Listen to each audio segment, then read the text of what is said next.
Audio check 1. Audio check 2.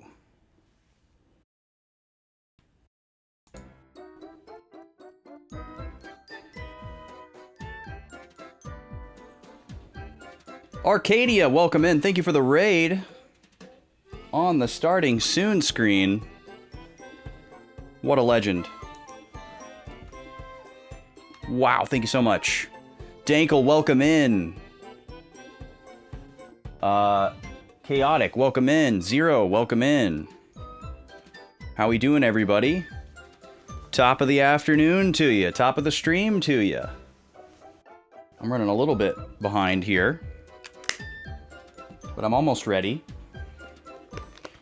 How we doing today? It's Friday. Congratulations and happy Friday to all those who celebrate. Yeah, the little guy thought that was pretty funny.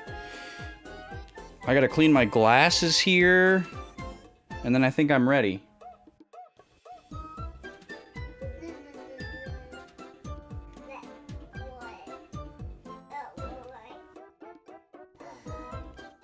I can almost see. I can almost see.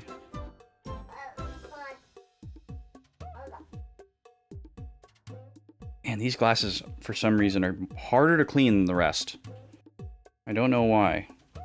They all have the same kind of lenses and coatings and whatnot. For some reason, these ones just really have trouble. And of course, it's one of my favorite pairs to wear. Figures. It's like these ones will only clean if I like get like the spray out and like really go to town on them. Arcadia, thank you again for the raid, dude. Appreciate you. Arcadia is a longtime friend of the stream. And IRL friend for that matter. Arcadia created the original Backlog Boys art, which includes the logo at the top right of your screen. And also does art for my band Do a Barrel Roll, along with a litany of other great projects. So please go check him out. He does really cool work in progress art streams for a wide variety of things. All right. Let's see here. Oh, you're going on some monster hunts. Very nice, very nice. Exciting. Nene should clean glasses. Interesting.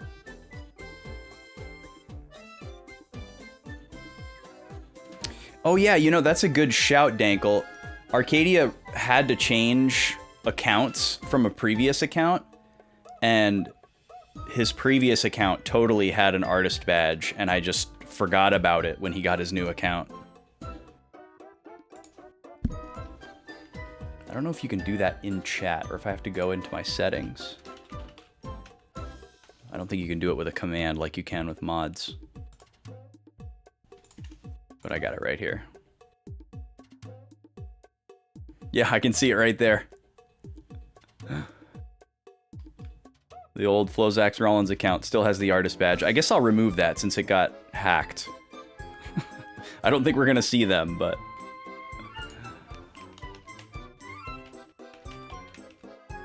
let's see.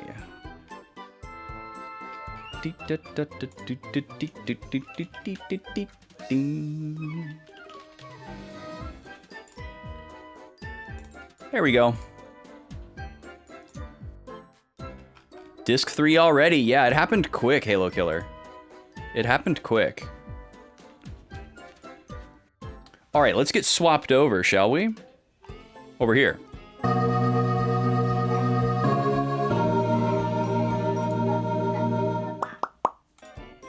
How we doing, everybody? Welcome in. How's it going? What's new? I know I saw a lot of you yesterday, so there might not be anything to report, but... yeah, the leaks ended up being true. Oh, there was a starter leak? I didn't see the starter leak. I never believe a Pokemon leak that is a specific monster, because Fakemon is such a popular category of both sincere art and trolling, and I'm very sensitive to trolling.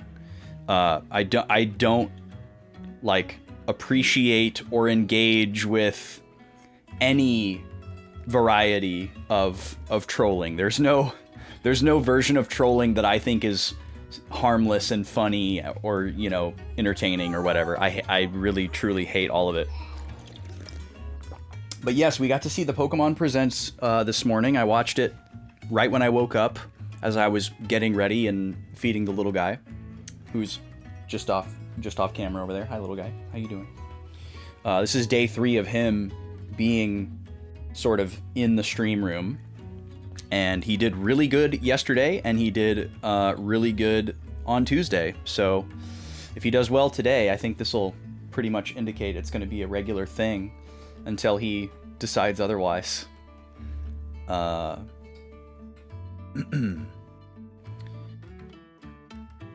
Yeah, there are some good Fakemon. It's true. Yeah, I didn't see the only leaks that I saw about the Pokemon Presents were just the subtitles and the thematic basis for the region, and both of those did turn out to be correct. And I usually don't like dig into leaks, but there's like a certain threshold where like things seem credible to me, and those definitely met the muster for that. But yeah, there was like a couple of other interesting tidbits in the presentation. I still think that Pokopia looks like a really cool game. I know a lot of people are whining about it being $70, but like, video games are just $70. It's not $70 because it's better than other video games. It's just $70 because it's a video game. That's the world that we're living in. So I think that's kind of silly. We as a consumer base of any console just need to stop asking for first party AAA games that are less than that price, unfortunately. So yeah, video games have been the same price like almost the entire time. They went down considerably when CDs became the format and there weren't proprietary formats, but now they're going back up, just with inflation catching up, and people are acting like video games have never been this expensive. What the heck? And meanwhile, like, your parents that bought you your video games growing up are like, actually, they were this expensive, and it was technically more adjusted for inflation. So, yes, it sucks that video games are $70, but it's not Nintendo's fault. Sorry. You can't blame that one on Nintendo. You can blame a lot of stuff on Nintendo, but you can't blame video games being $70 on them. Yeah, there were a couple of other interesting tidbits in the Pokemon Presents. I liked some of the stuff that they showed about Pokopia I wasn't aware of yet, because I don't like dig really deeply into trailers usually, unless it's like in a Nintendo Direct and like shoved in my face in a way that I want. I think that game looks really cool. I'd like to get it, but I probably won't be able to because my capacity to buy new games is basically 0 at this point, since I don't work anymore. So I have a Throne wish list, if anyone's feeling generous. Say that half sincerely. I'll put that 360 controller on there. What else was in the trailer? I gotta say, I still don't understand what Pokemon Champions is. And I'm not necessarily inviting you all to explain it to me, because I don't want to read that right now.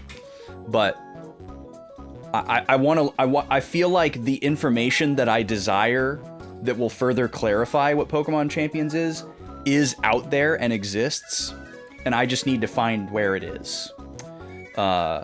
Because I haven't found it yet. I don't understand what Pokemon Champions is yet. Also, there's a lot of like Pokemon sub-properties that I don't really understand what they are, and that's fine too. That's writing on the wall, obviously. It looks a lot better, still not to the point you'd like it to look visually, but a lot better than SV. See, I think that's really interesting. A lot of people seem to be saying the same thing that you're saying, Halo Killer. They're like, oh yeah, it looks great, it looks awesome. I'm really happy to hear that, but I don't feel like it looks that different than Scarlet Violet. Like, I'm sure it'll run way better because it'll be a native Switch 2 game, and I'm sure it'll look a little bit better, but like, the Pokemon look the same to me. They still look like fondant, and I don't think that's gonna go away because it's a very established aesthetic. But I'm definitely gonna play it. I'm definitely gonna buy the stupid double pack, even though I'll be broke when it comes out, because I'm cursed to buy every version Pokemon game. But yeah, very likely there could be a system bundle with it, Halo Killer. I think there probably inevitably will be some kind of system bundle. It'll just be a matter of like, does it come with a digital game voucher or a physical game? And is it like a specially designed dock, or is it custom Joy-Con colors, or is it both? You know, there'll be something. It might be more low effort than you're hoping for, but there'll be something. I would bet money on it. I think that's very likely. You love the Banjo shirt today? Thank you. This is my first time wearing it on stream. I just got this one. I think this was from GDQ, and I'm just now getting it. But yeah, this one's great. It's like, it's based on one of the save file animations from Banjo-Kazooie. When you load up your game, you have to choose between slot 1, slot 2, and slot 3. And instead of them just being like options in a menu, you're inside Banjo's house and like perceiving Banjo and Kazooie in these like different scenarios.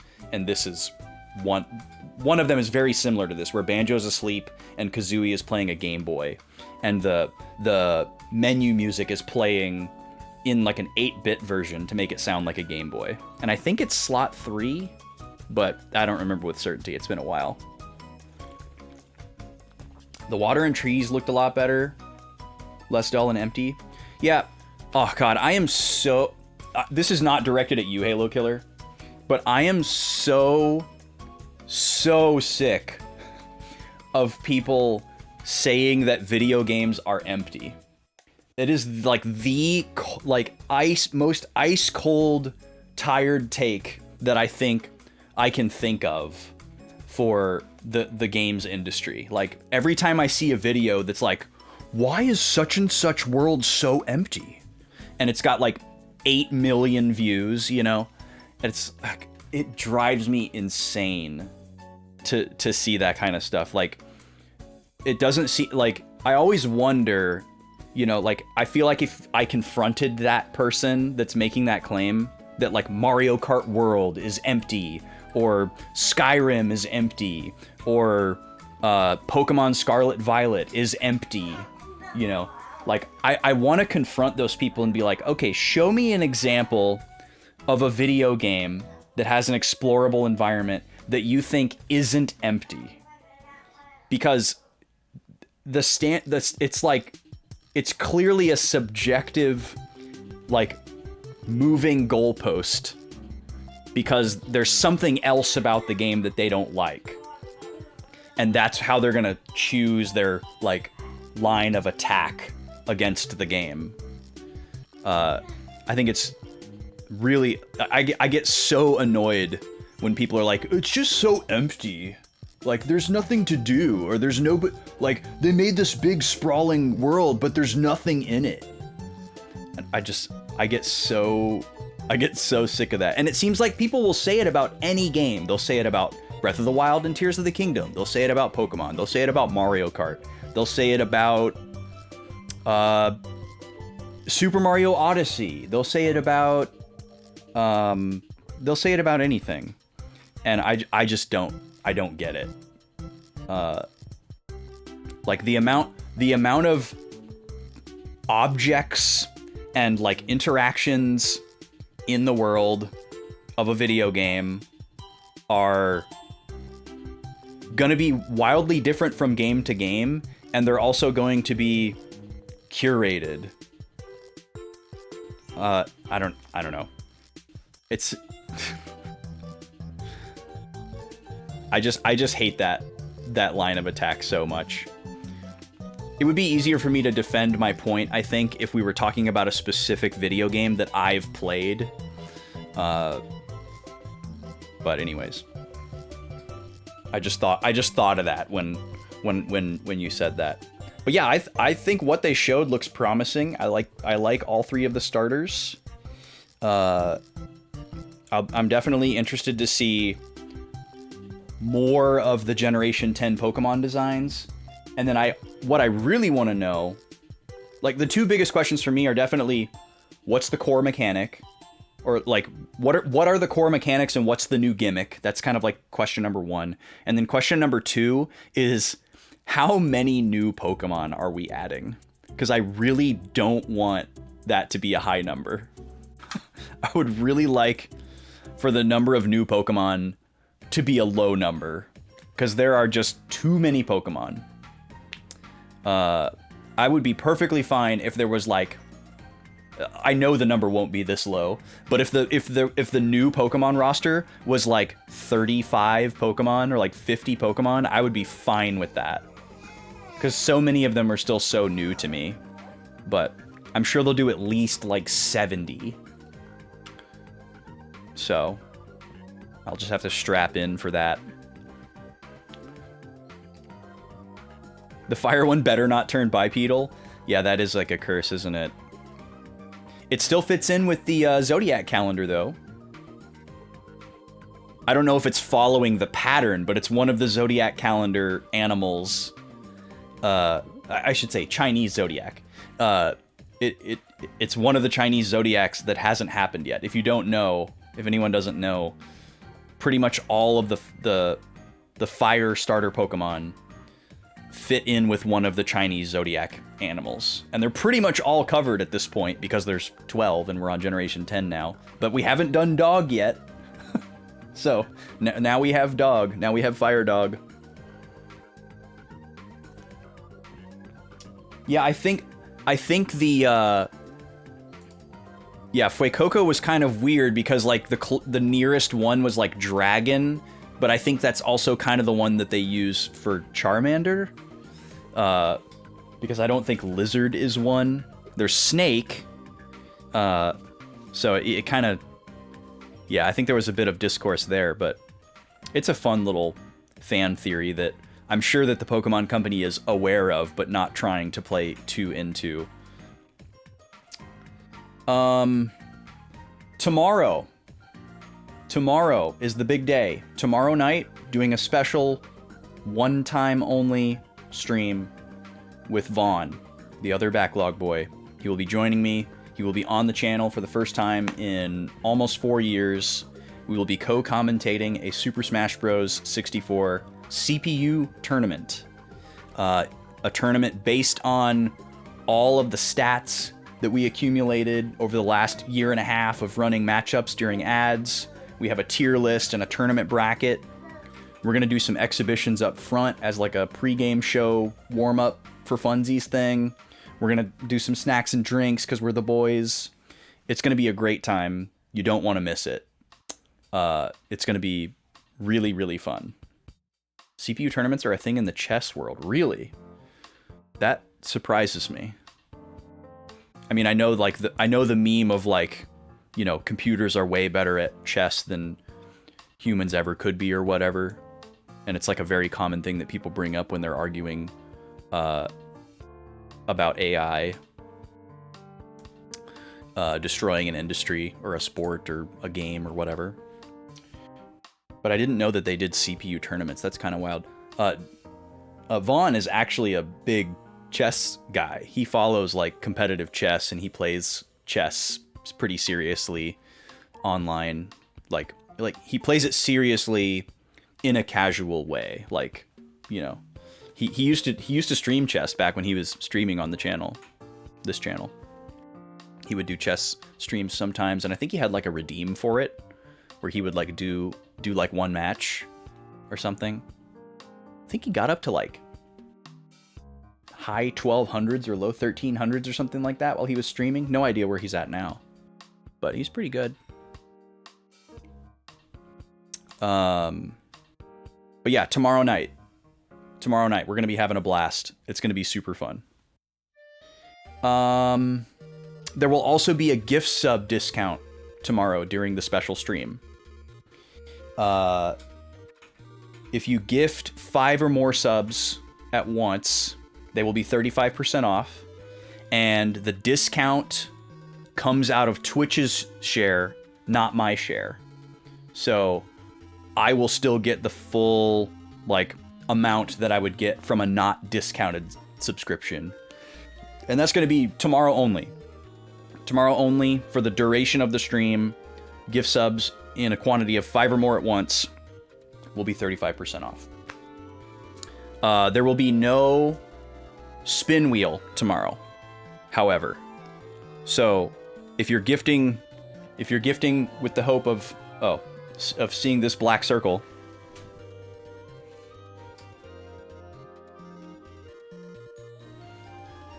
if you're gifting tomorrow with hope of having this wheel spun, that will not happen. We will not be breaking away to spin the wheel. We probably will pause for most, if not all, ad breaks. But other than that, we're gonna try to stick to the action pretty hard. Welcome in, Dreambound. How are you? You missed the Blades UI? Blades? What's Blades?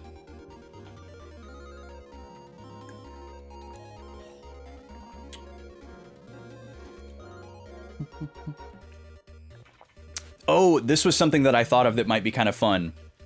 To go back to the new Pokemon starters that they revealed. One thing that I always like to do is to try to guess the secondary typing, if any, that the final form might have. And that's always fun for me. Anybody have any thoughts based on their designs? The green one's a bird, or the grass one's a bird, so probably flying, but maybe they'll switch it up. Because the grass starter in Gen 7 for Sun and Moon was an owl, but it didn't end up being grass flying, it was grass ghost, right? Which is pretty sick. I'm pretty sure it was. Fire, fairy, water, poison. Oh, see, that would be so cool. That's what I always want them to do, is for them to have, you know, grass, fire, and water are like a triangulation of type advantage, like a perfect, like, isosceles triangle of type advantage. And I always want the secondary typings to go the other direction to, like, balance them out, you know? And, like, fairy, poison, and then what would complete that triangle? What's something... Poison's good against fairy, so we would need something that fairy is good against. And then that thing also needs to be good against poison, which I don't know if that doesn't really. Well, I guess it would be steel, because fairy's good against steel, and then steel isn't super effective against poison, but it's immune to it. Grass steel would be wild, though. A 4 times weakness on a starter would really, really suck. Welcome back, Torterra. Grass steel is a cool typing otherwise, though. 4x weaknesses are okay if it's the only weakness. You know, if we're talking about, like, Forretress and Scizor, you know, Bug Steel type of thing. Charizard? Yeah, Charizard, 4 times weakness, yep. Shout out, the OG. It wasn't a big problem in Gen 1 because there was only 3 rock moves, and they were so rare. But it's much more of a problem now. Yeah, that's all I got to share. I guess the other thing, one more thing. If you didn't hear yesterday or see on Discord, there was supposed to be a Sunday stream this week for a sub goal that we met a few weeks ago that we had to postpone once because the lady hurt her back. And we unfortunately have to postpone it again because we have some family coming to visit this weekend. So no Sunday stream this week, just the special Super Smash Bros. Vaughn stream tomorrow. And then the Sunday Grim Fandango stream with the lady is getting pushed out to next week. And we're on our way to unlocking another one, I believe. Oh, the bar has died again. Streamlabs has been really struggling today. Let me see if I can get them back here. They must be doing like an update or something. 1 second. See if we can get these back. The sub bar is there though. You can see that. We're on our way to another sub goal stream. All right, there's that one. And there we go. They actually wouldn't open up at all when I first went live. I couldn't even like open Streamlabs. It just opened a page that just said, oops. Meowscarada 4 times a week? Is Meowscarada grass dark? I don't even remember.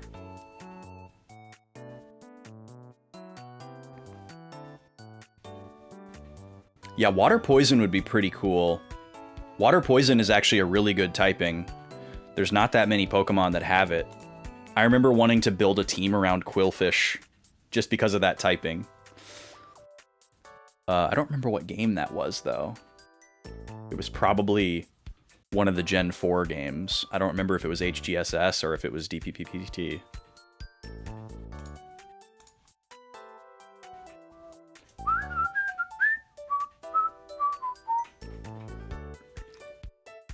We cruising. Nice, Dankle. What are you playing? 360 went through 3 big UI overhauls.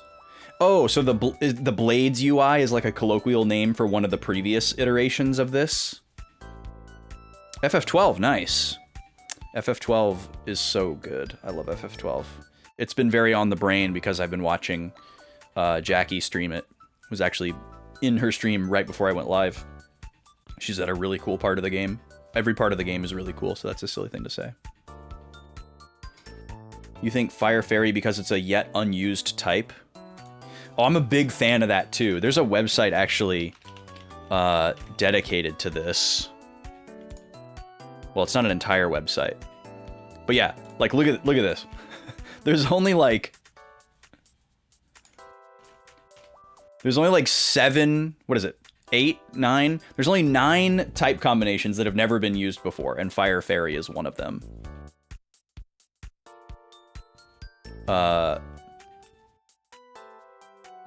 Need to dust off your 360 sometime. But all these like other Pokemon that are only exist once as like a special Pokemon or like an alternate form, I'd love to see more of those as well. But yeah, I love thinking about a type combination first and then trying to design a Pokemon in my brain based around that type combination. That's one of my favorite things. But all the like normal with everything, it's kind of boring. I mean, normal Ghost specifically is incredible, but normal randomly paired with other stuff is awkward, and doesn't really do a whole lot for me. Like, normal has immunity to Ghost and only one weakness in fighting, which is really cool. But normal is the only type, now that Fairy exists for poison, that isn't good against anything. You know, like you can throw it at a Ghost, but that's it. So it's unique in that way. Like every other type is good against at least one other type. And usually they're good against at least 2. So I guess having one weakness and one immunity is like the trade-off for having no super effectivity. I'm glad that normal typing exists, don't get me wrong. It balances things out in a really nice way, and it makes sense from like a meta concept perspective. But yeah, it would be really nice to see some of these typings that are only on, like, legendary Pokemon that you can't use competitively, or alternate forms that are only in certain games or really hard to get. It would be cool to see them pervasively. Yeah, everybody hates Ice type. It sucks. Ice is really, really bad defensively. It's great offensively, but usually it functions better, like just as a move type, non-stab, to like round out a move set and add coverage. It's great for that. But yeah, as like an actual typing on the Pokemon.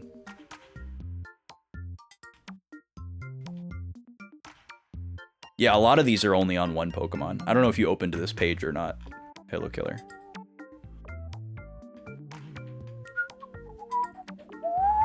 Normal Ice would be horrendous though. I hope they don't do that. There's no reason for them to make a normal Ice Pokemon.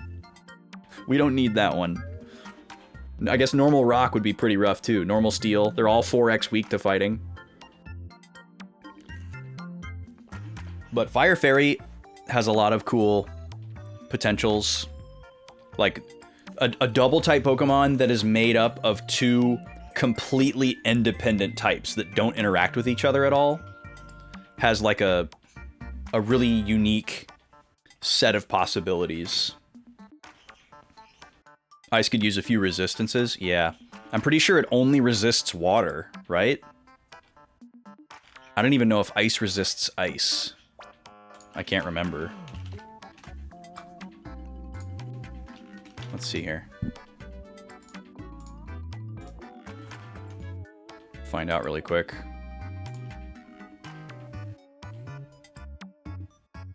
Oh, Ice only resists ice. As of Generation 9. Yeah.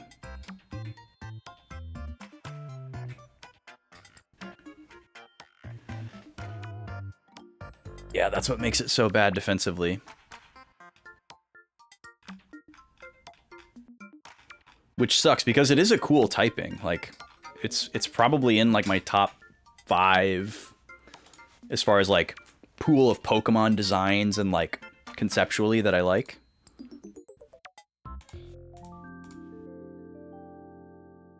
And as a fan of glass cannons, it kind of plays into that as well. All right, let's get into the game, shall we? I bet I can finish my recap before 4 o'clock. That'll be the goal. Pause that music. Wake the controller up. I looked at so many reviews of various 360 controllers last night to try to learn more about that Retro Fighters controller we were looking at yesterday. And it's funny because, like, so few of the reviews focus on the D-pad because they don't care. They want to talk about the sticks, and they want to talk about the triggers and the face buttons, and like the lack of the battery pack, and, like, you know, form factor stuff. And I'm like, talk about the D-pad. Oh no, I didn't talk about my title, why I'm mad. The reason why I'm mad, well, actually, we'll get into this as part of the recap. So, okay, we're loading slot 3 here. Yeah, it's game related. If I was mad about something that wasn't related to the game, I would probably not put it in my title, and I would probably say something about it. This is... you don't understand. Gad, welcome in. How are you, dude?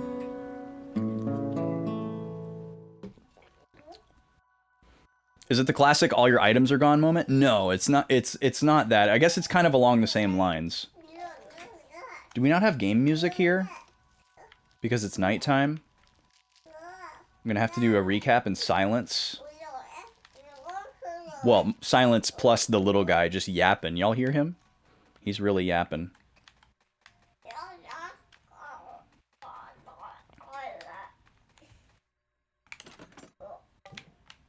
Oh, and all the buildings are locked too? I was hoping maybe I could go into a building and get some music. But yeah, we're just stuck out here. Okay. There's like environmental sound. But I don't think there's any music playing. Hold on.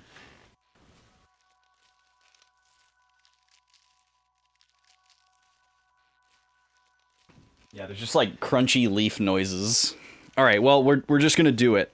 We're just going to do the recap. I have 2 notebooks in front of me because we finished and filled notebook number 1 yesterday. It's completely full now.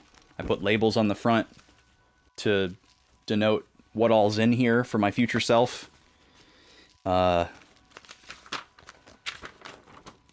right, let's take a look at what we did yesterday. So we started yesterday on the 2nd floor of Nene's fortress, which feels like so long ago already. We run into Zabo, who's like repaired / upgraded. He's got these cannons around his waist and this funny little hula hoop thing.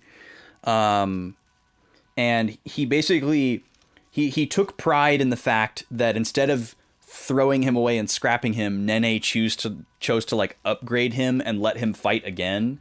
But the party sees it differently, and they're kind of like, your existence kind of sucks, dude. But he's happy about it. He summons these upgraded versions of the Mecharobos that we fought back in the Flying Fortress. The like Turbulent Mai, Silent Coup, and those gents. There's 4 of them, 3 in the front row, 1 in the back. And we basically had to go through and take them out one at a time. It was hard at first when all 4 of them were alive, but we definitely fought them in like the right order to get rid of the most powerful and troublesome ones first and kind of work our way down. So that was good. We beat that fight. And then as Zabo is like about to die, I mean, he's a robot, but as he's like, you know, falling apart or whatever you want to call it, he says he's impressed with our power, specifically our prowess with magic. And then he says that he understands why Nene is seeking, and then he gets cut off by this laser that like shoots through him and ends his robot life, presumably from Nene. And he doesn't get to finish his thought that would have like revealed to us the portion of Nene's plan that we've been looking for, you know? And the party's like, oh, no! Seeking what? Seeking what? And it felt very compelling at the time, but we ended up finding out the answer to this question not too long after this. So it feels less weighted now in retrospect, but it was very like, at the time. Then we went through another floor. At the top of the 3rd floor, the laser moons showed up and started shooting at us. And Jiro uses the green device to control one of the moons to like fight back and shoot at the other moons. And we did like a mini game. And I actually want to leave a note for myself here because after I finish this game, I want to look up what are the prizes for each letter rank, because we played the mini game and we got a rank B at the end, and it gave us a generalist heart, which was a pretty good reward, like pretty serendipitous. Definitely something that we wanted. And I'm curious what the other ones are, but not enough to like go back and do the mini game, obviously, and not to where I'm gonna look it up before I finish the game. Just a curiosity that I want to remember. We go up to another floor. We do the 4th floor. At the top, we find the giant Mecha Robo that's made out of regular-sized Mecha Robos.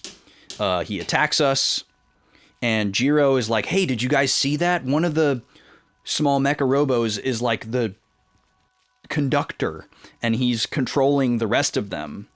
And the secret to victory is going to be to like take out the leader. But we didn't get any indication as to which one was which. They all looked exactly the same. They had the same idle animations. And we were kind of in this back and forth phase of like the little guys pop out and they all countered every single action. So you couldn't like, you know, take them all out at once. That was a disaster. And then they would go back into the big robot and then you'd have to whack him a bunch of times before the little guys would come out again. And we basically just had to go back and forth until we got lucky and singled out the one robot that was the conductor, and once it died, the battle ended. But I don't know how we were supposed to identify that. Then we did a bunch of like classing plans. I went into the manual. We reclassed pretty much everybody, and then I wrote down some long-term plans. And then we went to the 5th floor of the fortress. We went up to the top of that, and we got confronted by Yasato, our friend from Baroi Town, the little yellow robot guy who likes us. And he had a group of robots with him that looked like robots from Baroi Town. And Yasato is like, "You have to destroy me. It's the only way." And she was like, "Well, no, you're my friend. I'm not going to destroy you." But Yasato is like, "If you destroy me, it will help you save Kluk, and that will make me happy." You know, he's trying to give Shu like an out to destroy him because he doesn't think he can regain control. And then we go into a fight with some very weak, low-level robots, and it kind of felt like there were multiple outcomes for this fight. Like we could have maybe just destroyed them all and taken them out. It's unclear. I was actually planning to do that, but luckily we caught onto this gimmick where if you destroy this like vacuum cleaner thing that Yasato has, he can like regain control of himself again, I guess, and then the battle ends. We did kill one of the robots. So this is another note that I'm going to leave for myself after I beat the game. I'm just going to write, are there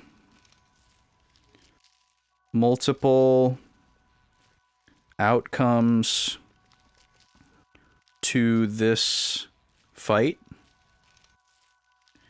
It'd be really interesting if you could like accidentally kill Yasato and get like a totally different cutscene, or if it always kind of finds a way to funnel you into this scenario.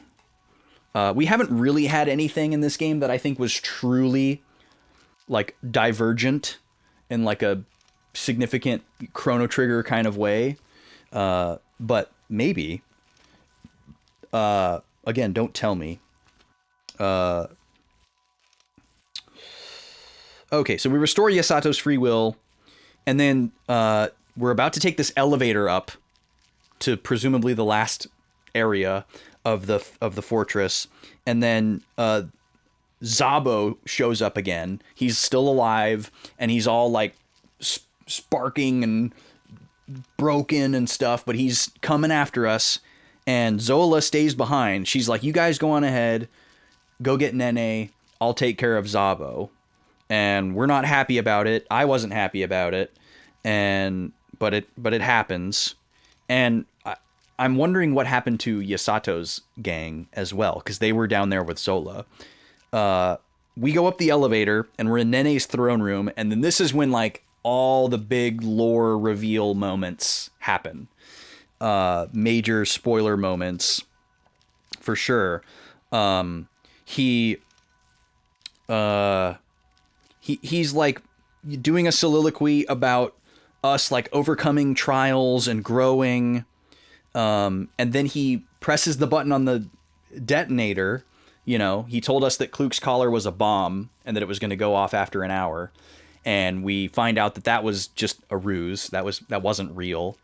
So now I'm very curious what happens if you if you let the timer run down. If you run out of that 1 hour, what happens? I'm going to write this down as a question as well. What happens if the 1 hour Caller timer expires. Yet another question for me to look up after I finish the game. Or I guess that'll be a thing where, like, people that are in the chat after I finish the game, if they know, they can tell me. He activates Kluk's collar, and we think that she's going to explode and die. But then 3 legs grow out of the collar. It turns red, and 3 legs grow out of it, and, like, suspend her by her neck over the floor. And then Shujiro and Maro each grab a leg, and they're, like, pulling on it to try and, like, break it, I guess, to save Kluk. But then as the 3 of them summon their shadows to, like, have more power to pull harder, the 3 of them all get grabbed by the collars. And then all 4 of us are, like, helplessly dangling by our necks. And then Nene starts being evil villain guy again, and he refers to us as vessels, which is not the first time that he's referred to us as that. He says that we will restore his power, reverse his aging and his illness. And then he pulls the light spheres out of the 4 of us, and then he eats them. And all 4 of our shadows pop out behind him and then fuse together into this, like, massive ripped purple dragon. And it looks, at that particular moment, it looks like the party members just die. Like, their eyes turn solid white and they all just fall to the ground unconscious. Like, they just completely were devoid of life force. And then after he swallows the light spheres, he gets younger. He loses his, like, grandma blanket that he had on his lap.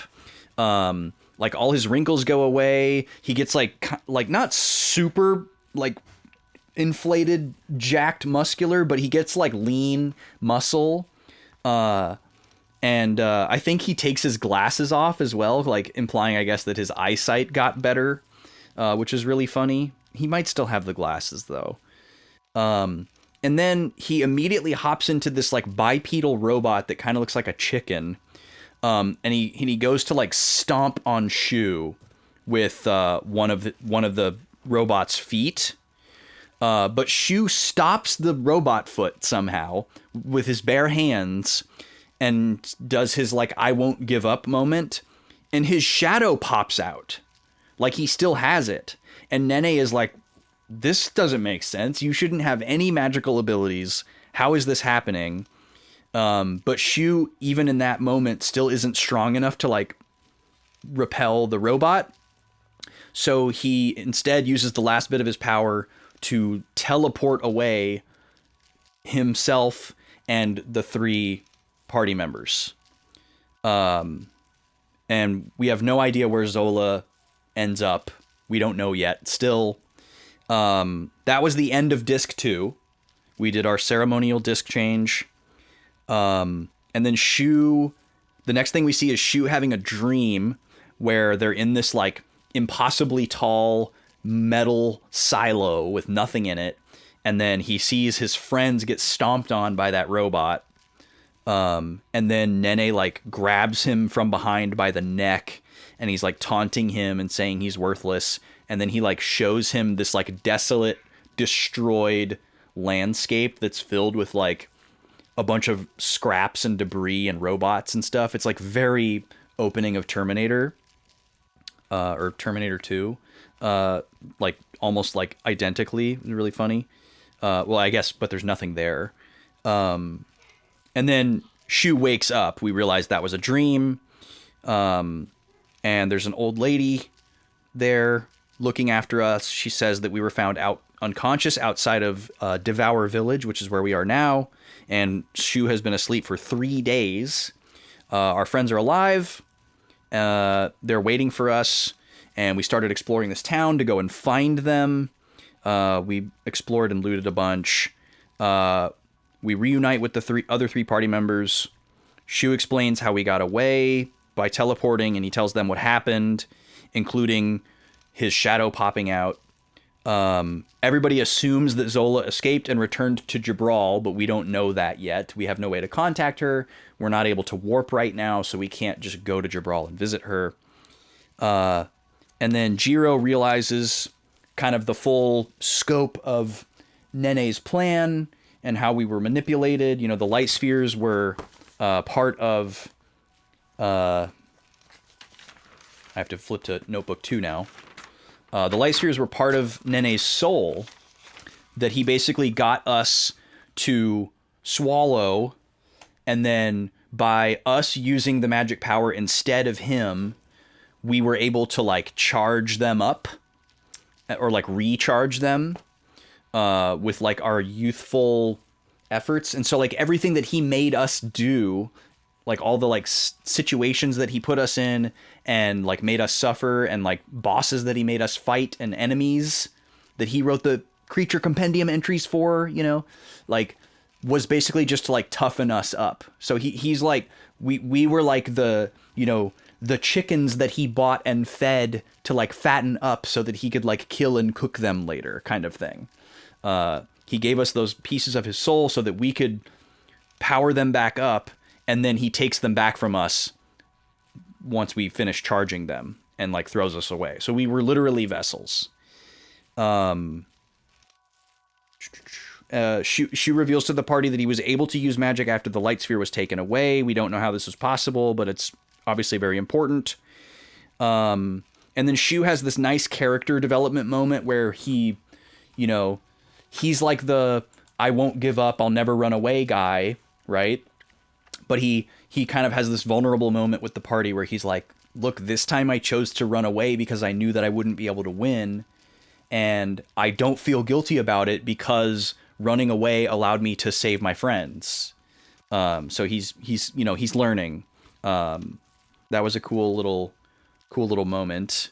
Then we explored the rest of this village, and we learned kind of the lore of this village. We're in another place like Patches where everybody's trapped here and can't leave.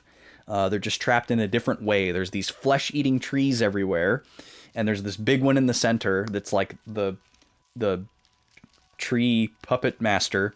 And like every couple of years, somebody gets eaten by the tree. And if anyone tries to leave or cut down the trees, they get stopped by the other little trees. So everyone's just like stuck here. Unless they could, you know, fly. And of course, hearing how like contrived and fantastical this situation sounds and how similar it sounds to Patches, the party is like, it's got to be Nene. Nene's got to be behind this, right? Which is interesting because it makes sense for them to believe that, right? And they're probably right. It probably is Nene.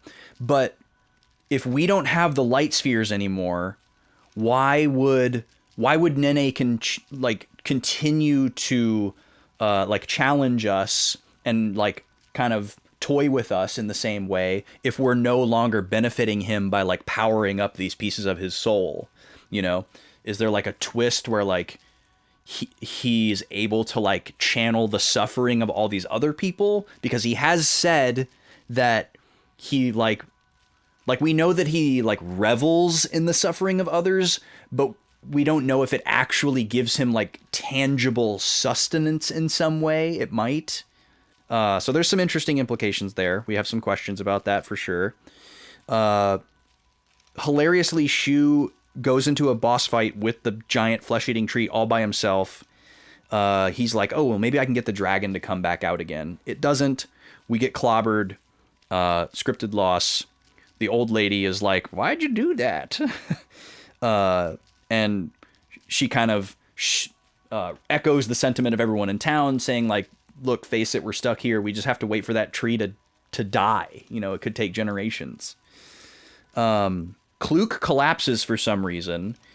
We don't really know why. We go to see her at the end. She's got a high fever and she's like having these like nightmares. And Jiro's obviously really worried about her.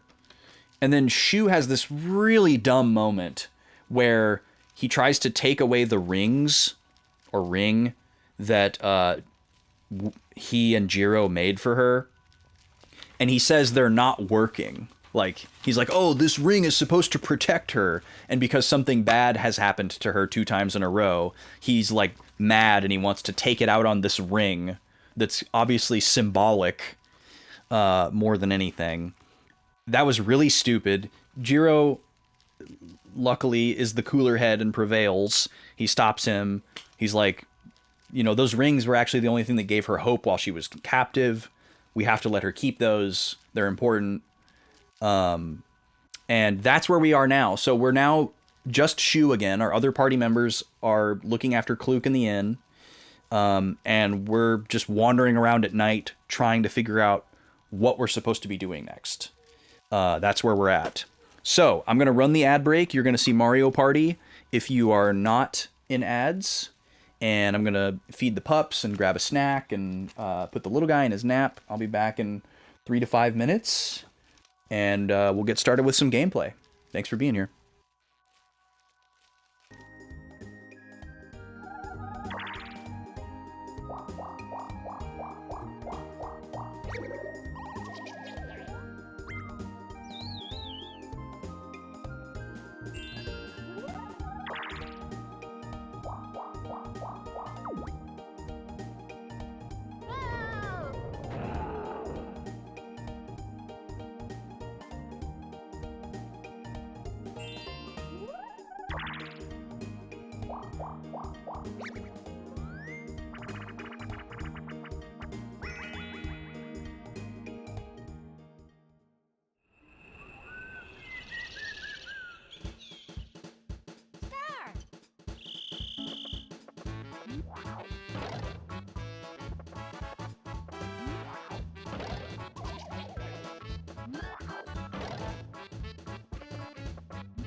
Finish!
Finish!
Finish.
All right, welcome back, everybody.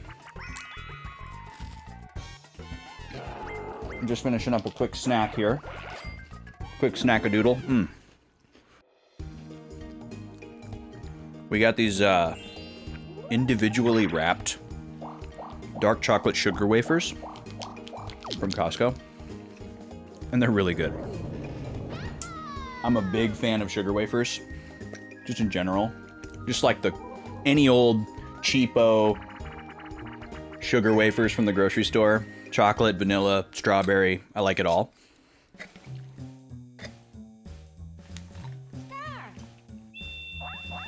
But every once in a while, I'll find like a fancy-ish sugar wafer. Or like an unusual flavor. Like a coffee one or something. But these are great. They're nice because they're kind of... They're a good size for like a serving.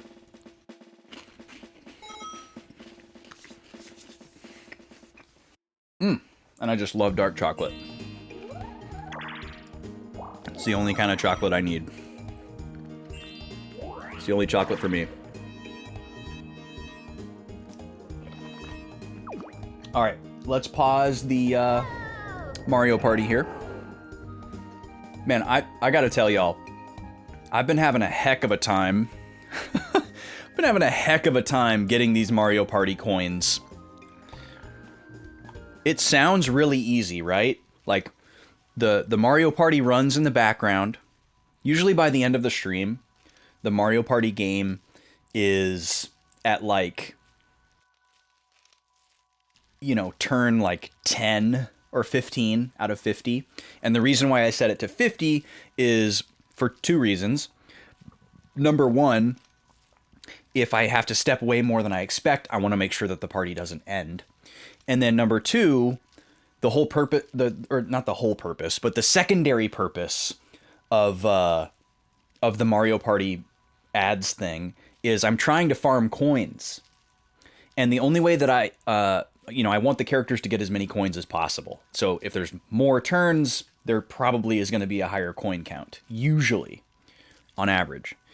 But what I have to do is at the end of the game, before the 50th turn ends, is I have to switch all of the players from computers back to humans, which is very easy to do. But for some reason, the last, like, I don't know, 5 or so times that I've done it, I've missed it for one reason or another. Because I wasn't like 1000% locked into it. And I was like, okay, cool, it's turn 46. You know, and I'm like at my computer doing something. and then I'm like keeping an eye on it. Okay, cool. It's at turn 48. Next turn. Okay, next turn's 49. Got it. And then all of a sudden the game's over. And I'm like, ah! Or there was one where I wasn't paying attention to what happened during turn 49, but I was locked in when it changed over to turn 50. And I was like, I'm not going to miss it this time. And then I tried to pause it during the second to last character's turn. And I couldn't because they had a poison mushroom from the previous turn. And so they weren't allowed to roll, which didn't allow me to pause the game. And then the last character also had a poison mushroom from the previous turn. So I was there on turn 50 mashing the start button, but because the last two characters had poison mushrooms, I couldn't pause the game. And once it's entered the last mini game, you've crossed the point of no return. You can't do it after that. You can pause the game during the last mini game, but you can't change the players back to humans. And I've just been getting so frustrated. It happened to me last night again, where I was like, okay, I'm not going to miss it tonight. And I did. I was like watching, I saw the last 5 turns event. I was like, okay, cool. 3 turns left, 4 turns left. And then just all of a sudden, Koopa's on the screen. The game's over. I missed it. So I'm really struggling to get these coins farmed. But if you don't switch them back to humans before the game ends, you don't get their coins. They don't go into your little piggy bank. It only collects the coins from the players that were humans. So if you had 1 human player and 3 computers, only the coins from the human player would go into the piggy bank. So the idea is to switch them all four to humans right before the last mini game, and then I get all their coins. It's a very simple idea, but for some reason I keep missing it. And I guess what I have to do is just like sit myself in front of the TV, not looking at the capture from my computer, and just not be distracted by anything else, no multitasking allowed, to make sure that I pause at the right time and switch the players. Okay, I'm gonna start walking around and talking to everybody. If we have nothing good to look forward to, then what harm will come of looking at the 8 moons? Oh, that's right. Okay, I'm actually glad he said that. We're supposed to go up to the cliff and enjoy the view of the 8 moons. We happened to notice this cliff earlier when we were exploring, and I only saw 5 moons, but apparently there are 8 moons. And it really looked like something was going to happen up on this cliff, and it didn't, so it makes sense that something's going to happen up there now. Maybe they are... Oh. When you see the 8 moons aligned, you feel tightness in your chest. Why is that? So I'm wondering if maybe these moons are laser moons and we're going to be able to use the green device to, like, shoot the tree with the moon laser. That would be pretty sick. That would be really sick, actually. And maybe the tree has the white device inside of it, because there's a white chest here. So I feel like that's telling me we're going to get the white device soon. I want to see if there's any other characters I can talk to, because they all have new dialogue. But most of the buildings are locked, if not all of them, so I'm assuming if they're not outside, then I'm not going to be able to talk to them.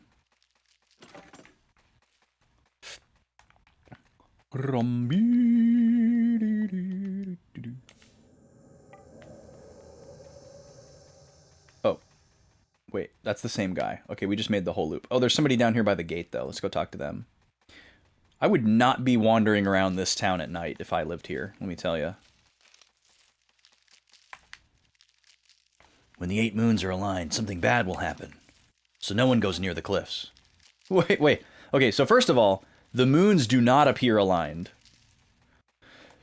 But also, if the moons are aligned, the moons are aligned. Like, why would the superstition be that, oh, well, if you go up to the cliff where you can see them really well and you look at them while they're aligned, that's when something bad happens. Not just the fact that they're aligned. I guess that could be its own superstition, but that's not what they said. Let's see what happens here. Laser moons is the working theory. I feel like that's what we're supposed to think. Get my pen ready.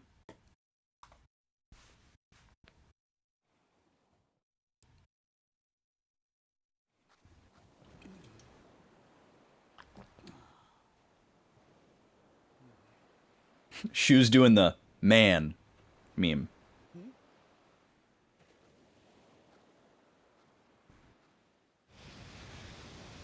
Uh-oh.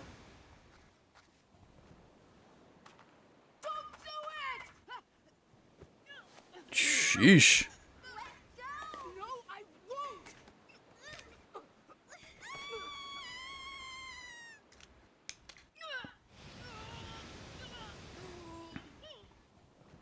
Let go of me! I want to die! Wow, that's sad.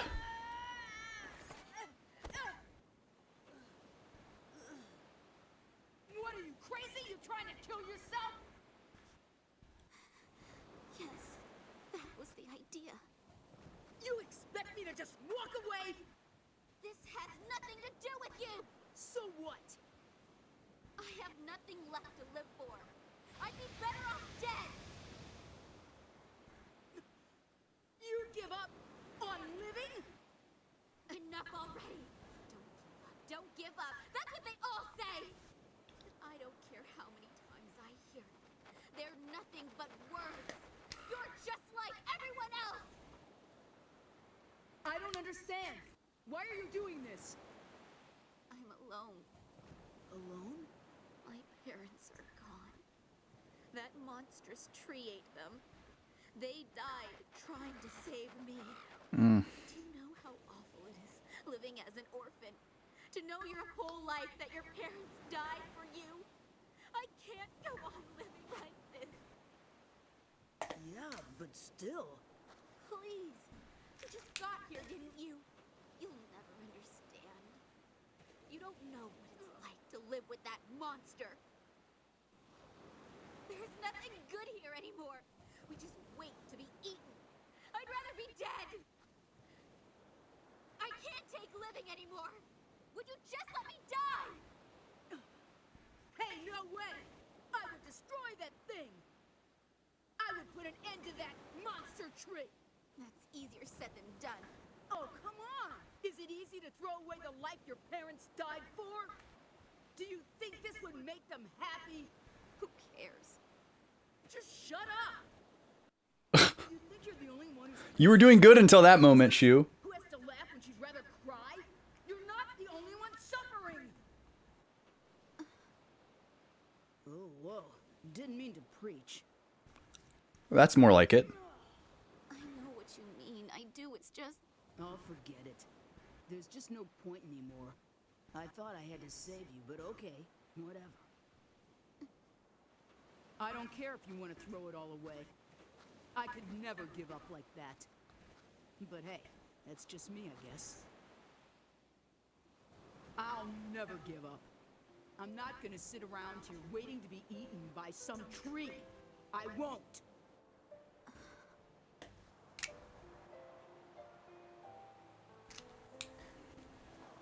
I did it. Without the light sphere, I was able to.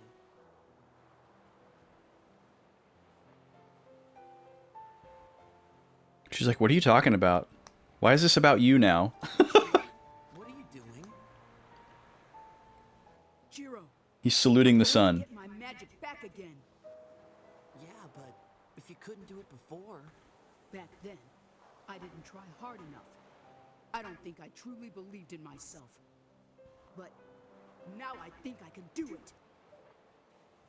So why the change of heart? Because of her. Huh? This girl, she just tried to kill herself.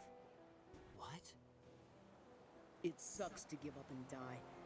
It's easy to say, don't give up. But unless you turn those words into strength, you won't get strong. You can't even live. But now, after all we've been through, I know what it takes to say, I won't give up. He's glowing.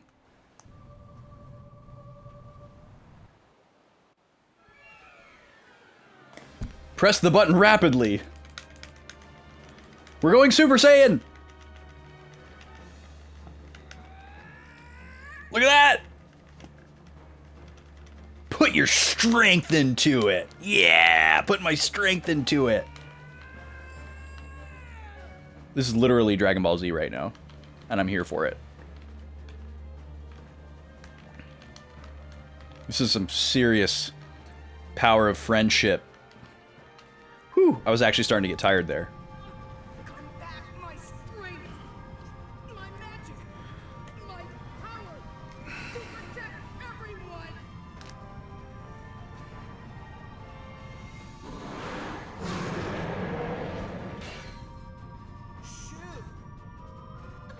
The collar broke. My power!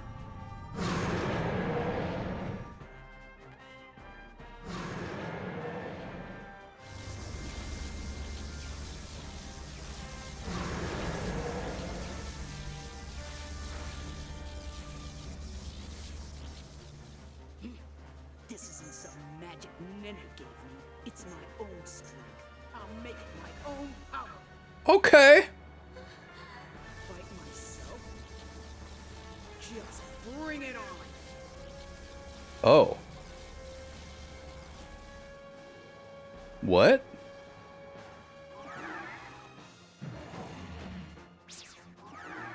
I have to fight against the dragon. Okay. I have more things to write down, so we're going to pause here for a second while I write.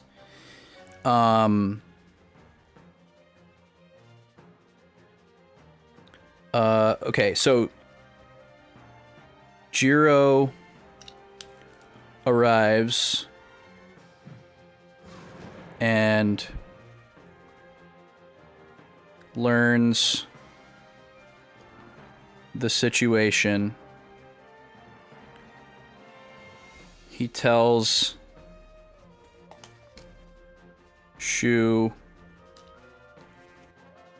that it's not likely for his power to return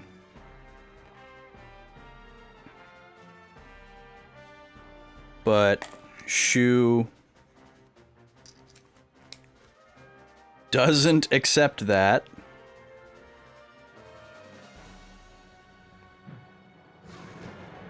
He believes the power is his own. He gathers his strength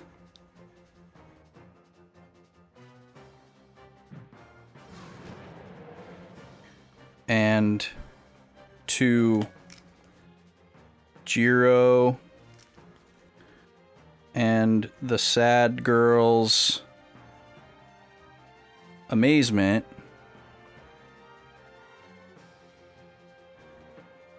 the dragon reappears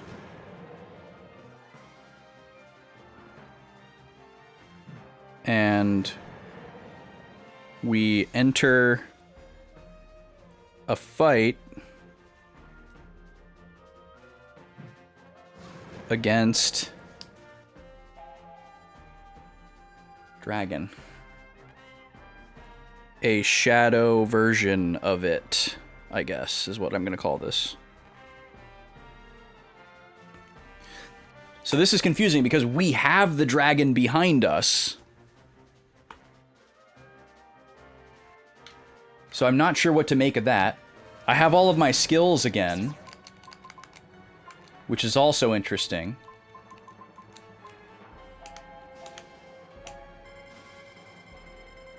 Charge up to full power here, see what he does. Oh, he's got nothing. This will probably be pretty straightforward here, I guess. Maybe there's a gimmick to it. Maybe it's like a Cecil... Oh, there's a tension meter above me. That's new.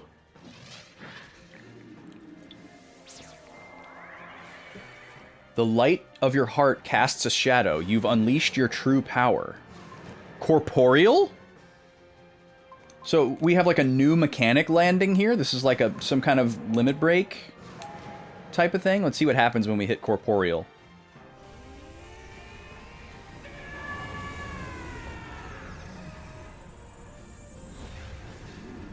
Oh, snap. So now the shadow is no longer a shadow and it's like actually a dragon. That is super sick.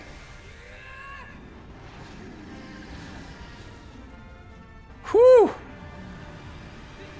So it's kind of like a summon.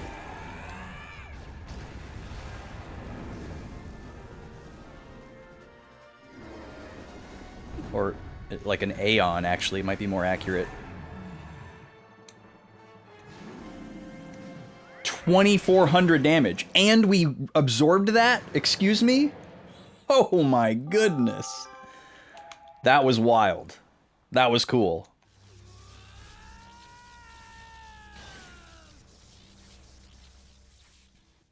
Shoo!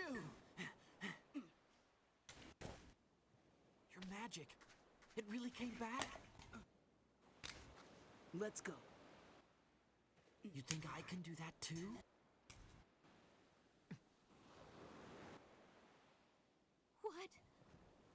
What are you guys?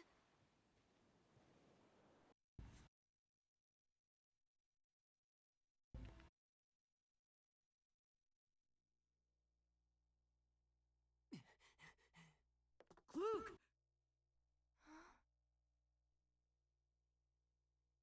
It's back! My magic is back! Really? How? Watch this!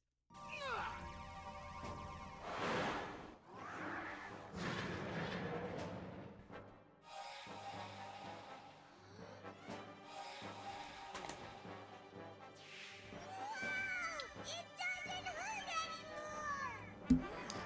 I feel a lot better. Was that magic power? Yep. How'd you do that? How'd you do that? I just did it! I just did it. Doesn't make sense! Thank you for saying that, Morrow. I tried, but it didn't work for me. Mama will do it too! Yeah, Morrow's got determination. He farted. That's a Wow. A fart joke. Why just shoot? Hey, maybe we can get rid of that flesh-eating tree now. Let's go see.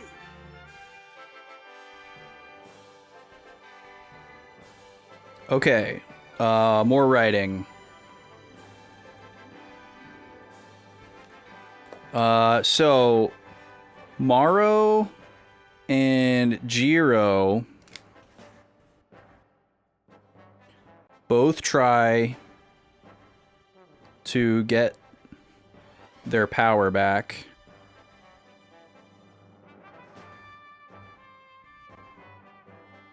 But it doesn't work.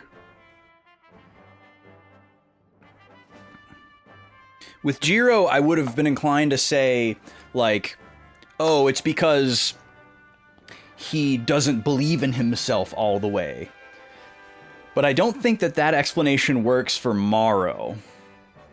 Like, I feel like Morrow is very self-confident, like, to a fault.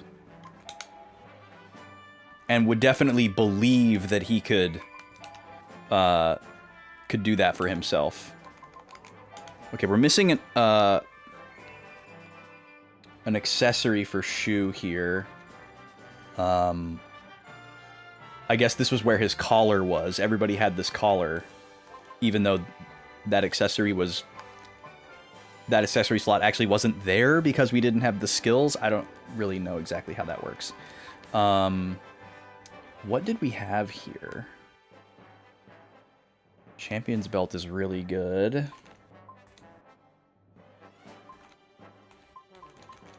We got a lot of things that raise HP.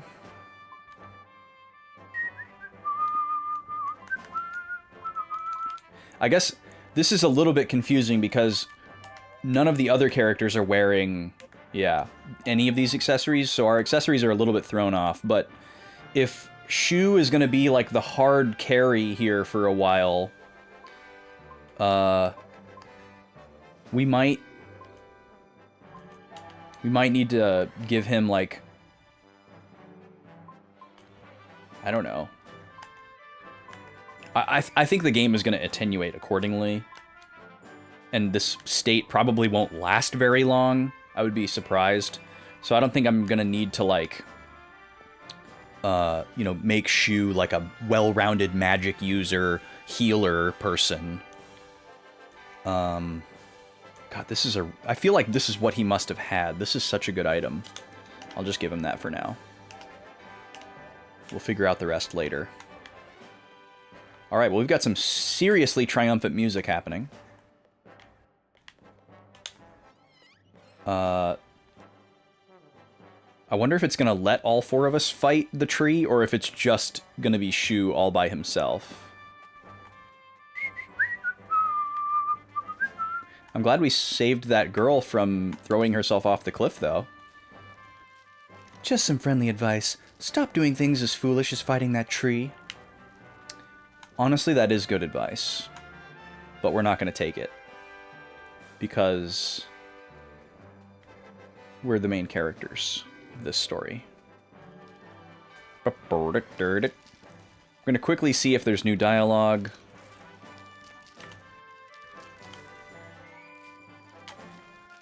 Okay, that is different than his last line, but I feel like he's said that before.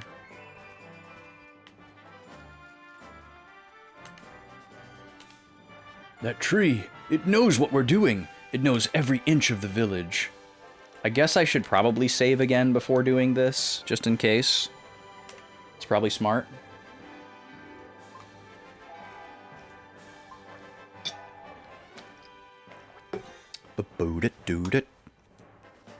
This is slot 4. Devour Village.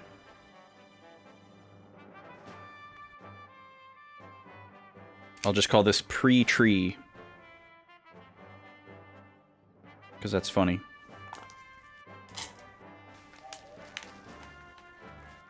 Alright, let's go beat up a tree. He doesn't stand a chance. Checkpoint.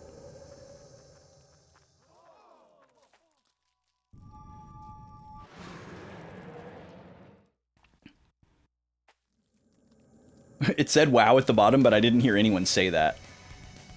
God, this tree is horrific. What are those, like, pins stuck in him?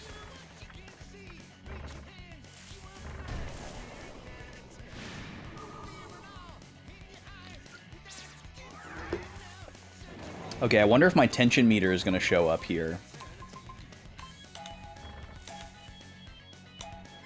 We'll do a fully charged attack here. And then everyone else is obviously going to be in like a support role.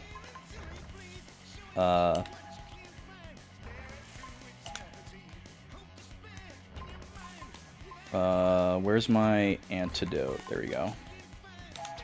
You can get rid of your poison. We do have some attack items. So why don't we throw... Why don't we throw a Grand Ruby at this Eat Yeet? I forgot about that name. That's a hilarious name. 100 damage. Oh, he changed his pose. Interesting. Well, that's probably not good for Shu's attack that's about to go off.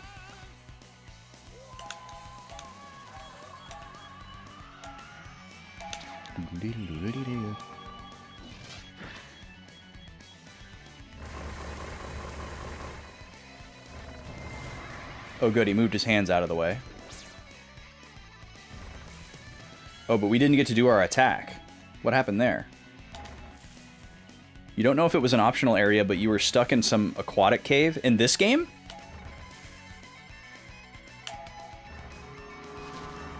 One of the very early dungeons was a water cave.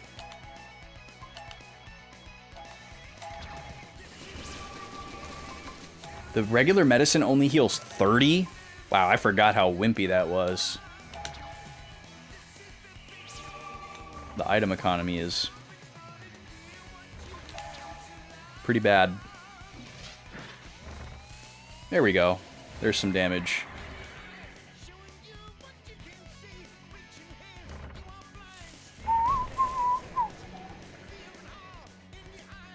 Grassy field and then into a water cave. Right after getting the pirate girl.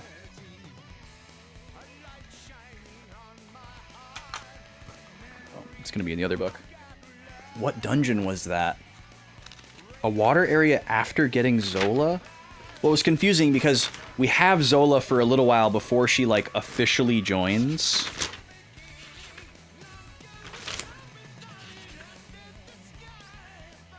Oh, maybe... Well... Grassy field into a water cave. Because the only water cave I can think of after Zola is the underground river. But that wasn't right after getting her. And that it wasn't led into by a grassy field either.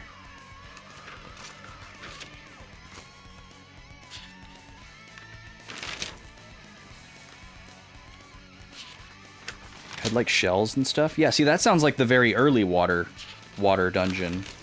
But that was way before we even met Zola. That was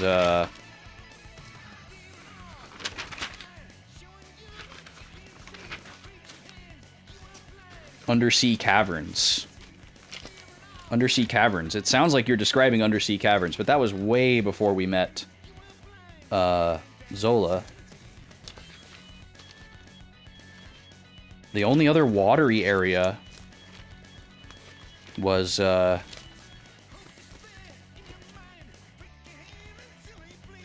the first time we team up with Zola is when we go into the Flying Fortress during the whole Jabral segment. And then after that, we, like, got let out.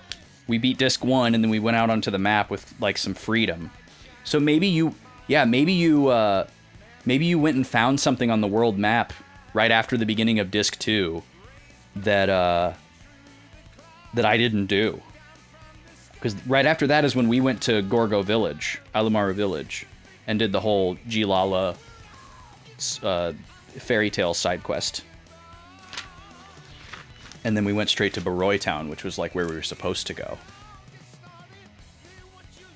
So yeah, maybe there's something that I missed in that stretch of the overworld. I don't know. She's not actually a pirate, but I think I would agree that her design looks a little bit piratey, just because of the bandana and like her... I think she has like some eye makeup as well. Okay, I'm gonna... Oh, I can't even target him. I was gonna try to... Well, actually, I bet if I do this...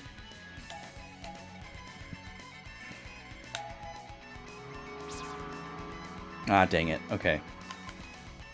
Well, let me see what happens if I throw another fire thing at him. Not for damage, just to, like, try to change his phase. 1 damage. Oh, it does make his hands move out of the way. Okay, that's good. That's what we want. I'm not even going to try to attack with the other characters.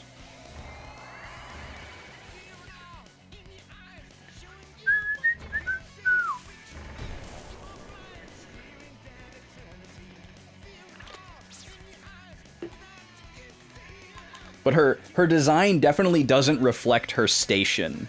You know, she's like a knight captain of this very, like, cookie-cutter, like,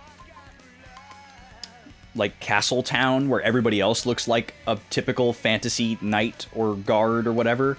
But then she just looks like she looks as the leader of them all. Okay, we're gonna do that again. That worked great. I'm not sure if he's guarding after every hit or if there's more to it than that. We're probably never going to use these rubies otherwise, so it seems like a good use. I guess I could shuffle around a little bit and use the different elements because we're not worried about finding a weakness necessarily.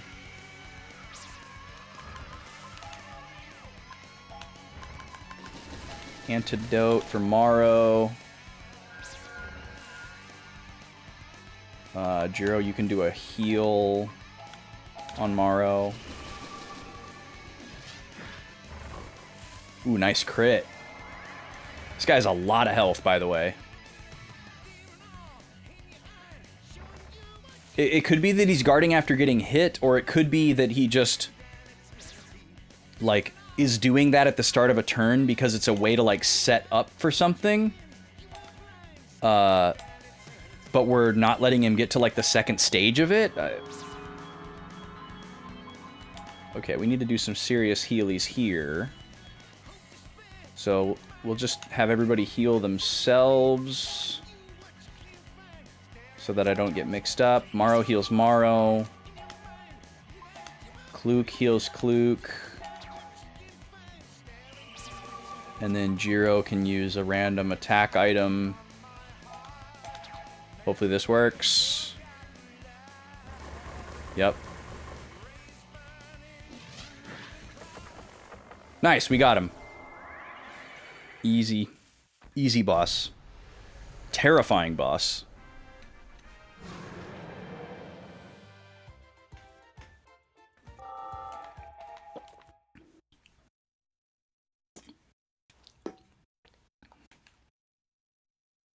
This game really refuses to let us get everybody's SP and levels even. Nice. They're copying Morrow's dance. Oh, Salia is her name. That's right, we did know her name. I won't forget you, or what you did back there, ever. Yeah, imagine if we hadn't been there to stop her, and then, like, we killed the tree the next day, only to find out that this girl had, like, disappeared and taken her own life. We can even climb the trees! Hooray! Maybe wait a little bit for that. It's like a dream! No more flesh-eating trees! Really, thank you! We can go out and play any time now. Truly, this is the first time I've ever seen anyone laughing like this. Thank you all. You're amazing. Truly, the gods have blessed you all. Perhaps the spirits of the victims can rest peacefully now.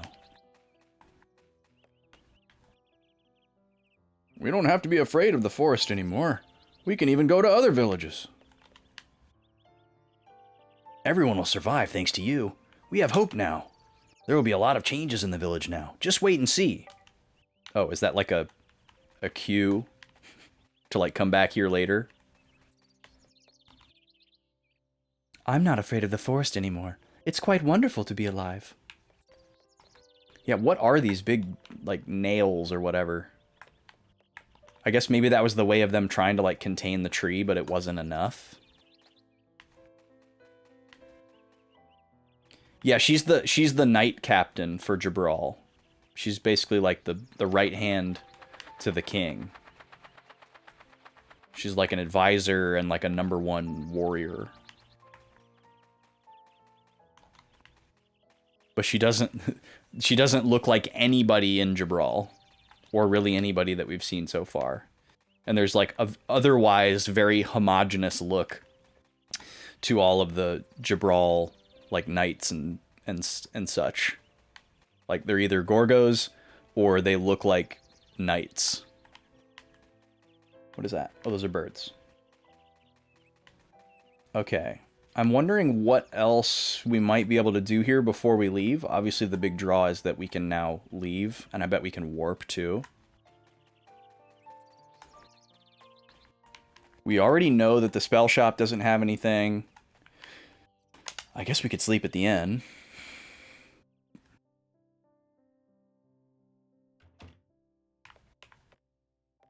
Because we are missing some stuff.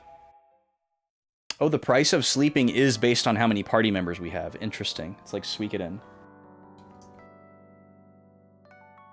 We haven't really had a lot of opportunities with less than the like full amount of party members available, or like a variable amount of party members to notice that. So it's kind of interesting that that's how they did it.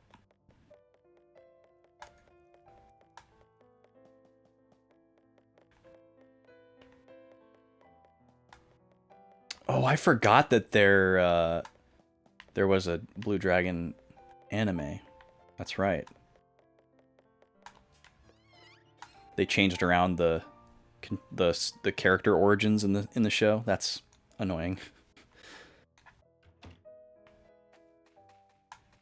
How many episodes of that are there? There can't be that much, right? There's no way there's like a whole season of that, right? Private house. Oh, nobody's in here now. We've searched all these buildings, so we don't need to look that closely. I'm mostly interested in dialogue. I'm assuming everybody is out here. Except for, like, the shopkeepers. 51 episodes? That's wild. That's shocking. I would check it out just for the animation. Oh, this guy's inside. You killed that thing at last. I don't have to worry about leaving mementos anymore. Oh.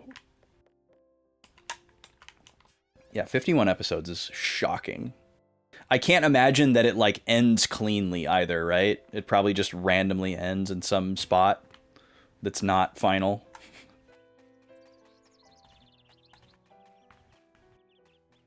There is a show-only Shadow Wielder. Oh, yeah, that's confusing, too.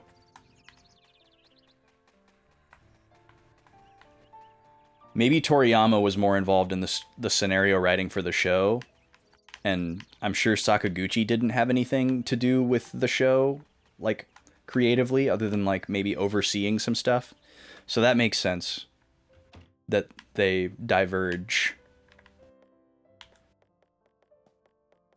I would expect some divergence, but that sounds like there's a lot. Very few anime make it to US TV. You've seen like 3. Yeah, I haven't watched... I mean, I don't watch TV at all anymore, obviously, because, like, the concept of TV doesn't exist in the same way that... that it once did. But... Oh, there's a 51 episode season, but there's more than one season. That's mind-blowing that it went on for that long. I guess if they had that Toriyama cheddar.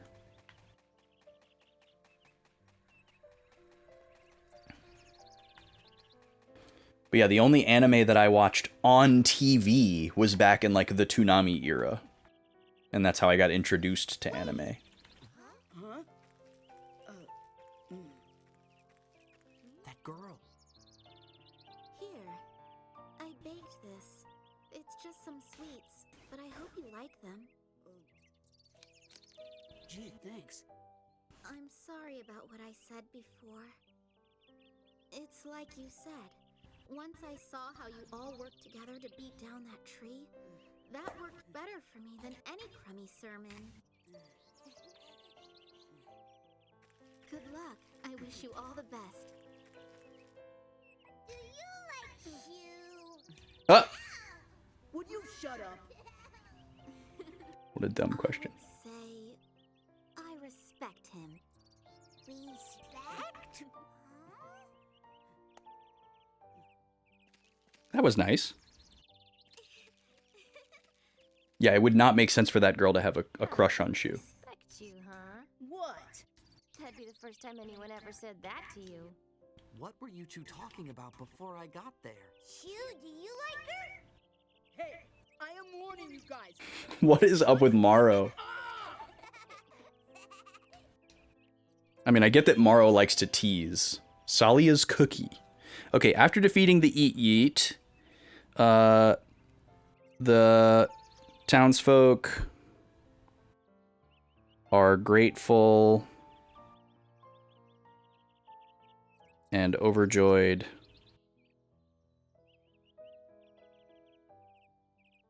at their new freedom.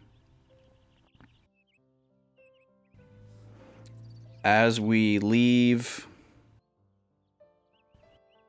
Salia,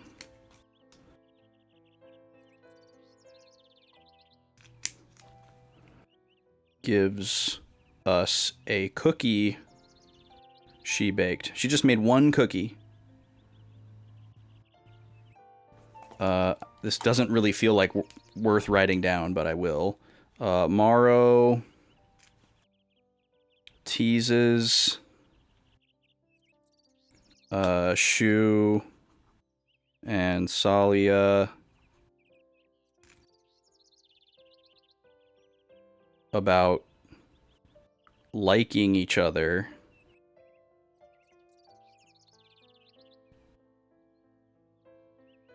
But it's not like that for either of them.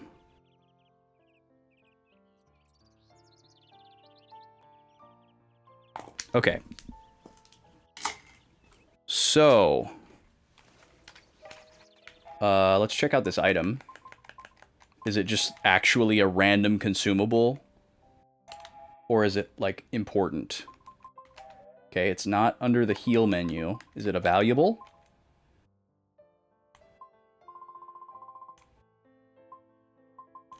It's not a valuable. Is it an enhancement item?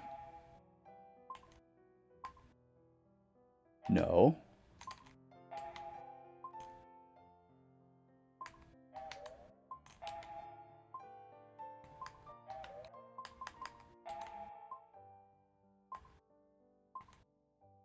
It's not a spell.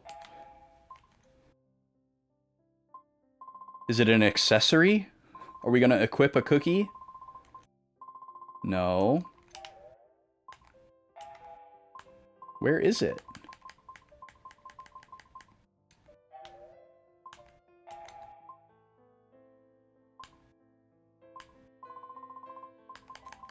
Oh, here it is. It is a consumable. It's just a random consumable. Okay, I just passed it. The show only character they made be madly in love with Shu. Oh, like in an anime trope kind of way where it's like unrequited? Or like there's actually like a romance? I could see it being the first one, where like there's just a girl that like thinks Shu is cool and like has a crush on him, but he like doesn't know that she exists. Okay. That's a pretty common anime trope.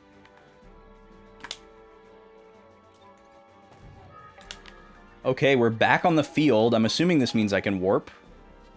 Oh, no, I can't. Okay. Well, that makes sense, because we could just warp to Jabral and spoil things. I do want to get these bestiary entries. Look at these guys. They're called Kellalon Defenders. Does that mean they defend Kellalons? Or that they are also themselves Kellalons and they just look totally different? What kind of damage are we doing? Oh, okay.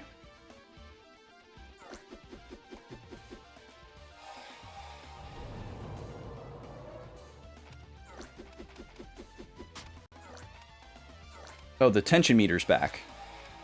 Okay.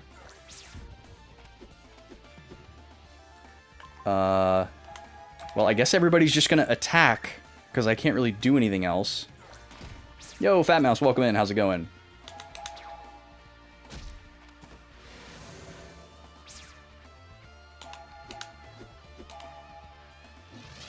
Yeah, I can see where that's going, Halo Killer. No thanks. I wonder if you can find that anywhere. I guess it's probably on, like, Crunchyroll or something. And probably, like, no other legal platforms. And you'd have to just acquire it.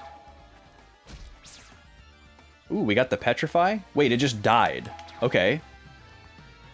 Is Petrify instant death?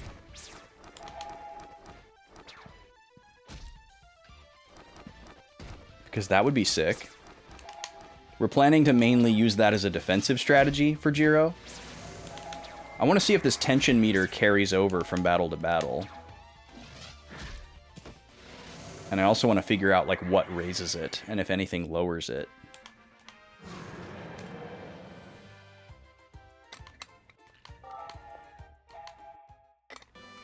I'm really sad that my other party members aren't gaining SP right now. I'm hoping that we don't see too many new enemy types. Okay, just a small little stretch there. What is this going to be?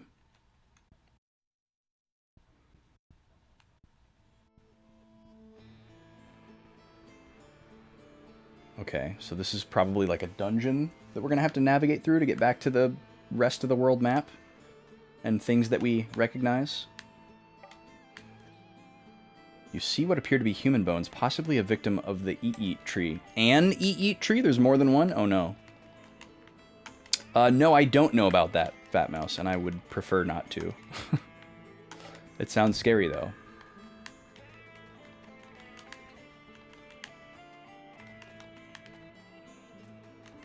If I somehow fell prey to that glitch, we're already past the point of no return on that, so... Yet another reason that I'd rather not know.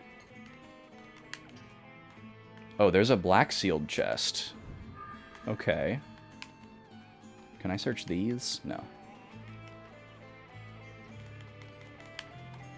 Okay, so let's see. Devour Forest. Oh.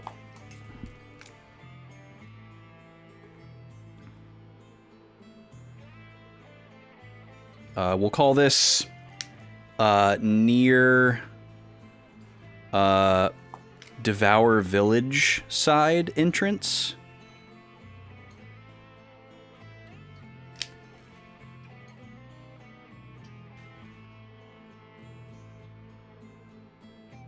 And it is a black one.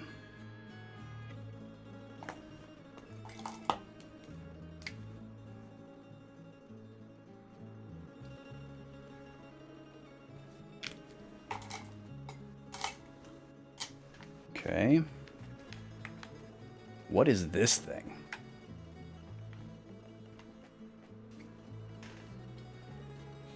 What is this thing? It's some kind of artifact. It looks really old. Can we get it to work? It doesn't look like it.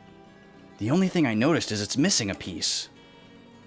Okay, so maybe this will be something that interacts with, like, the black device or the white device whenever we get that.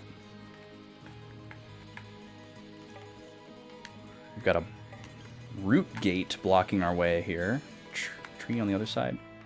Yes, I do. I take notes on pen and paper for, like, story stuff, as well as, like, collectibles and things that I want to come back to. Got a whole color coding system and everything. I do it for all my playthroughs now. I like it a lot. Helps me remember stuff, helps me digest information. Okay, are you a new color? You're not. Oh, I don't have field skills. Oh, man, okay. So I guess I'll have to just, like, run away or dodge people the old-fashioned way. I'm not going to fight these guys because we already have the entries. And, yeah, people are just going to get murdered.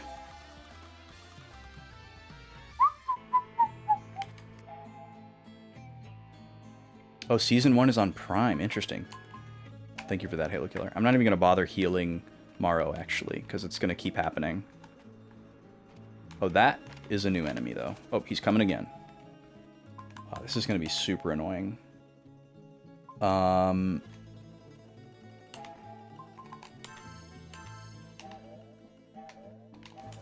definitely worried now that I'm wrong about how long we're going to be in this state with only one shadow user.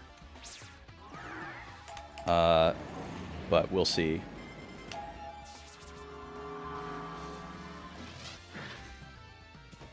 Oh, nice. One hit KO.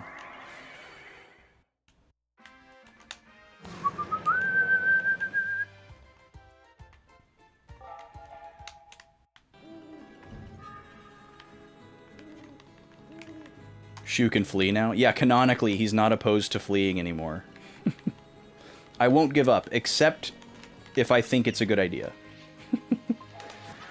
Okay, I'm gonna have to just, like, initiate battles when they're not dodgeable, so that they don't get initiative, and then just run away.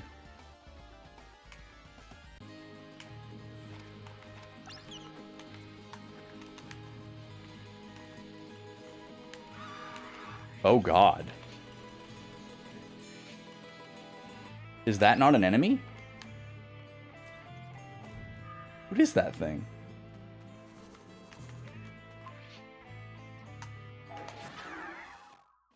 It's just like a piece of the environment, I guess. I tried to run into it. I tried to interact with it.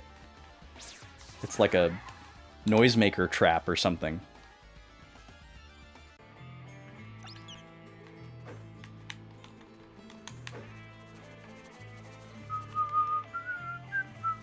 What? Just showing me a treasure chest? What is this, Zelda? Something gonna happen when I try to open that? Oh, we've got acorns again. This is a new palette swap. You always thought it was a semi-neat quirk.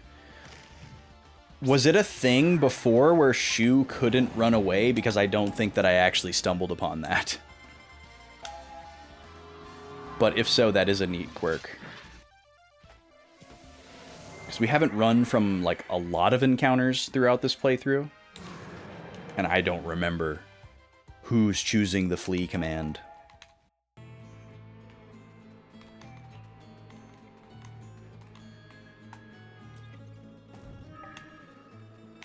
Oh, hello there. You are large.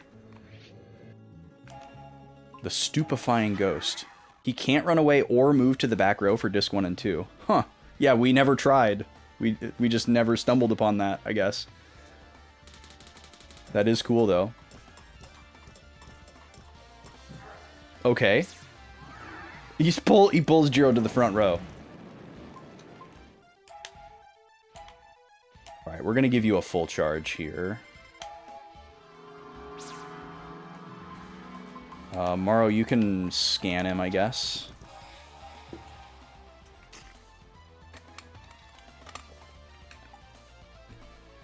Turns you into a zombie, okay. I guess you can just give him a little bonk there, Kluk.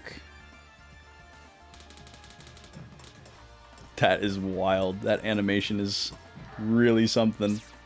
Yeah, the tummy drummies is really something. Well, he's got a decent chunk of health. Nice counter.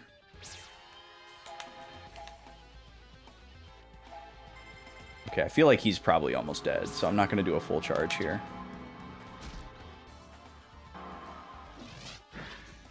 Yeah. Well, that's quite the animation. I guess the indication there is that he was like kind of like a special enemy that was guarding that chest, and that's why they showed it. That's the only thing I can think. Flower shard. It looks like this might fit into something. This is no ordinary stone. It's shaped like it might fit into something. Thanks for saying what Shu said in a more familiar way. Okay, we need to run an ad. So that's probably what's going to go into that pedestal that we saw at the entrance. I will be back in a few minutes. You're going to see Mario Party if you don't see ads. Thanks for being here.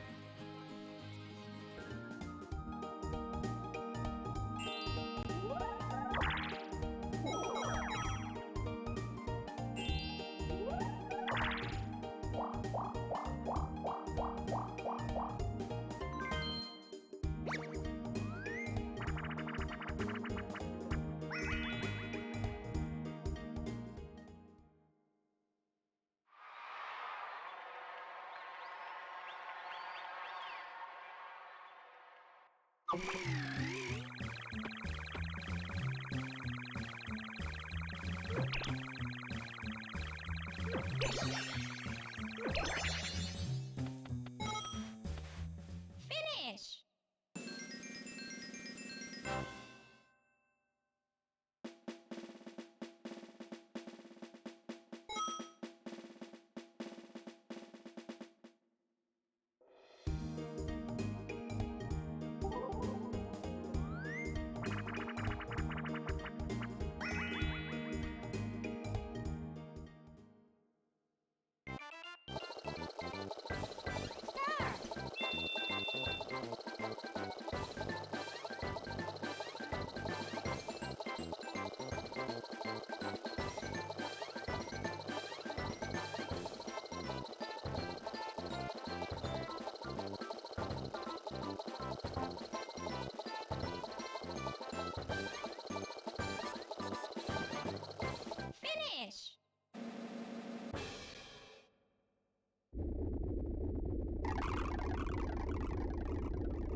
Welcome back from ads, everybody. I'm just finishing up a snack here. So we're gonna watch this mini game.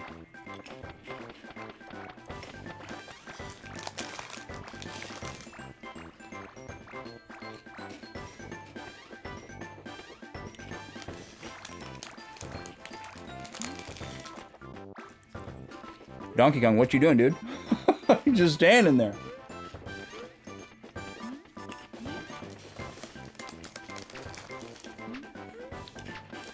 Is anybody gonna win this minigame? Hello? They're all on hard, by the way. Wow. That was embarrassing.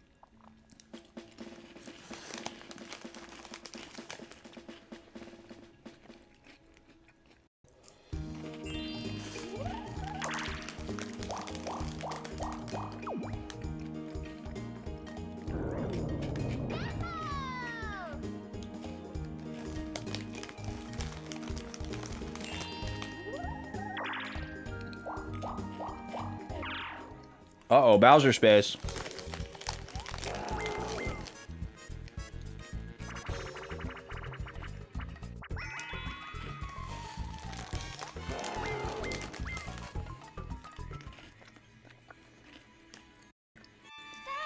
This is an interesting one. You play a minigame that already exists in the regular pool of minigame, but the result is different than when you play it in the regular pool. Sometimes in a Mario Party game, there's like a special minigame that only Bowser can initiate.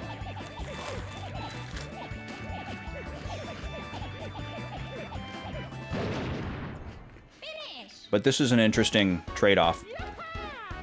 So instead of Luigi winning coins here, he's just going to keep his coins, and then everyone else loses 20. Which, this is a disaster for my purposes. I want everyone's coin total to be as high as possible. For this.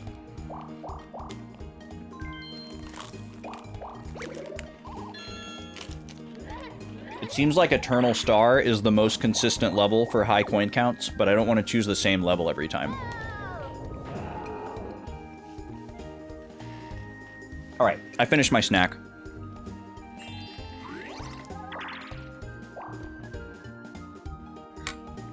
Oh, inflate as much as possible without blowing up. Interesting.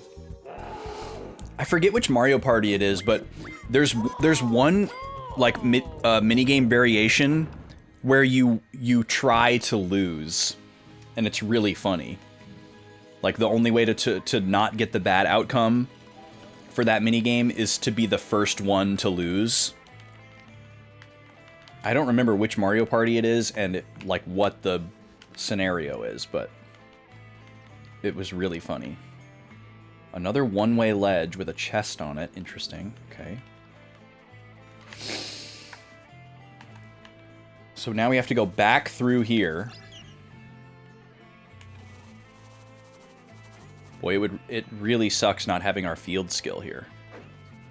Okay, we dodged that one. I don't think we're going to be able to dodge this one, though.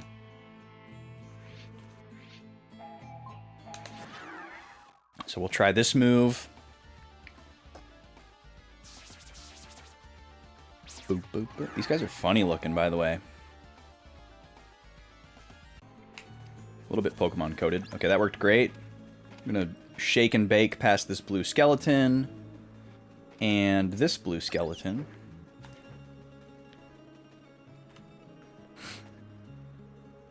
Hey, maybe that stone fragment we found will fit in here? You might be right. Let's give it a try. I don't remember it being called stone fragment. Maybe I misread it. I thought it was like a something like a stone feather. But we also picked up like an ancient feather. I don't know. My brain is broken. All right, for some reason that does that. The tree roots disappeared. Works for me.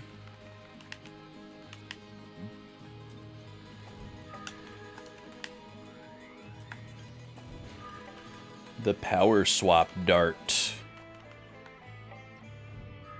There's a lot of stuff so far that has looked searchable that is not.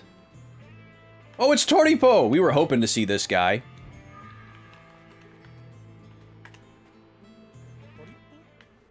Yikes! You almost gave me a heart attack. You shouldn't sneak up on me like that. You wouldn't believe what happened after the last time we met. After we parted, I went up the trail where it branched off. And I was shocked to see a bunch of frog-like creatures. So shocked, in fact, that I lost my footing and plunged into the river. It swept me right into the edge of this creepy forest. When I came in here to hide from something scary, the roots closed shut, you see? It was quite an experience when I think about it. This is totally different than the voice I gave him throughout the game so far. Let's get down to business. Okay, we wrote down what we wanted to buy from this guy the next time we saw him. What really sucks is that we don't have access to everybody's skill menu right now to see exactly what rank they were. Because we need to do some math.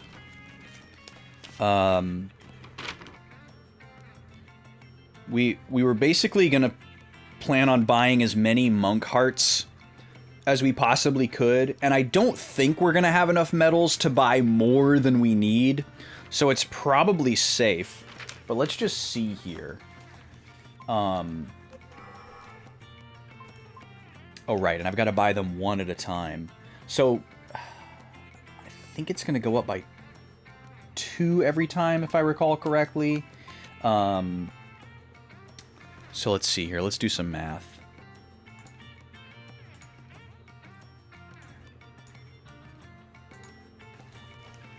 So we'll just add with the formula here till we get to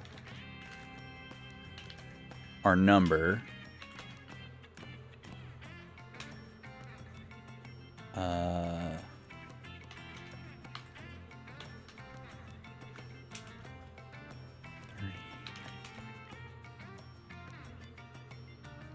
Okay, so we'll be able to buy them up through the one that costs 32? Yeah. Which is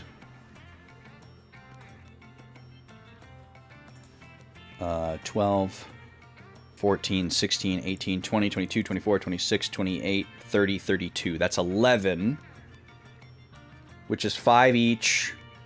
We're trying to get to rank 31 as a monk. And we can see Shu's rank as a monk, but we can't see Morrow's rank as a monk. We'd have to like reload a previous save to look at that, which I guess is an option. We would just have to like redo some stuff to get back to Toripo here.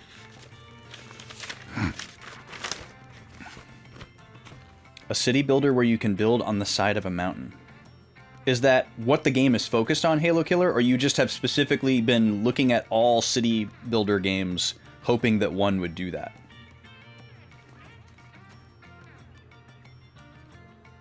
Okay. Yeah, I think I'm just going to buy as many as I can buy here and consider it safe. And even if this ends up being more than I need, these levels will be, or these monk hearts will be useful for Zola as well. We can just give the extra ones to Zola. So we're just going to buy monk hearts until we don't have any more medals left. That is our plan here.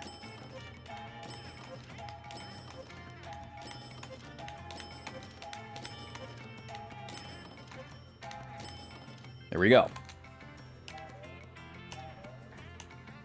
I wonder what I'd find if I could pass through here. Maybe the Aurora Ruins? He's been talking about the Aurora Ruins since the first time we met him.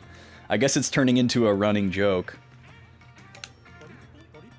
Toripo? Toripo? And then he leaves.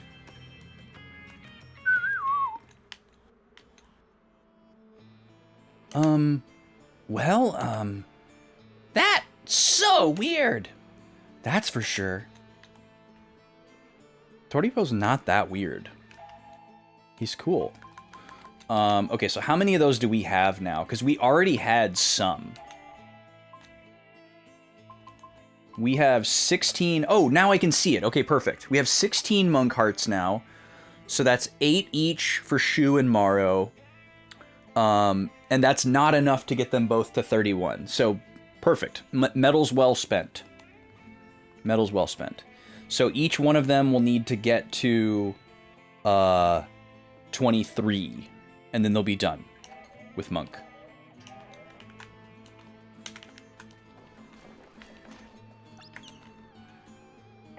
The remains of a hut. Alright, Blue Skeleton. It's been in early access for like 2 years. Man, I really wish there was a way that game dev culture could shift back to,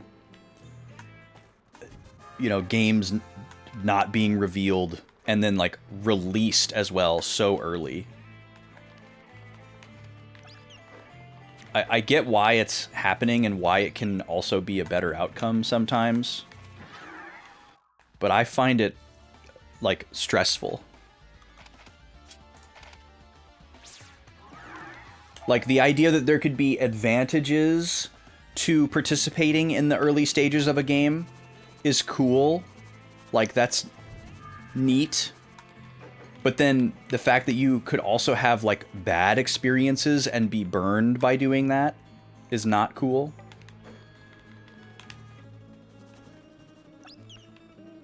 And then just, you know, having to wait so long, you know? Like, imagine if you found out... imagine if gamers found out about Chrono Trigger in, like, 1992... and then had to, like, ride the roller coaster for 3 years, up and down,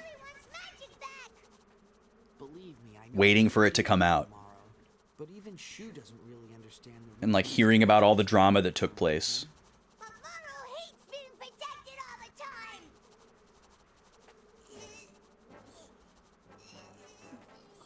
What? Remember what happened last time? Yeah, that stunk. Oh, is working? Hey, Maru! Hey, you need to breathe. Maru? Oh, man. Maru almost died. Almost died. What should we do? I know we shouldn't rely so much on magic, but I must admit, now I honestly want the power. Yeah. But we shouldn't rush it. If Shu could do it, we can probably do it too. Okay, so they're coming around. Give up. We need to believe.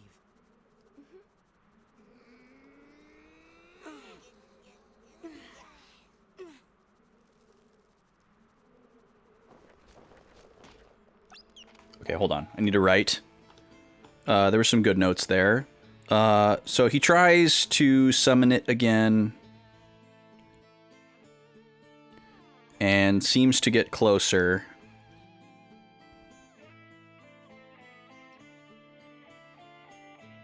But still fails. Kluk admits she misses the power and she and Jiro agree that it must be possible to reclaim their powers if Shu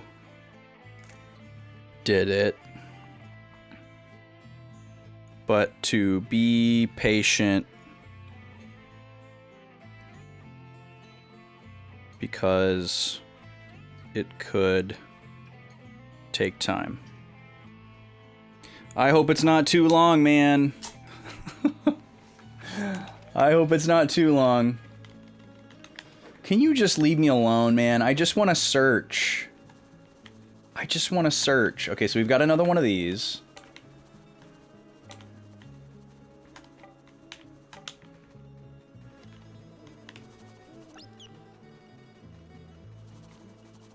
I just want to walk the stretches of these paths and mash the interact button in peace.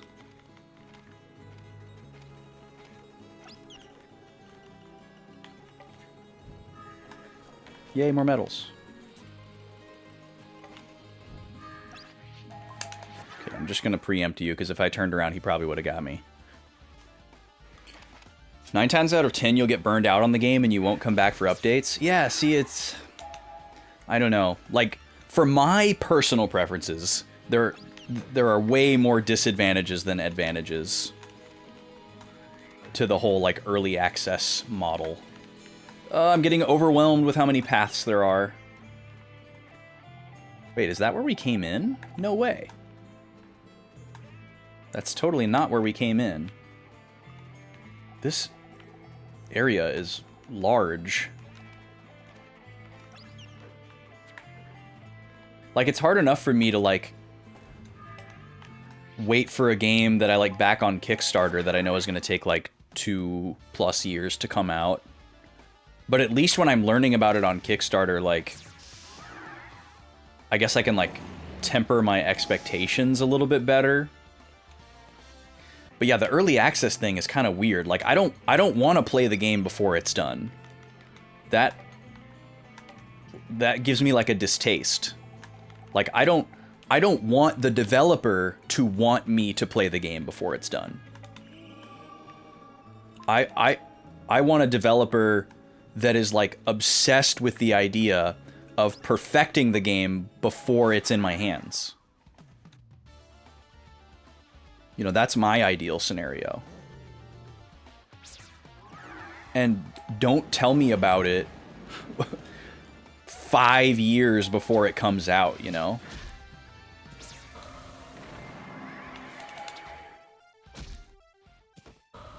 '80s Karate Boomer, welcome in. Toriyama was a fantastic artist. I'm a huge fan. We've talked about this a lot, though. I don't feel like Toriyama's art translates well to 3D. Or, like, something is lost when it becomes 3D. I think it looks way more vibrant and has more, like, personality and signature to it when it's in 2D. And I prefer it. Like, I think this game looks good. And I think, like, the more 3D leaning Dragon Quest games look good. But I think all the 2D ones look more Toriyama to me. These guys are very silly, but also scary. Monkeys are... I'm just kind of scared of monkeys, I think. That's a me thing. The only one you've enjoyed really playing in early access are the endless games because they involve the community and creation. Yeah, I think early access for something like... what was that one that I streamed one time? The, like, Zelda Maker game. It's called, like, Dungeon... It had a kind of generic name. It was an Apogee game, which is how I got hooked up with it, because I got friends at Apogee. It was, like, Dungeon Master? That's, like, impossibly generic. Like, something like that is cool, because, yeah, you get to participate and, like, give feedback, and maybe see some of your feedback get implemented into the game or whatever. I think it's cool for something like that, that's almost more like a piece of software. Or it's just as much a piece of software and a tool as it is a game. But like a game like this, that's like a narrative-driven like RPG or something, like I don't want to play that before it's done. I want to experience the creator's vision, you know? I want them to make like exactly the thing that they wanted to make with no compromises, and you know, interact with it as like a work. But there's like a lot of advantages from like the developer perspective to doing the early access thing, because a lot of times they like don't have enough money to complete their game, and so people pay to have the early access. You know, they can't afford play testers, so those people are the play testers. Like, for a lot of reasons, it can make sense for an indie dev to do the early access thing, and I get it. I'm just not a fan of it. It is a Banjo-Kazooie shirt, yes. It's not officially licensed. It's a Yeti shirt. Oh, Flea does fail sometimes. Okay. There we go. I just want... Oh, dang it. Okay, I guess I'd have to kill you if I want to touch this log. You think the shadows look better in the show because they have different colors and textures? They aren't just all blue? Yeah, the texture is a big part of it. It kind of ties into what we've talked about a lot with the Pokemon thing, or at least what I talk about a lot with like the 3D Pokemon games lacking some of the personality. It's kind of the same idea. Like, there's just not enough texture and vibrancy and variation to the 3D ones. They're like, something is lost. Like, things are gained. Certainly things are gained as well, but something that I wish wasn't lost is lost in the transition from 2D to 3D. Thank God we got that one crappy item. I'll be able to sleep tonight.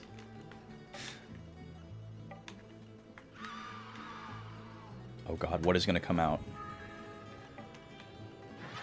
Oh, just these little goofy guys. I don't mind that they're all blue. That's fine. I think the different shadows have like enough personality in this game. Wait, okay. It's like I can't run from this battle.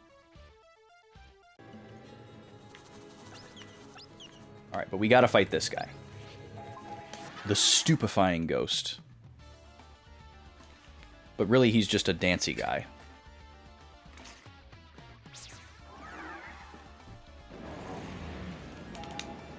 Okay, we'll charge this, because this guy does have like 1500 HP or something.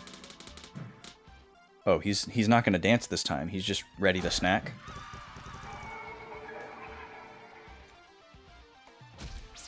Wait, what was that? It said 170, but it didn't do any damage to him. And now he's in some kind of status. For some reason, I'm assuming I can't heal him until I remove that status, but maybe that's not true. Let me try using a potion on him. Oh, it killed him. I see. So it's like, it is true zombie status. We might have an item that cures that. This is our first time seeing it. So I wonder what that 67 means. Is that like how much zombie HP he has? Let me see if we have a...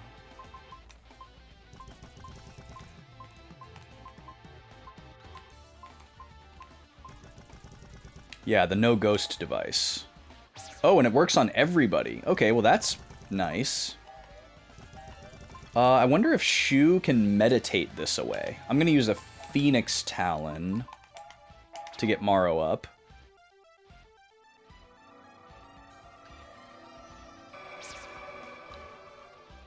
Oh, and there he is. Look at him. He can heal himself. Oh, no, he's not going to be able to meditate because we don't have control. He's attacking himself. Okay. Well, I guess I'll just use it. We don't have that many of these, but we can buy them once we get to a town. Not Shu, please. Anyone but Shu. How does he know to use that on Shu? Like, oh, but now I get my turn? Okay, let me see if I can meditate this away. Or maybe it failed? Because he doesn't have the purple glow around him.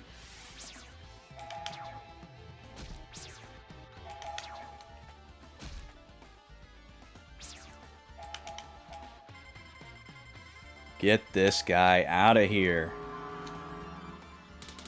Please not Shu.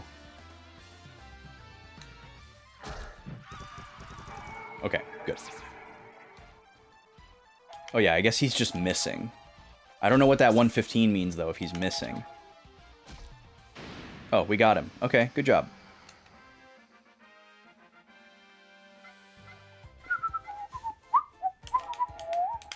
How pathetic everyone's attacks are really makes me think that we're not going to be in this state for very long.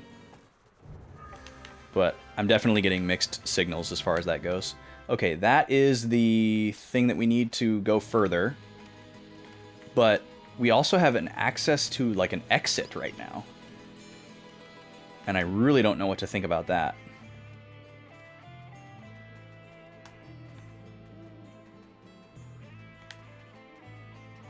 Where was that?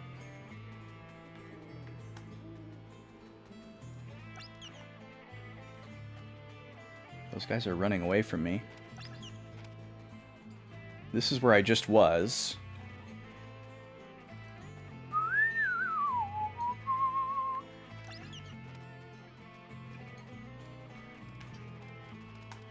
Okay, it must be over here. No, this is the skeleton leading to the chest. Is there another fork past here? Oh, there is. Okay. Come on, let me past. Thank you. No, this is a dead end. That's what I thought. Okay, so that means it must be back this way.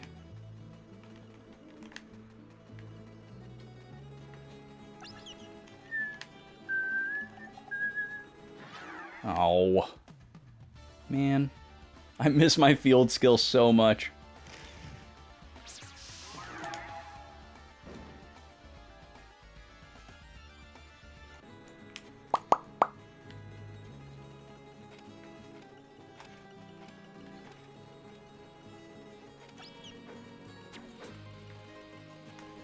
Okay, the exit must have been this way.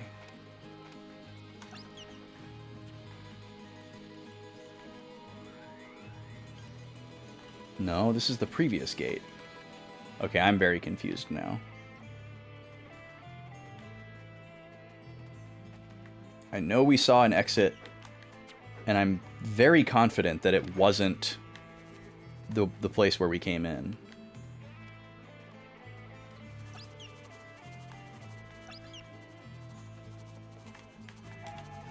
But we can always come back here once we have our powers again, I'm sure.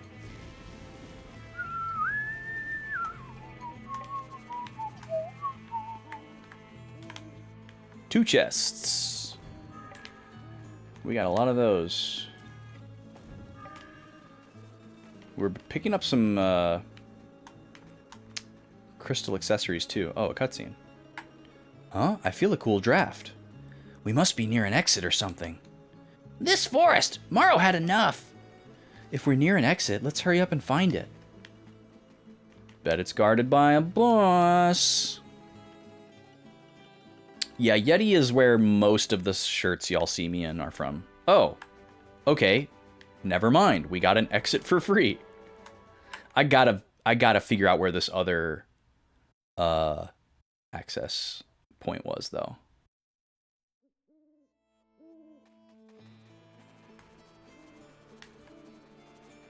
Yeah, I could see a lot of people missing stuff in here because they're just trying to beeline. Because it's, like, really annoying to traverse with only Shu having abilities. Or you just have to commit to, like, Shu getting way more SP than everybody else.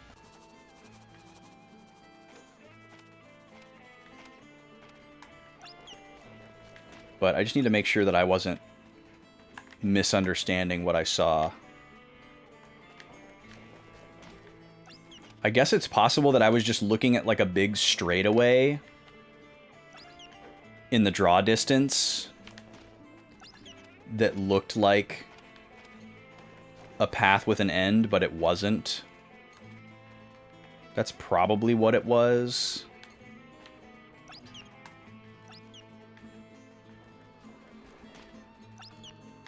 I think this is what I saw, actually.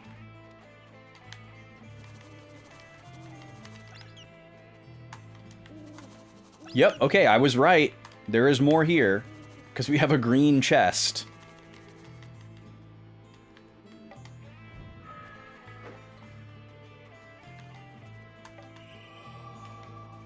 Okay, Kluk getting some EXP, that's huge.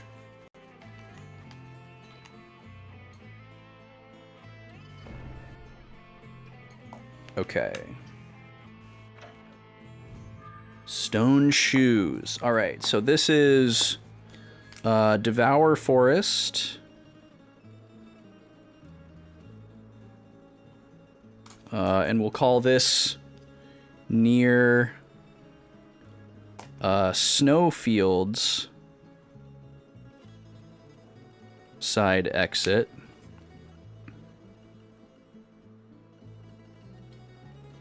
And this was a green barrier. And we got stone shoes.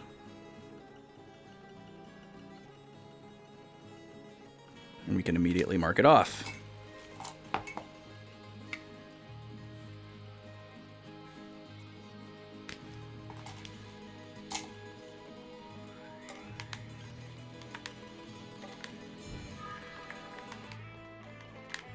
Okay, and I think there was one more branch to this path.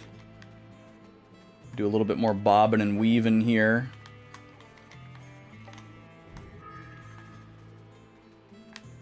Oh, it's just this chest and a one-way ledge. Okay. I think we're fully explored now.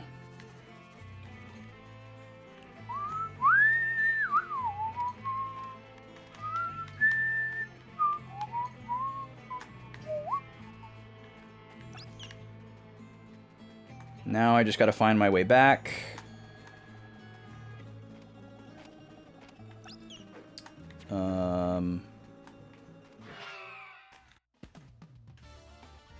You regret not getting some of the banjo shirts from Fangamer?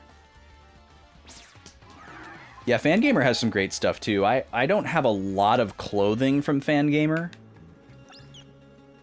But I have several of their physical games that they've published, and a couple of other little trinkets.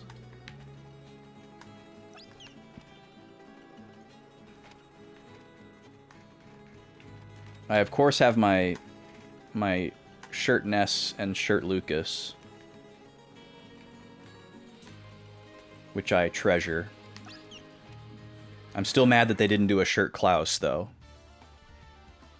Obviously they still could, but I really thought they would around the peak hype period for Mother 3. Like in like the during the Wii U era basically, where everybody was feeling like maybe Mother 3 was going to get localized. Right around then I was like, give us that Lucas or give us that Klaus shirt, Fangamer. I want it. Those are some of the most premium shirts that I own. I don't think I own any other shirts that are Turkish cotton. They're so soft. And I have the Ness hat, of course, as well, because it came with it. But I'm not a hat person, so never worn it. I did go as Ness for one, like, Halloween, because it was very convenient. I also, ironically, went as Lucas for a Halloween once, but it was before Fangamer made the Lucas shirt, so I had to make my own, which was quite the project. Alright, we're back on the overworld. That was a very confusing dungeon with no map. Oh, the Jinjo plushies, that would be fun to have. Yeah, I've seen those before. Okay. I'm not going to focus too much on new encounters here. I'm mostly just looking for chests. I'm also hoping that since this is the snowfields, there's not going to be any new encounters to even tempt me. And I'm also assuming that this is somehow going to connect to the other part of the snowfields to get us kind of back in the swing of things. Alright, let's go get this chest up here. Oh god, that's a large bear. I don't know if we've fought that variety of bear yet. That guy is not new, though. I don't think. Well, maybe he is. He's a palette swap, but I think he is a new palette swap. That wizard guy is definitely not new, though. We've definitely fought this exact guy before.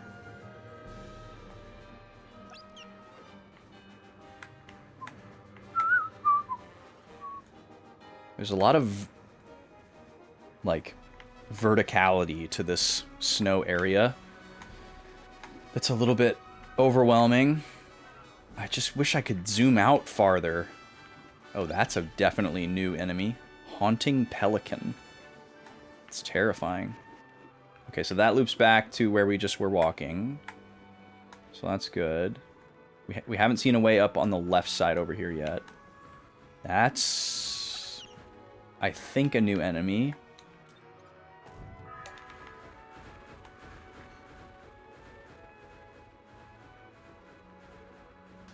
I only get the entry if I defeat them.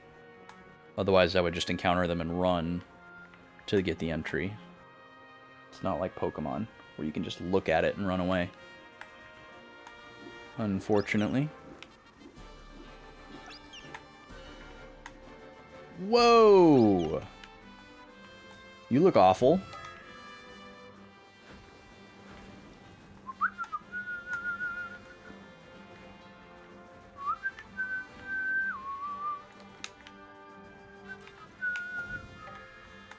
Nope, no thank you. No thank you. What is he doing? He's like spawning and despawning over and over and over. That doesn't seem correct. Have fun, dude. These guys look like Plague Knight or something.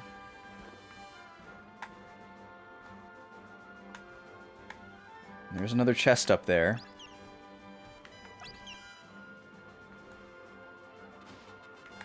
Oh, the Bug Snacks plushies. That's cool. I want to try that game someday.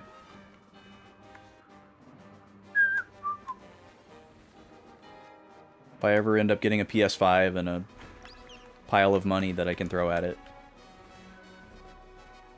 Alright, this will finally get me up to here.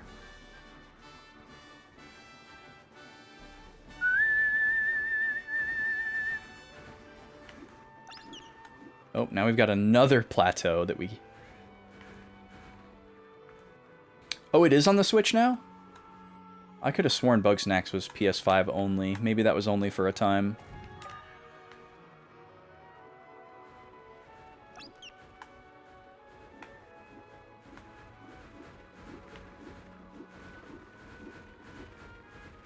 Whew. PS4, 5, and Switch? Are you sure?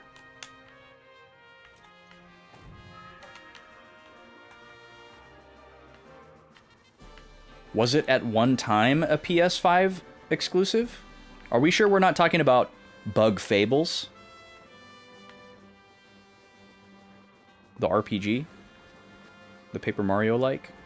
And that we're talking about Bug Snacks, the, like, adventure platformer?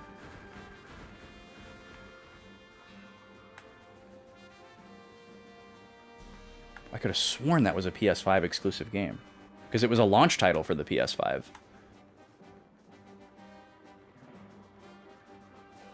So it'd be really weird if they went back and released it on PS4 after it being a PS5 launch title. Nothing up here, okay. Fair enough. We got these roads.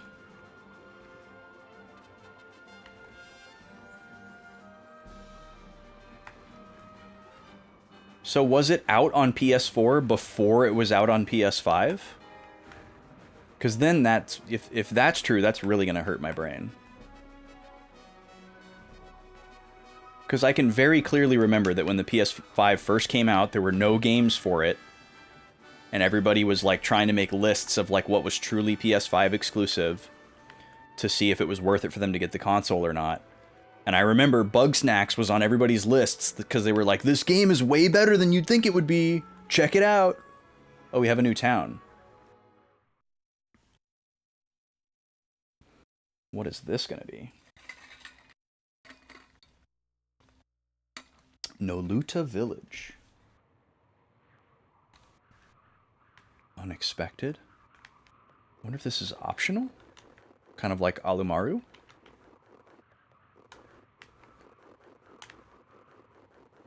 I really don't want to do optional stuff. Ooh, a checkpoint. Okay, I should save.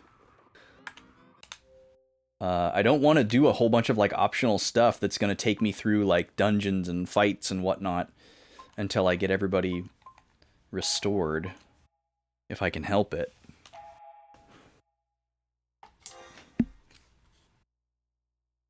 So we may have to save this for later if we can. We'll call this Noluta Village Scouting.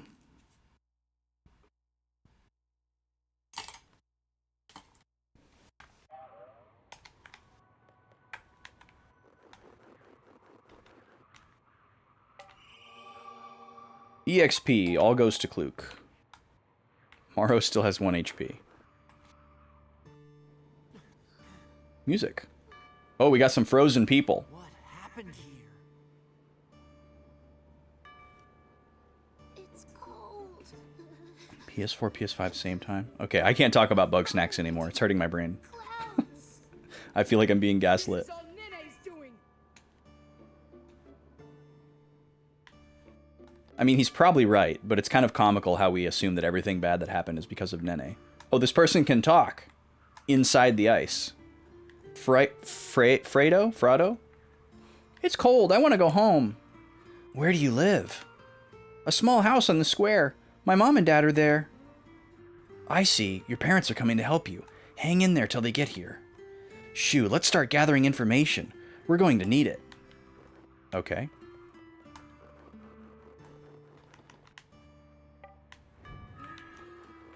Well, I guess there's no harm in examining everything while we're here, even if we opt out of the side quest.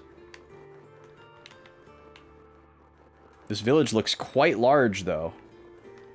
We've got machines embedded into the wall of the mountain, which has some pretty serious implications.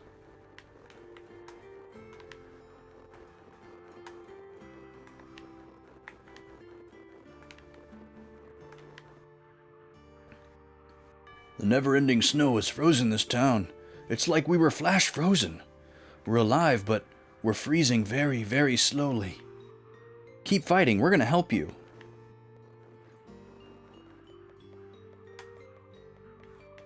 It's really wild to think that, like, our whole experience is, like, contrived by Nene. You know, like we're kind of like we're in a simulation. Like he's made the whole world into like an escape room. And we're the contestants.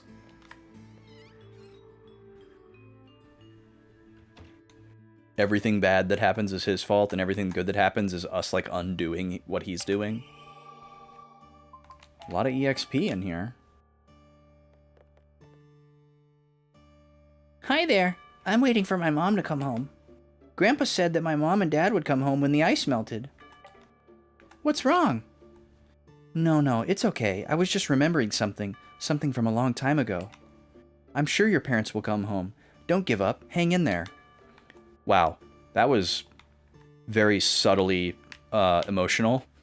The thing from a long time ago that Kluk was remembering is her parents not coming home. And probably how long she waited up for them.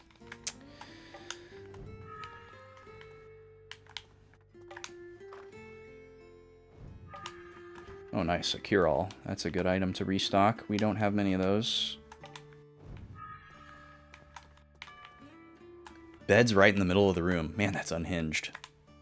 Who does that?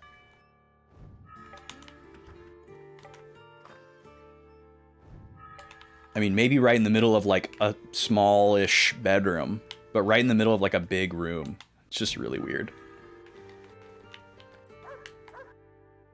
Dog. So tiny. They got a nice Sea of Stars shirt. I think I saw it. I love the art on it, but if I recall correctly, it's just like a white shirt, and I'm not super into white base shirts. Yeah, okay, we're saying the same thing. Yeah. Yeah, I wish it was on like a sky blue or like a pink or a yellow or something. Would have snatched it up in a second. I really like colorful shirts. I have a lot of black shirts and white shirts and gray shirts. And I will buy them depending on what's on them, but not a huge fan. Oh, new customers. We must be able to go out now. Unfortunately, no. I think we might be a special case. I see. Then maybe we can not go out to look for her parents. They went off to Devour Village some time ago, but haven't returned. We passed through Devour Village on our way here. Many people had died there. I know. Maybe her parents, my son, may have died. Maybe it is better if the village stays frozen. She won't have to find out about her parents' death. She might be happier that way. That's so sad. I can't watch the same sadness as mine spread in the world. I have to fix things, not just for myself, but for people like this child as well. A light shines in Kluk's heart. What does that mean? Huh? Kluk? Is this like... Is this how Kluk is going to get her magic back? Are we going to have to do like a quest for each character to like restore their mojo? Like that subplot in Austin Powers 2 or whatever?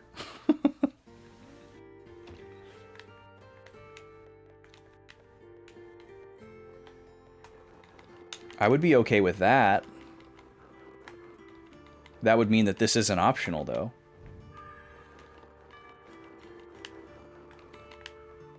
There's been a couple of things that we've done in this game that we thought were optional when we started, but by the time we got to the end of them, it was like, oh, that definitely wasn't optional. Pretty much only one thing so far has seemed truly optional. Have you seen Fredo, my son? He's wearing the same jacket as I am. We saw him near the entrance to the village. He was still alive. Oh, Fredo, thank heavens, my son is alive. I rushed out to save my son, but this is what happened when I did. I want to do something, but I can't. All I can do is wait to die.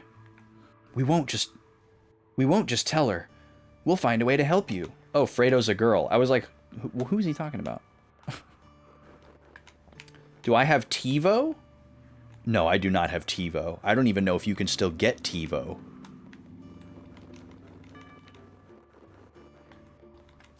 I literally don't have a way to watch, like, old school broadcast TV on eBay. Well, yeah, you could get the device, but don't you also need, like, a subscription to the service in order to be able to use the device? TiVo was a subscription service back in the day that you had to pay for, like, monthly. And if they're not still around, I don't know if you can still do that. But I have no idea.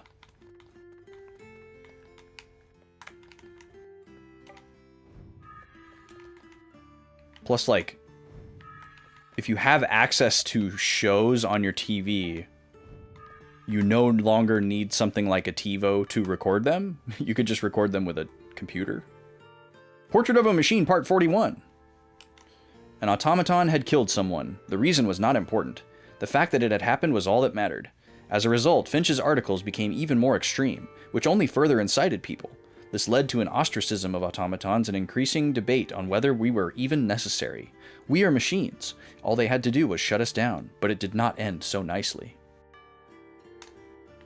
You know? Are you, like, not a fan of computers?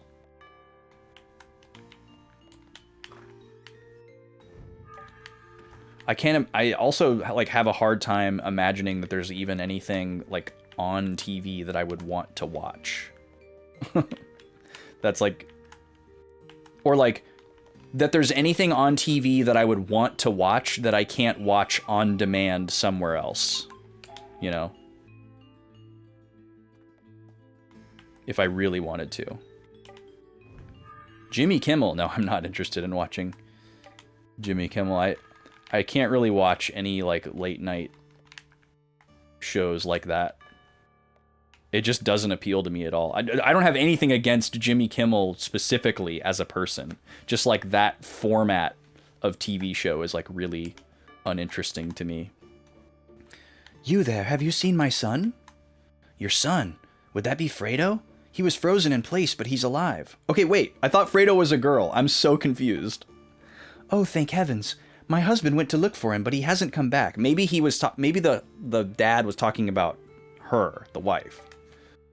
I was just thinking I'd go out looking too. You mustn't, you'll freeze as well. But my whole family is frozen. I want to go outside and die alongside them. Jesus, that's morose. Don't say that. Your husband and son wouldn't want that fate for you. We will help you all. Just please hang on a little longer. Families do what they can to save each other. My parents were the same way. When I was dragged underground by a land shark, my parents kept digging until their hands were bloody. This isn't just my battle, but I have to be strong to make things happen. A light shines in Jiro's heart. Okay, so something is happening here. This all feels very, very canon. Yeah, I don't know. I used to watch a lot of late night TV with my dad back in the day. We used to watch Conan and Letterman and Craig Kilborn back when he was on and stuff like that. My mom used to love to watch Craig Ferguson during his era. But I don't know. I don't have a desire to watch that style of show anymore. Like, the musical guests that they have on are usually not music that I'm interested in, because I'm not usually interested in a lot of like current popular music, and I feel like I have more efficient ways to discover new music if I want to discover new music. Ooh, that's intriguing. We're gonna wait on that. And then, like, I'm not really interested in celebrity culture, so like whatever celebrity that they're gonna have on to like interview is probably not somebody that I like super care about. And usually the monologues are pretty cringe. And especially with like the climate right now, like they're probably going to be pretty politically driven. And like I would want to watch something like that to stop thinking about politics for a minute or current events. So that would be counterintuitive for me in that way as well. No shade, though. It's cold. Please help me. Keep fighting. Keep fighting. Mor'll do whatever it takes to help. So just hang on. Just hang on.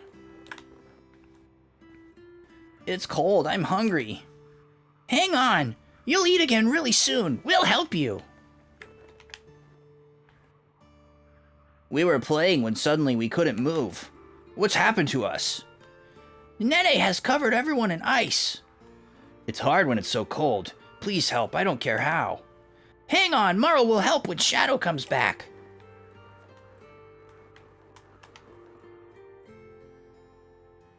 It would be better to die. I just want to die. Kill me. Oh my God. This shouldn't be funny, but I have to screenshot this. What? Don't say that! Mor'll will help you! There's nothing you could do to help. Everybody just ignores me anyway. You mean those three over there? It's okay. You can all be friends soon. It's no good. They just pick on me. Mor'll fought with brothers and sisters, but always made up. You'll soon be laughing with them, so just hang on. If we don't do anything about Nene, Mor'll's brothers and sisters will end up the same way. Gonna get him, no matter what it takes. We're gonna get him. So Morrow's gotta get Shadow back. Morrow's true Shadow. All right, and everybody's got a light shining in their heart now. Oh, that was the goal, apparently. Okay, after this cutscene, we're gonna do an ad break. What are you saying? It's the same thing. Nene goes from village to village doing whatever he can to stir up fear. And then he enjoys it as people get more and more afraid.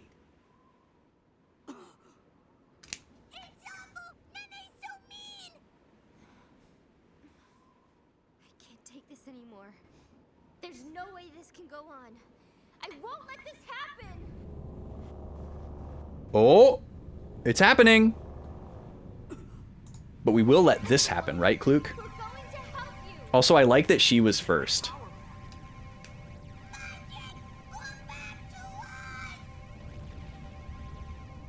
It's the same feeling that I had.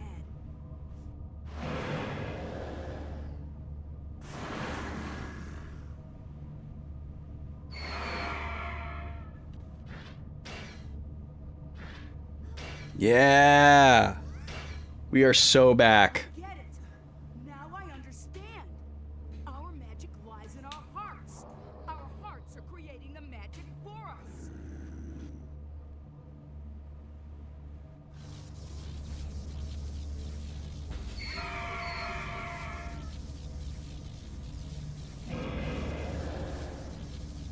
So we gotta fight them again?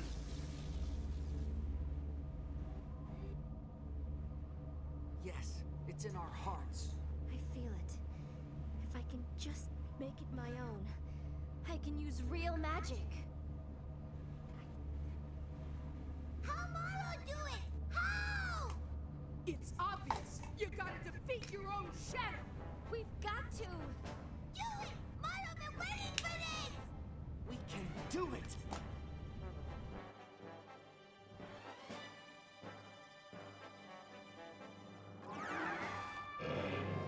Cool. Okay, so everybody's gonna have to do their own solo battle. This is really cool, actually. Let me finish writing, and then I'm gonna go to the ad break, and then we'll do these when I get back. So in their anger over the situation and the desperation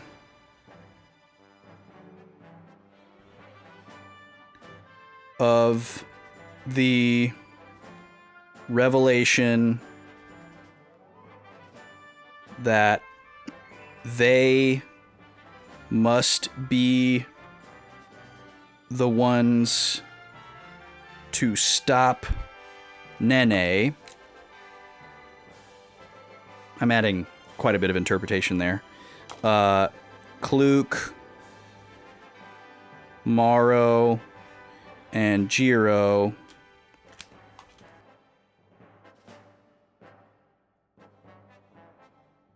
are able to summon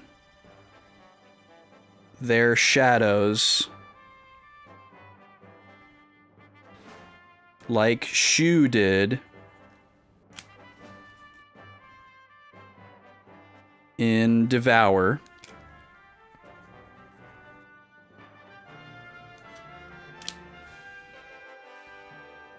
We must fight them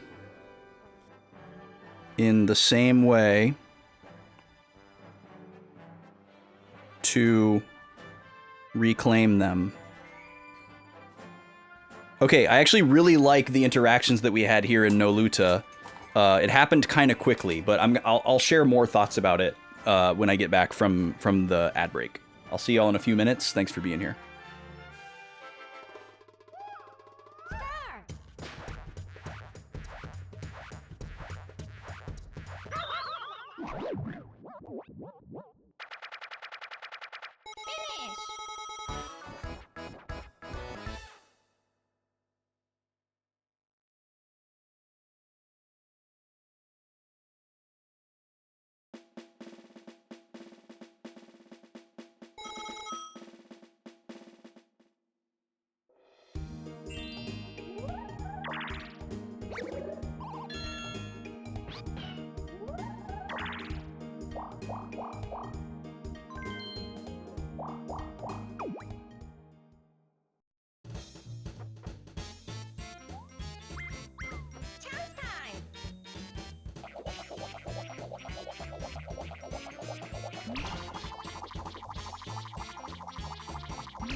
Those coin totals are looking good. We love to see that X disappear and see a 1 instead when they go over 100. That's beautiful. Welcome back from ads, everybody. I'm snacking again.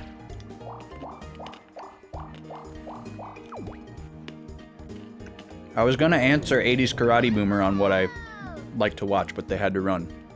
Pizza is a good reason to leave. Very valid reason.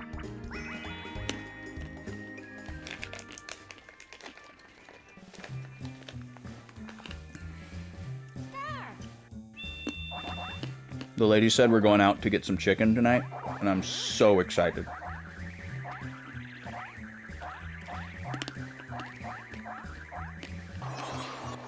No, the shadows do not talk in the game. Yeah, I'm assuming you're saying that because they talk in the show, and I could totally imagine that.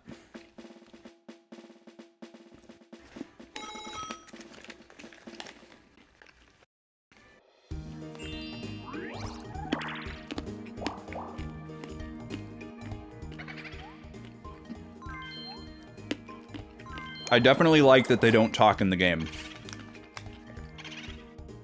Because they're supposed to be like manifestations of the characters wielding them, or like reflections of them almost. Okay, let me pause the party. I forgot to pause it last time, so I'm at turn 34 now. So I won't have to wait as long after stream to get to turn 50.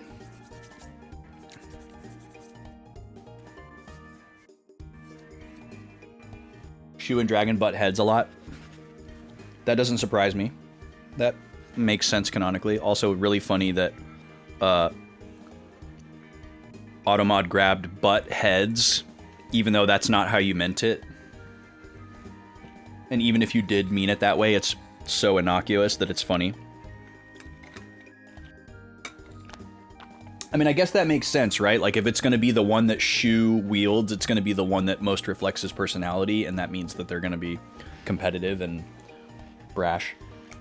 Okay. Back over here. Okay, so I'm going to share some thoughts about what just happened, because it was actually really cool.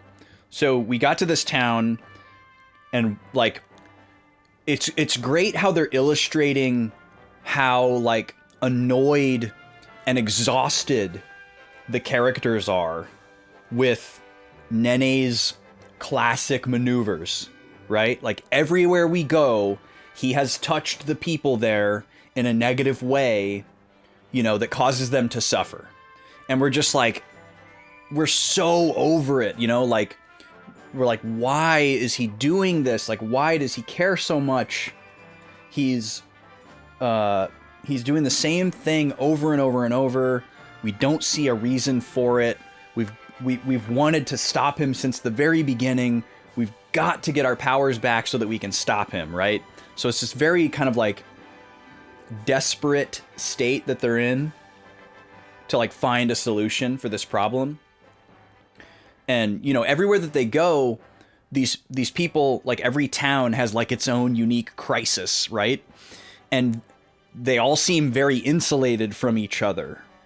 You know, like the people here were maybe like aware of the people in Devour Village, but it doesn't seem like they knew about the flesh-eating tree, who was probably conjured up by Nene. And nobody, like none of these other towns have really talked about the other towns in such a way that indicates that they realize that like, oh, everyone has been touched by crisis, right? You know, Morrow had that character development moment in his village where he had to kind of like on his own realize, oh, well, if Nene like poisoned my people's water supply and did bad stuff to us, and he also did bad stuff to you in your village, he must be doing this everywhere, you know? Like, but he didn't actually know that yet. He had to like extrapolate that thought on his own. But now we've like seen it firsthand. Everywhere we go, he's like created like a little escape room I'm gonna latch on to that definition now because it feels very appropriate. In every town where like everybody's in a bad situation, and he doesn't just wipe them out. You know, clearly he could just like kill people. He could just kill everybody, you know? But he's more interested in making them like prolongedly suffer rather than just wanting to erase them.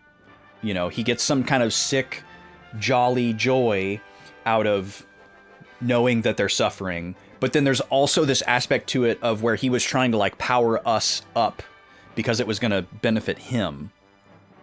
But now that that part has already happened, it feels different. But anyways, back to this specific example. Like, I liked how we went around the town and we talked to everybody and they were all desperate. You know, they're like, we've been in this situation for a long time. I might as well just go out there and freeze to death with my family because at least I can be with them in our final moments, kind of a thing. Everyone's like ready to give up.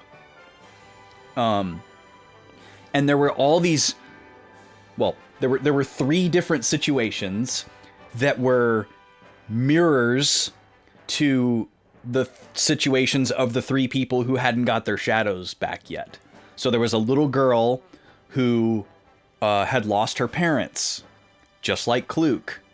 And that made a light shine in Kluke's heart. It made her, like, fire burn brighter to want to get back at Nene. Because, you know, like, she's already suffered enough on her own, but then she sees that someone else is suffering in the same way that she did. So, like, her empathy Richter scale, like, broke, you know? And then there was one for Jiro where there was a kid where the parents were trying to do everything that they could to save them, to save the kid because something happened to the kid and they were worried about the kid. And then we have a youth that feels ostracized from the rest of the youths, like Morrow and his siblings. And so everyone had a moment where they like kind of got to see the same thing that they went through in some other people, and it like activated them to a deeper level. Because like they've already done their suffering. Our characters have kind of like already done their suffering and like worked through it. But then like the idea that other people are having to go through the same thing that they went through because they can like look back in their own memories and remember so clearly like exactly how awful that was. It like activates them to a deeper degree than it would from like a you know, like just hearing about something bad that happened that we haven't experienced. You know, like when we went to Lago Village and met the Devi tribe, we were compassionate about what was happening to them because something bad happened to us in Talta, but it wasn't exactly the same thing. You know, we hadn't felt like the poison sickness that they were all feeling before. We just wanted to help them.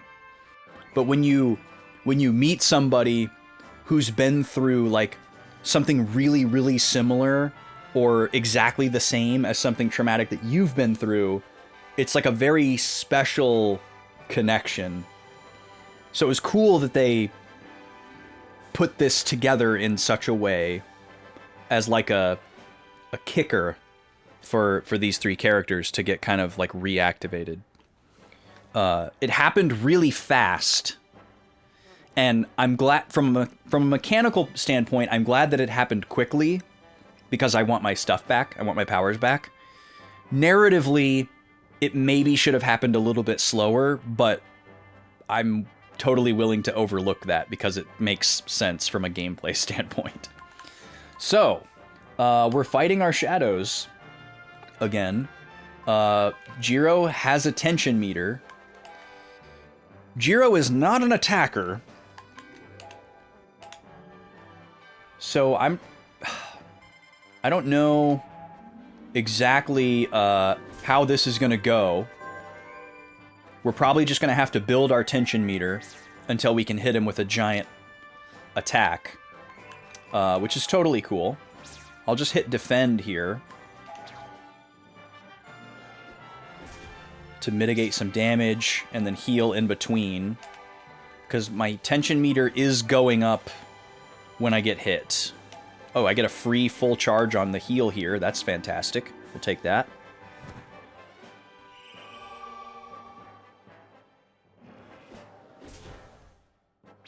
It's not going up by much, though. Alright, I'll defend here. I get to defend 3 times in a row. Okay. Tension is almost full. Let's heal again. This guy must be really slow. That's right. Oh, that's right. Jiro is really fast now. We made Jiro super fast, which is awesome. I'll just attack him, I guess. Alright, there's the full tension meter.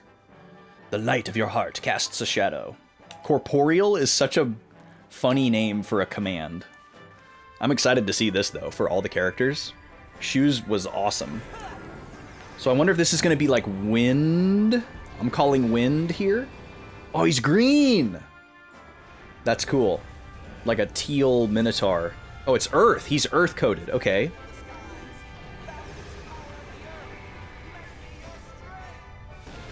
Or lightning? It's like earth and lightning? Very cool. Shoes was fire. I couldn't really tell what he said there. Some kind of incantation. That was awesome. 2,500 damage. Weirdly, like the exact same amount of damage that Shoes Corporeal did. That was awesome. I wonder if those colors are the alternate colors that they are in the anime. That'd be kind of cool. Alright, now it's Kluk's turn for her Cecil battle. It's time to unleash your true power. Well, Kluk is a wonderful attacker, so let's just do like a really powerful fire spell here. You never made it to Disc 3, so you never saw any of this. That's cool. Okay, so if Jiro is Earth... Wow. 1,300 just from that. Holy moly. Oh, we should try to steal. That's kind of interesting. You would think Phoenix would be, fire, but Shoes was fire. And if it's only going off of the in-game elements and not like the larger collection of elements, that just leaves wind and water. Because fire, like earth, wind, fire, and water are the 4 elements in this game, basically.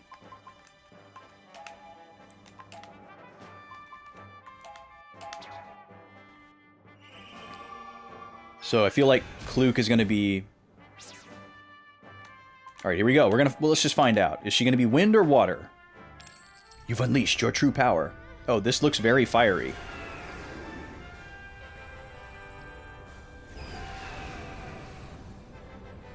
Oh yeah, the Phoenix is even red. Very cool. This is almost exactly the same as Shu's animation.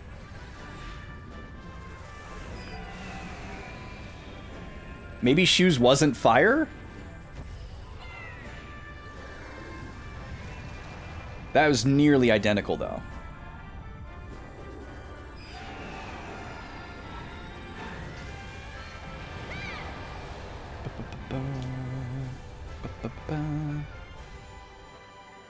Yeah, there's no way that's not fire.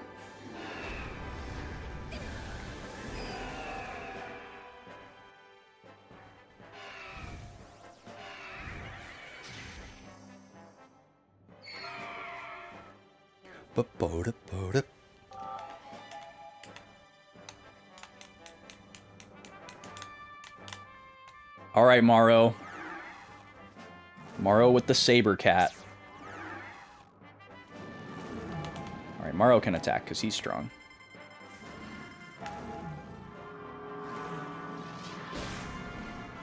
Okay, so is the enemy. Holy crap. 421? That is a lot. Okay, I gotta be careful here. I don't want this to... yeah, I need to heal before his turn.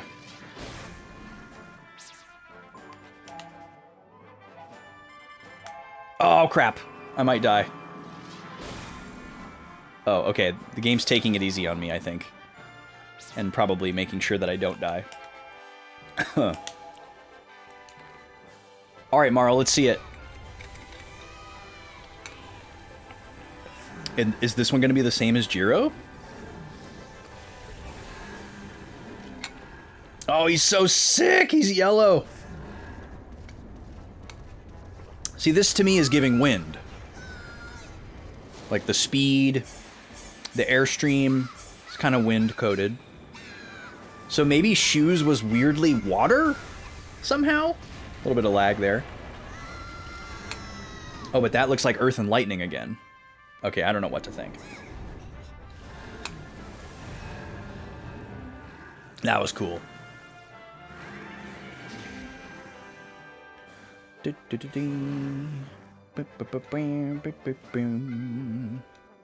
Yay! We get our stuff back. It wasn't too long. Now that I've seen them in other colors, I suddenly wish that they weren't all blue. I was totally fine with it 5 minutes ago. Can it be? It's true. Yes, it's the power of our hearts.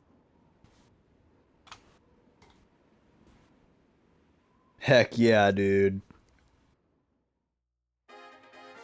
4 shadows. With all 4 powers combined, you're able to warp again. Oh, okay. I didn't even think about the fact that we use our dragons to warp.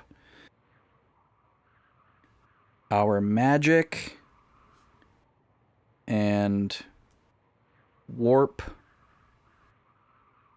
capability is restored. Huzzah! Get my next page of notes ready because we just got to the bottom of one.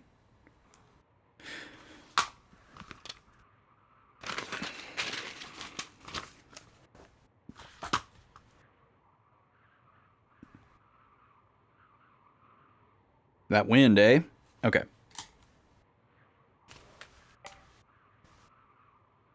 Corporeal magic. When you've advanced enough to perform corporeal magic, the tension meter will be displayed during battle. The tension meter fills up as you inflict or receive damage, thank you for that clarification, and when an ally is KO'd. Oh, okay. I've been wondering this whole time, there's an item that makes your HP go down to 1. Okay. When the tension meter is full, the corporeal command appears, and you can use corporeal magic, a very strong attack. Your shadow temporarily becomes real, and has its own body. You and your shadow work together to inflict a mighty attack on all enemies. Okay, so they're all AoE. Fantastic. After you use corporeal magic, you'll recover MP when you inflict damage. Yeah, what's the point of me recovering like 3,000 MP? When the battle is over, any accrued tension will be lost. Okay, so it probably doesn't carry over from battle to battle, is what it's trying to say there. Okay, nice. Well, rather than make a beeline for Zola, let's see if we can help these people. We may need to, like, come back later to help them.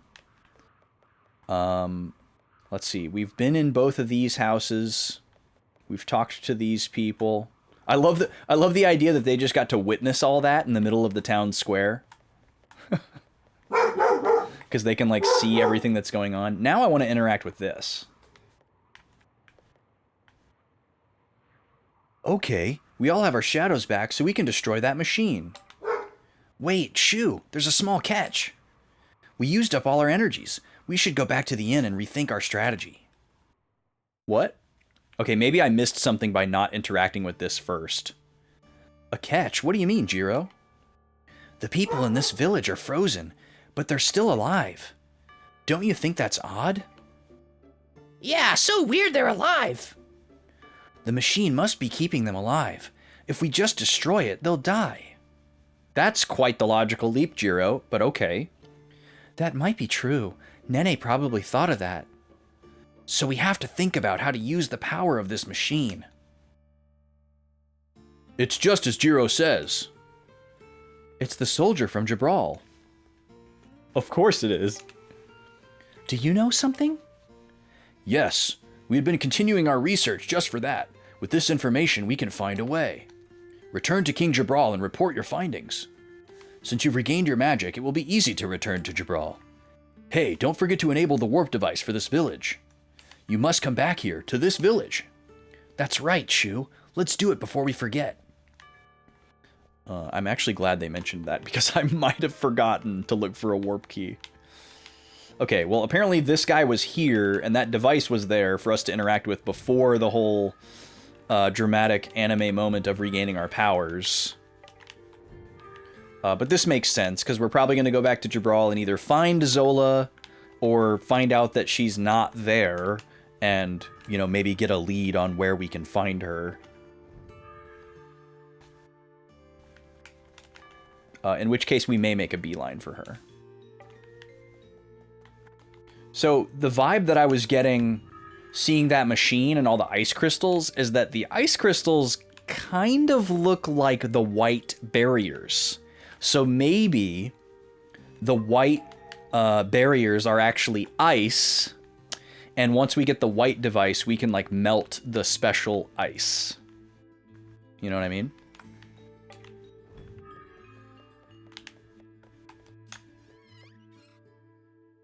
That's my working theory at this moment.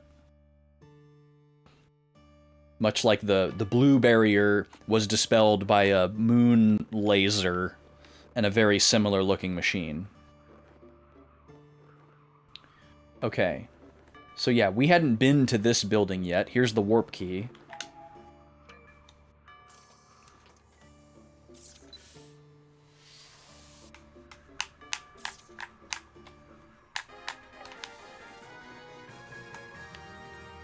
Another thing that we got to remember to do is leave this village and head west.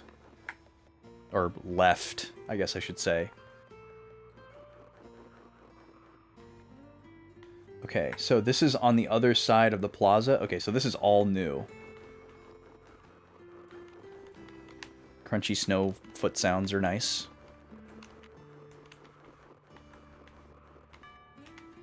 The accessory shop!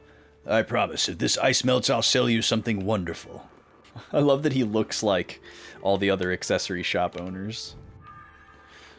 That's so funny. I promise, if you save my life, you can have the honor of buying something from me. If you save my life, I'll permit you to give me money in exchange for goods and services. As my debt of gratitude to you.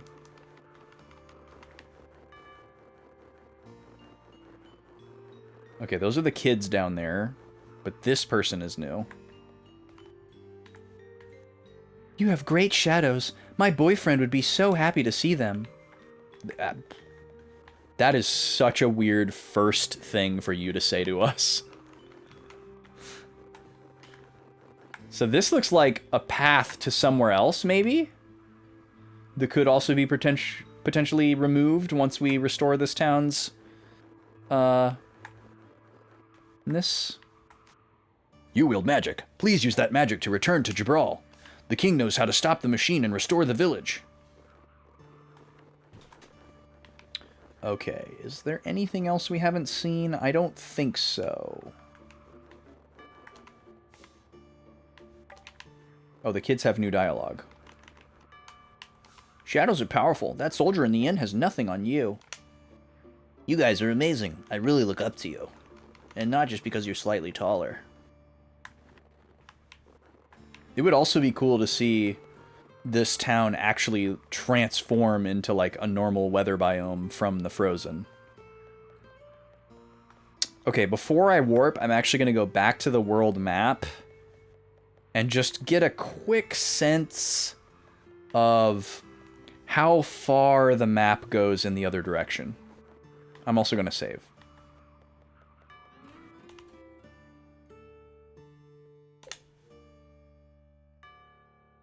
Oh. I think we're on slot 1. Yeah. Just needed to double check.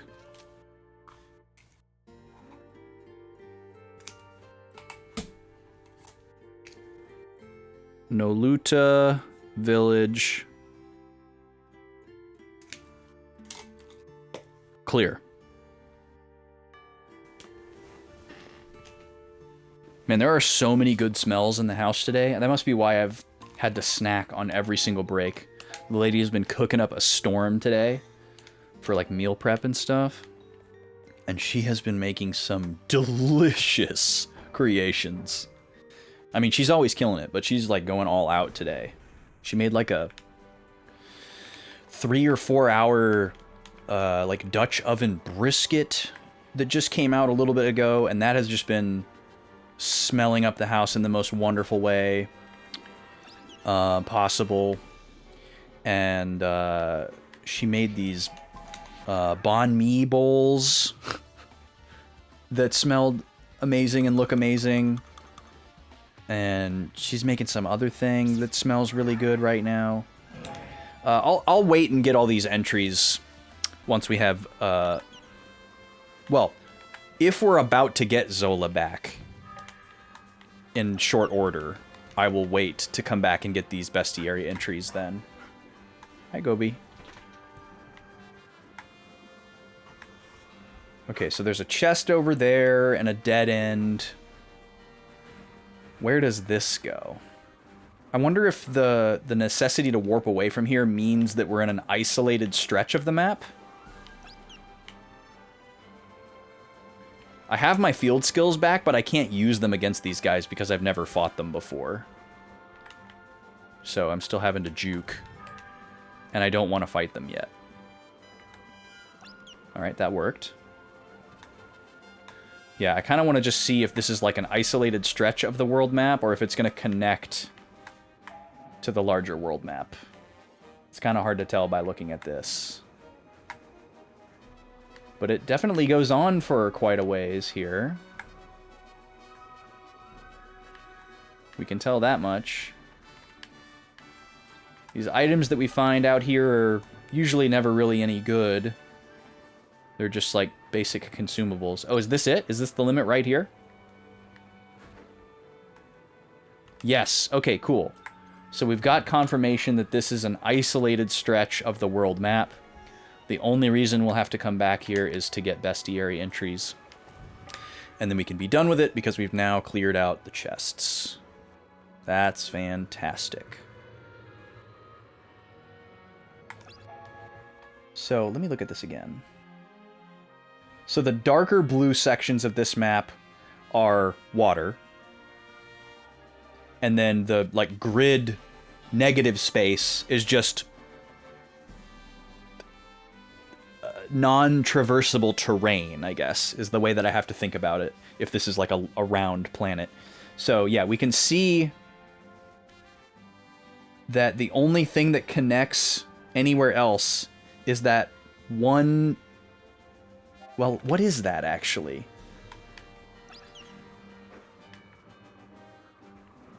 Let's go this way really quick.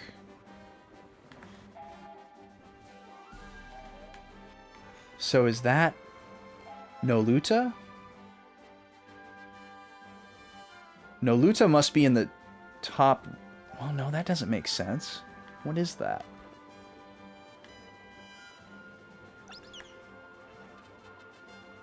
Just want to get a sense of direction here.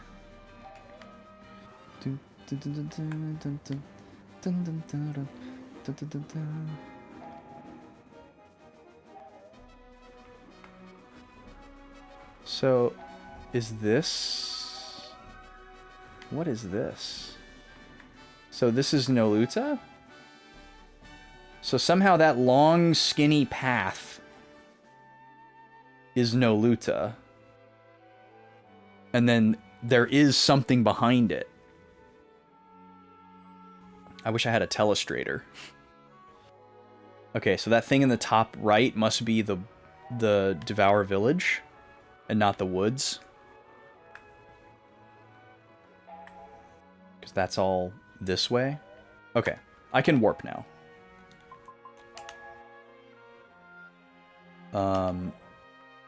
Let's see. We're gonna warp to Jabral. We're already back up to 82 medals. That's wild. We don't have any reason to go anywhere else before we go to Jabral. We don't have a new device to like backtrack and look for barrier items. We're all caught up on that until we get white or black. My theory is we're going to get white next. But there's a lot we can check up on in Jabral here before we go into the castle, so we're going to do that. First thing we're going to do is talk to Meg here. Let's see if Cafe Jabral is actually abuzz with new gossip. We've had some slight variations every time we visited here. Okay, he's still talking about designer vases. We did all that. Okay, still gassing up Donpa, the liar, the fraud. Oh, here we go. So, I hear you've been to Devour Village. The cookies are delicious there, aren't they? They've got a secret recipe in that village. If only we knew it, we could make a fortune. Why don't you go to Devour Village and ask the girl who gave you the cookies? Oh. Ask Salia for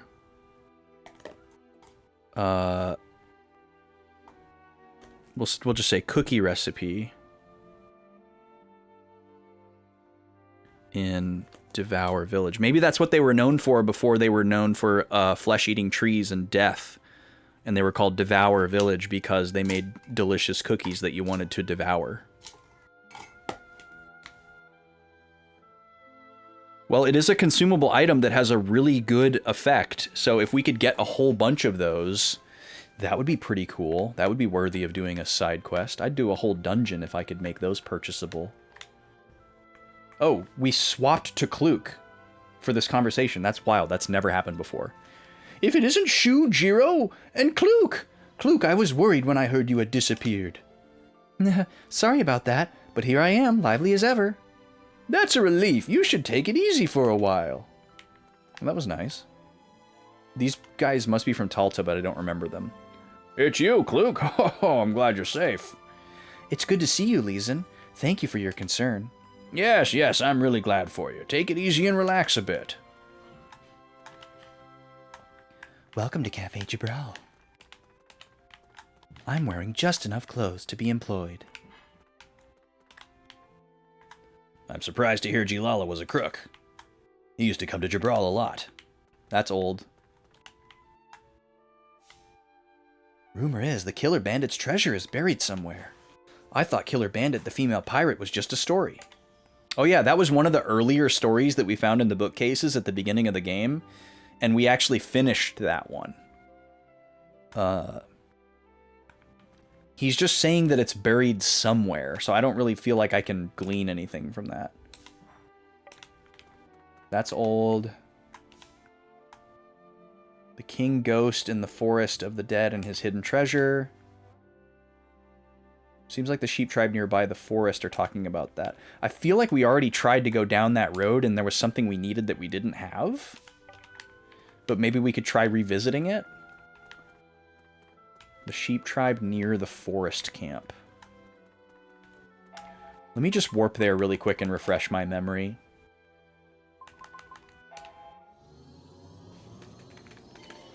Because, yeah, I remember we talked to them.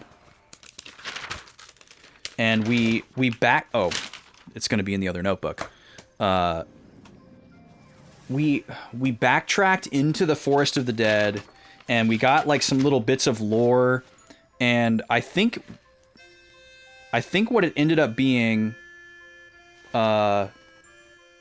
was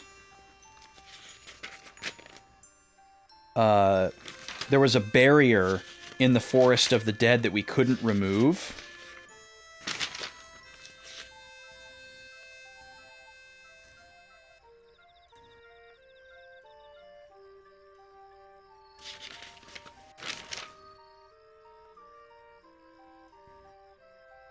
This seems too far back. Yeah, this is too far back for when this would have happened.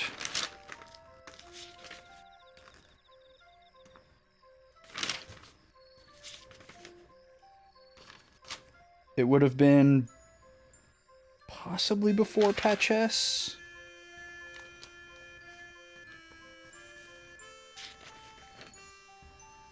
But it was before Kluk left the party.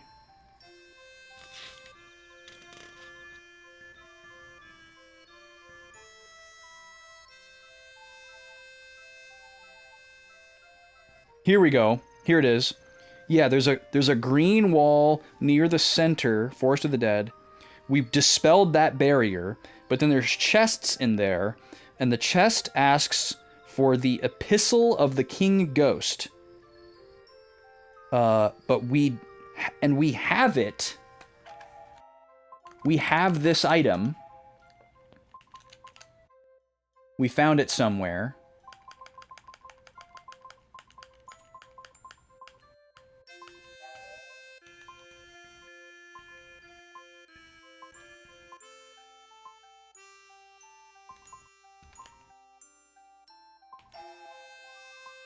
Or at least it seemed like we did. Only 6 warp keys left, so that presumably means there's only 6 more locations in the game that can be warped to.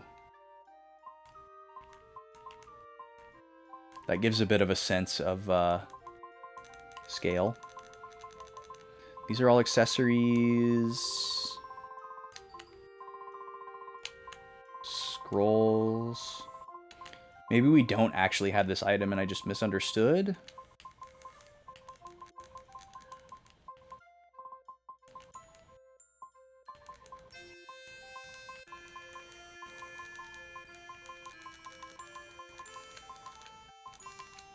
Yeah.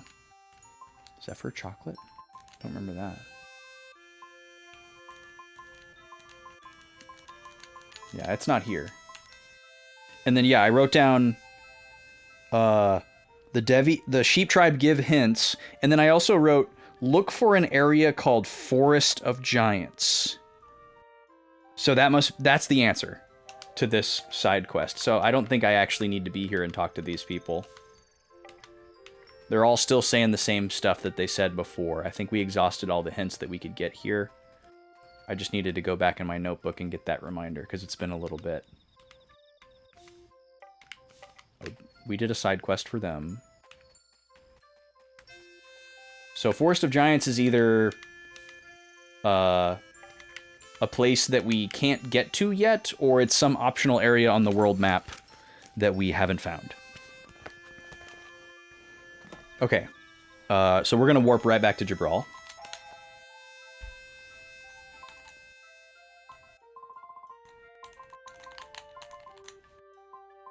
Hello? There we go. Now we've got to go talk to the Nothing Man. Because I feel pretty confident that we have well over 1,200 now. Because I think we were really close to it the last time we were here.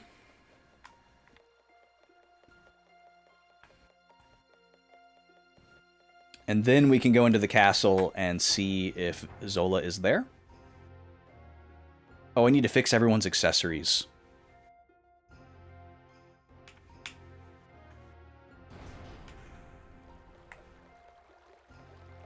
But if we're about to get Zola back, then I'll wait until then.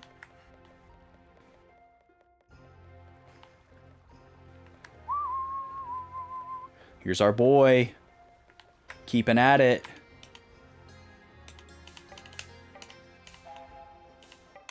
What do we got? 1308. I was right. Okay. First, I need to find where I wrote down... here we go. Okay, so 1,200 nothings.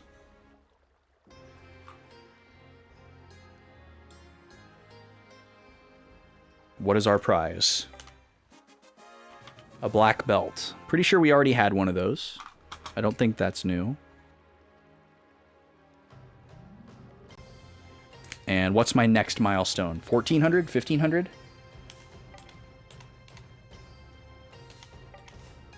$1,400, okay. Next milestone, 1400.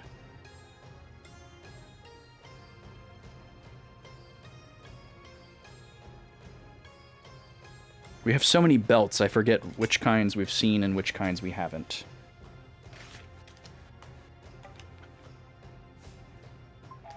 No, we don't need to count, thank you. Let's just take a look at it now. Oh yeah, Jiro's already wearing one. Resistance to all elemental damage, double SP gain.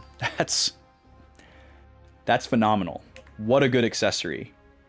It might stack if you put it on the same character, but we're not going to do that. I feel like Kluke is the answer for that because she's behind. She's actually more behind in EXP than SP. But resistance to elemental damage is huge.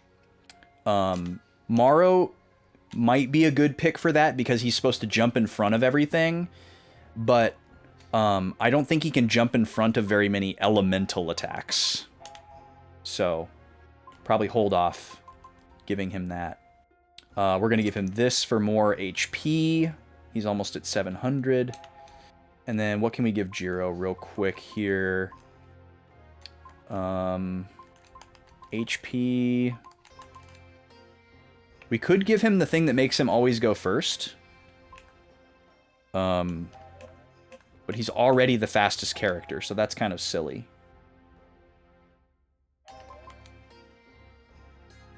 Because of this.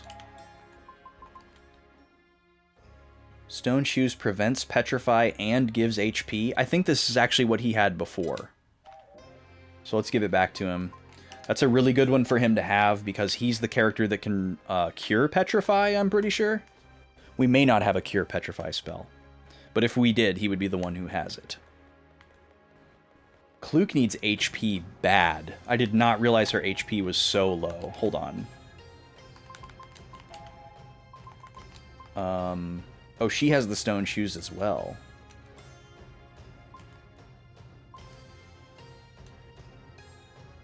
What could we have possibly had on her? We don't have anything that raises more than like 100 HP or so.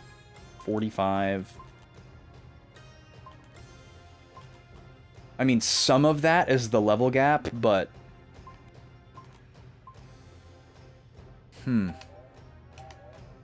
That's weird. I guess we should look at the regular accessories too. We've picked up a couple of crystal things.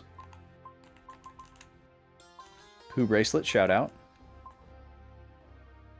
So this raises everything for her except we lose 10 MP. She doesn't really need that kind of a bonus, though.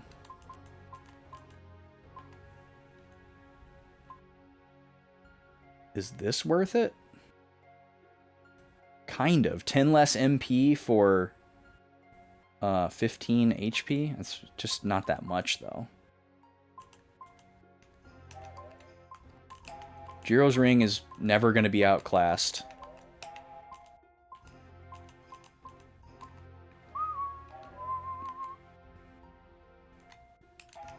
How about the necklace? Reflects magic spells. Whoa, auto-reflect. Scary.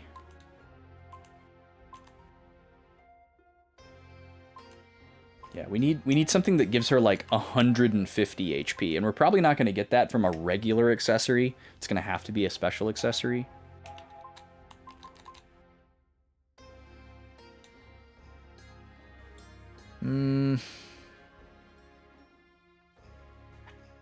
It's not really worth it for him. What about for Morrow?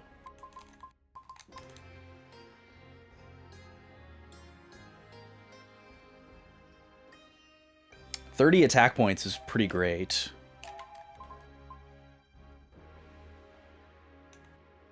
But the rest of the losses, not so much.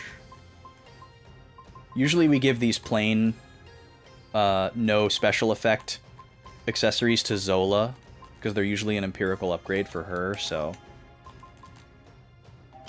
We have a full set of crystal as well.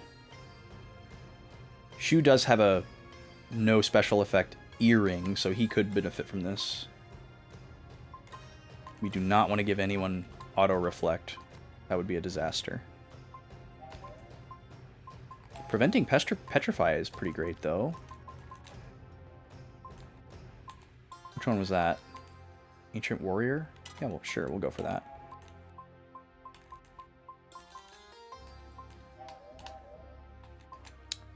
Let me just do a quick scan of everybody's stuff here. May instantly kill an enemy that attacks physically. I forgot that we had that. That's pretty awesome. That's so phenomenal for him to have as the character that's supposed to jump in front of every attack. We should probably never get rid of that. Okay, that's good enough for now. Let's go into the castle.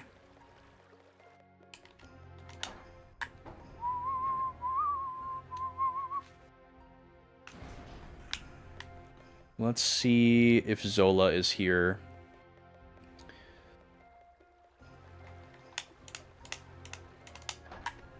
See what we can learn from the king. Is he gonna do like a, I thought she was with you?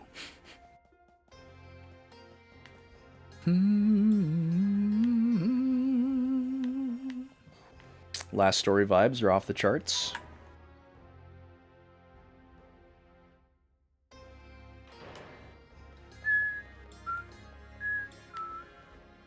Not musically, though.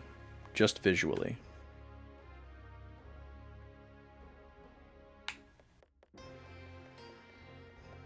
Alright, King.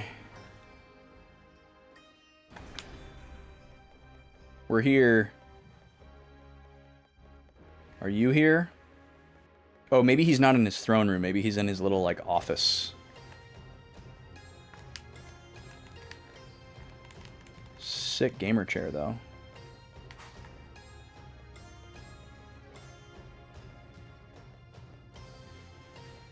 The idea of a throne room is so wild. Like, obviously that's a tradition that evolved over time, slowly. It's really interesting to think about. Okay, we need to go back down to the second floor. And then his office is like over here, I think. I think this is it.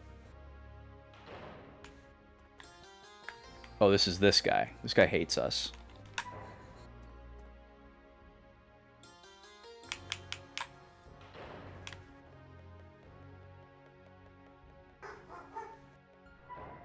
I don't think this is it. Isn't this like the Knight's Barracks?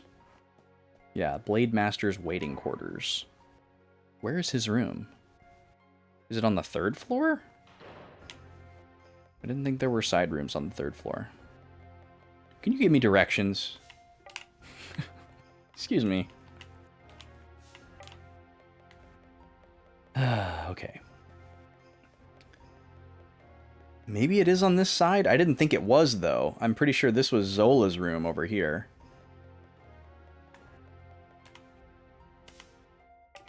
Oh, that's Minister John Vino. That name is wild. And then this is Zola's room. Okay, well, the fact that he said that she's away probably means that she's not in here. What if she was just, like, taking a bubble bath? Oh, hey, guys.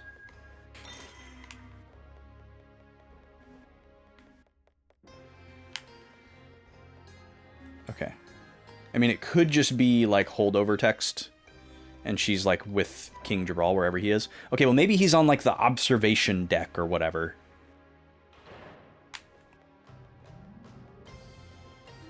Looking out at the sea, like the thinking man that he is. We're gonna have to go looking all over creation for him, I guess. There's 2 levels to this observation area.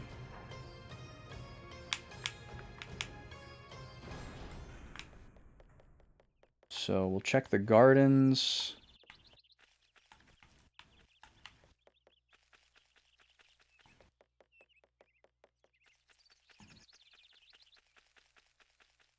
Doesn't look like he's out here.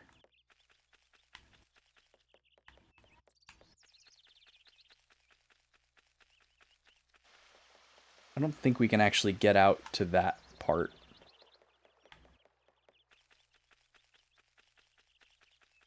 Okay, he's not out here. So maybe he's up there.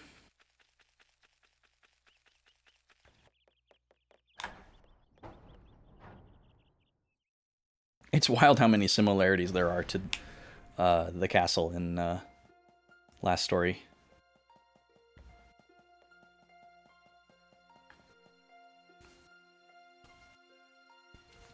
Like, the aesthetics of the games are very different.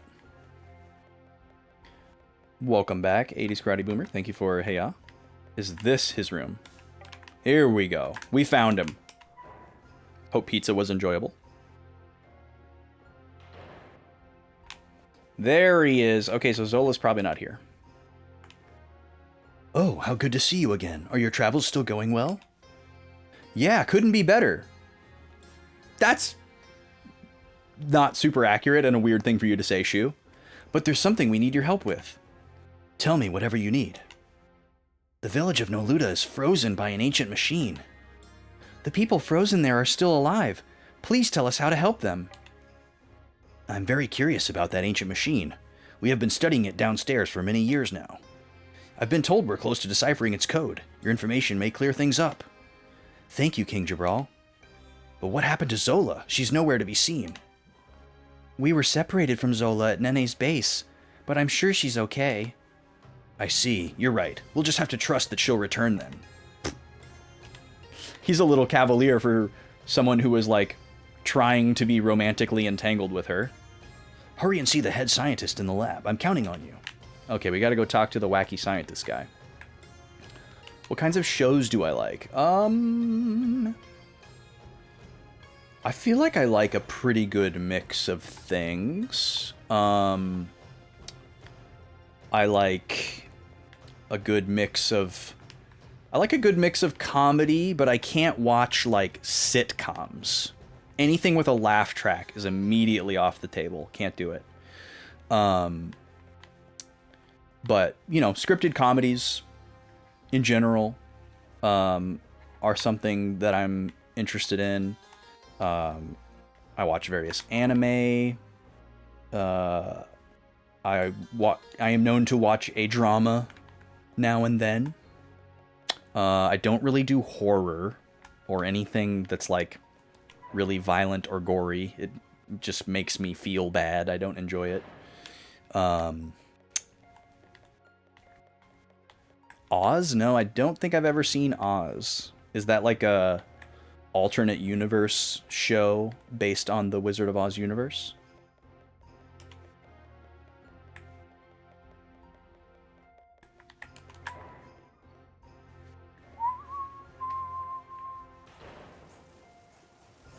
Alright, let's see what this dude has for us here. Oh, the machine that froze the village. We were just doing research on that.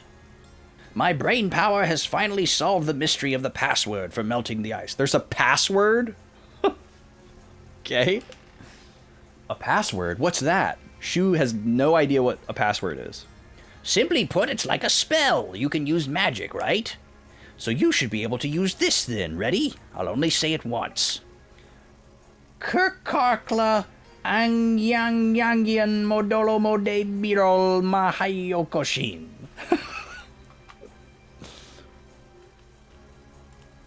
We're going to screenshot that. Not because I think I'm going to need it, but because it's funny. HBO show from 97 to 03 about a max security prison. Oh, okay. Yeah, I feel like I've heard of that. I didn't have access to HBO stuff until like 2 years ago, so... Any HBO show from before that, I've definitely never seen. Oh, young folks have such great memories, no? Go back to the village and test it out then. Got password!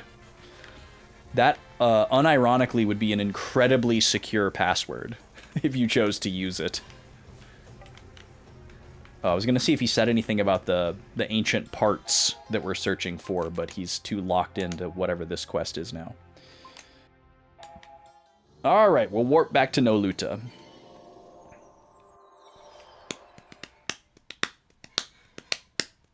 I don't watch a ton of shows, though. Like, the lady and I are usually just kind of like working our way through like 1 or 2 shows slowly at a time. And I don't have a strong tendency to rewatch shows that I've already seen as like a comfort show or anything. Do I have cable? No, I do not have cable. I can't imagine. We just have a couple of streaming services. Okay, I'll run it. What's the matter? I forgot the password. You said you remembered it. Don't lie like that. Calm down, everyone. It's okay. I'll do it instead.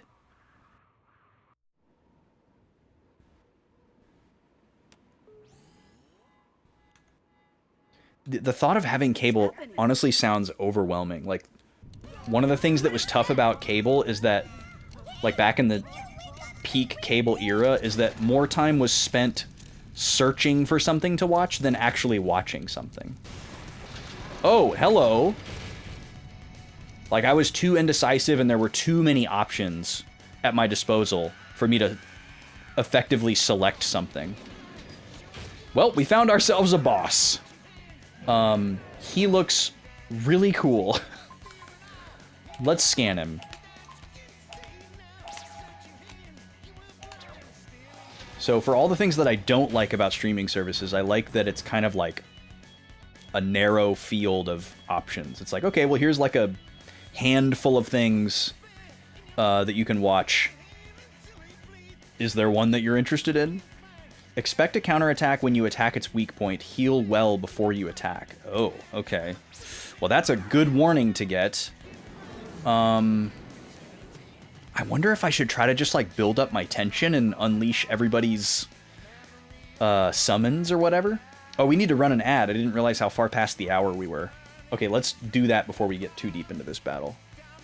I don't miss the cable era. I prefer the onslaught of streaming service. I definitely don't miss the cable era, but it's not necessarily that I prefer the way that the streaming space exists. I don't really like it either. It kind of feels like the same thing in a different way, and I don't really love it either. Like, there's not, like, much like the cable era, the price of having access to quote unquote everything is untenable, much as it is now. Like, if you wanted to have every streaming service so that you could watch every show if you wanted to, is not realistic. So it's kind of just like trading one thing or the other. But like I said, I don't think about shows in the same way that I thought about them during the height of the cable era. Like, during the height of the cable era, it was TV, you know, and it, like, there wasn't this expectation that you would get to see every episode of the show that you liked. You would just catch it when it was on, and you wouldn't know if you saw all of them or not. And more shows were like anthology structure for that reason, because if it was super concurrent and you missed an episode, you would be so lost. So, like, the way that shows were made was different to accommodate that. So it was just so different. Like, I do prefer being able to, like, watch a show at my own pace and, like, pause it, and, you know, if I want to watch 2 episodes at once, I can watch 2 episodes at once, and I know I'm not gonna miss any of them, you know. And, like, if there's some kind of release schedule, like 1 a week, or they all come out at once, I'm able to know that ahead of time, and there's, like, release dates for stuff. All of that stuff I like better. The thought of, like, having to, like, be in my cozy spot at the right time to see my show that I like is so wild to think about at this point. Like, I enjoyed doing that when it was the way to watch those shows, but I don't long to return to that era. Like, if there was some show that I liked and I had to, like, stop everything that I was doing at 5 o'clock every day so that I could sit down and watch it, there's no way I would see that show. Like, there's just no way that I would see it. So when you, like, compare that, it's like, oh, well, you know, now you can pause TV and you can record it. It's like, well, okay, now we're just talking about this. We're talking about the same thing. It's like you're either going to pay cable to have on-demand TV or you're going to pay a streaming service to have on-demand shows. So I don't know. I just don't watch that many shows. So I don't think about it that much. But I think the key difference for me is discovery. Like the discovery process for like the cable heyday was just you sat down, you surfed, and maybe you found something. Maybe it was great. Maybe you sat there and surfed for 30 minutes and found nothing and you shut it off and walked away. But now the way that you discover new shows isn't usually, but at least for me, like I don't discover shows by like going into the streaming service and like looking at every single thing that's on it to see if I'm interested in it and then like adding it to my queue. The way that I discover a new show is like somebody tells me about it through like word of mouth or some other, you know, secondhand information online where it's like, oh, well, this person, this actor that I like, is in this new thing, so I'm gonna go check it out, you know? Like, I'm not like actively trying to seek out new shows and that kind of thing. Which streaming services do I have? We kind of like rotate. So rather than having like 5 at once, we'll have like 2 for a while, and then if we feel like we've kind of run through a bunch of stuff, we'll cancel those and then get 2 other ones. So I've kind of like dabbled in all the major ones, like, and they're like also like monopolizing and conglomerating, which kind of sucks. Like we used to have Hulu and HBO, and then we weren't really watching on anything on them, and we've had Disney a couple of times. We've had Netflix a couple of times. We have Netflix currently. But we're probably going to end Netflix soon and reactivate one of the other ones because we're kind of like having gone through the things that we wanted to watch on Netflix. We've never had Paramount or Peacock because there's just never been enough on there that we wanted. But I don't have like loyalty or preference towards any of them. It's just like, is there a thing on it that I want to watch? And that's really about it. I pretty much hate all of their UI. And there's like 90% of what's on it I don't care about, you know?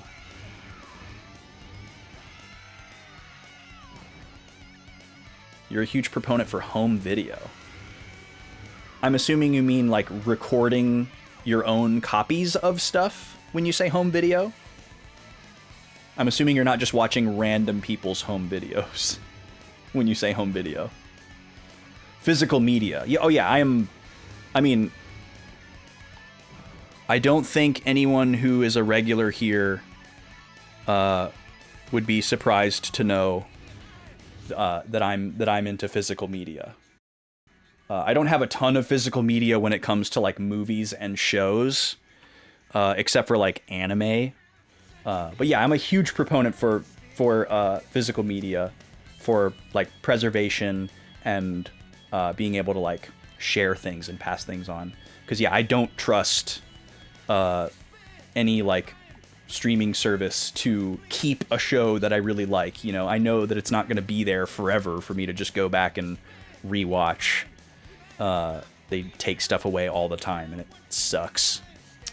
So I have started stockpiling DVDs and Blu-rays of shows that are like, I feel like more easily disappearing I don't have a massive collection. It's more of a slow trickle, but yeah, I'm 100% physical media all the way. But I'm not gonna buy like a 12 season you know, drama on DVD from like Half Price Books or whatever. Like it's only stuff that I like really, really love. Okay, I gotta run this ad. We're 15 minutes past the hour. This will be the last ad break of the day. When we come back, we're gonna fight this huge hulking boss and continue to rock out.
Finish!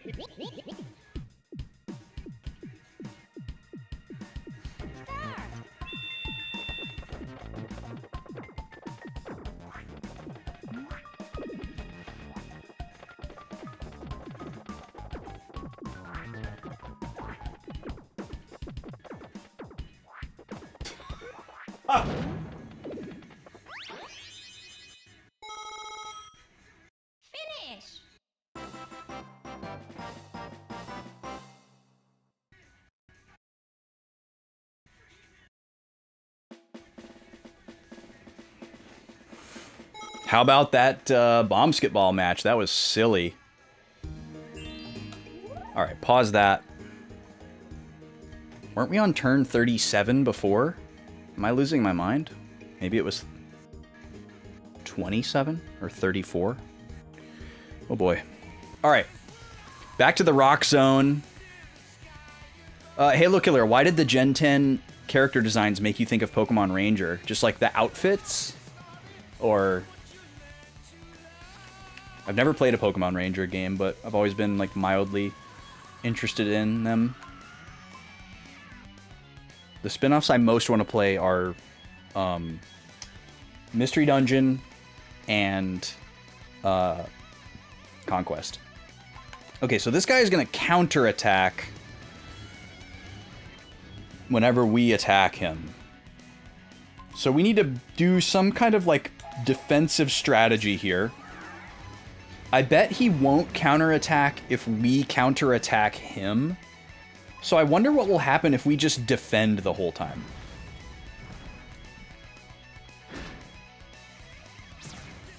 Yep, he didn't counter a counterattack, so there's that. I guess we could test to see if he counters magic. Oh, let's try stealing, though.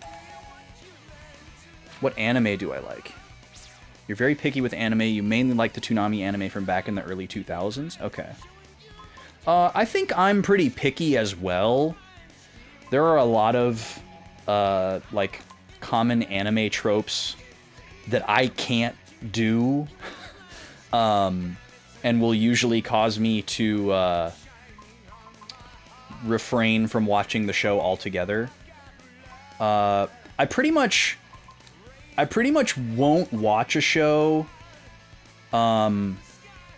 like, usually my primary criteria before even, like, allowing you to tell me about a show that you like, that you think I should watch, like if someone comes up to me and they're, like, gonna tell me about an anime that they like and recommend it to me, my first two questions are always gonna be, is it still airing, or is it, like, completed? Does it come to a definitive end after a certain number of episodes? That's, like, the most important thing for me to establish up front. Because usually I favor, like, shorter run shows that have, like, a planned arc. Not just, like, an ongoing show. Like, and if it is, like, an ongoing show, a lot of times I prefer to wait until it's finished. Because I've been burned a couple of times by starting a show when it's, like, brand new, and then the show got canceled and I never got to finish it.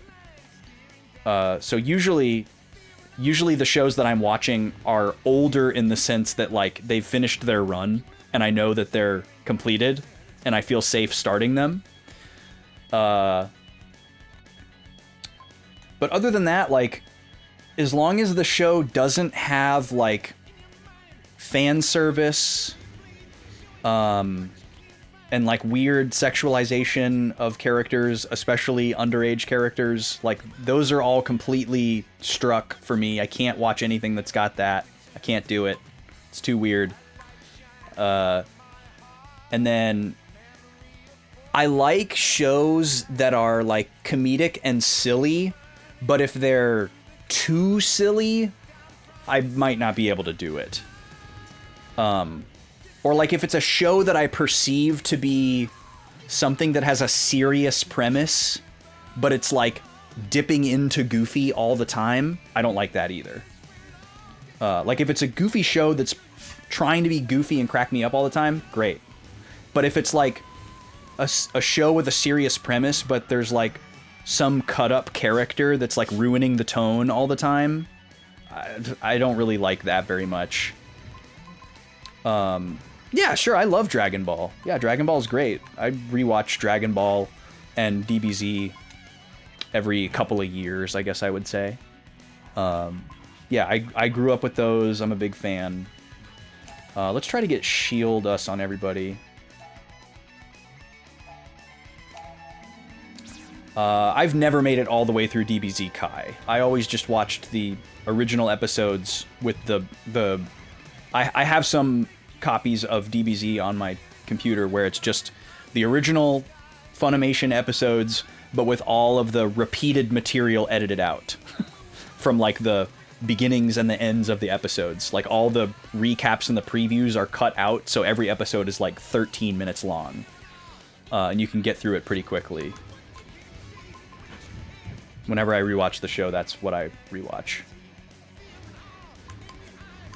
No, I don't have any of the DVDs. Yeah, see, that's a good example of a show that I would never want to buy. Like, I don't want to own 85 Dragon Ball Z DVDs.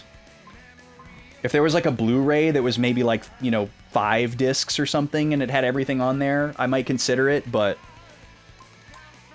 I'm not going to buy, like, a giant box set of some huge multi-hundred episode anime. I couldn't do it. There aren't any shows that long that I love that much. Yeah, 9 DVD sets is wild. It's wild. And plus, like, Dragon Ball Z is such an iconic, popular anime. Like, it's all, like, it's like the, I shouldn't say it's always going to be around and always going to be available, but it's, like, the least likely to become lost media. It's like on the list of anime that are likely to become lost media, and you need the physical media to watch it, Dragon Ball Z is probably the absolute bottom of the list. What's up, Eris? You love long shows? What are some long shows that you like, Eris? Because I'm interested to hear the answer to this question. The longest anime that I ever watched was Bleach. And I just stopped watching it at a certain point where it felt like the story ended for me. And I didn't want to go any further.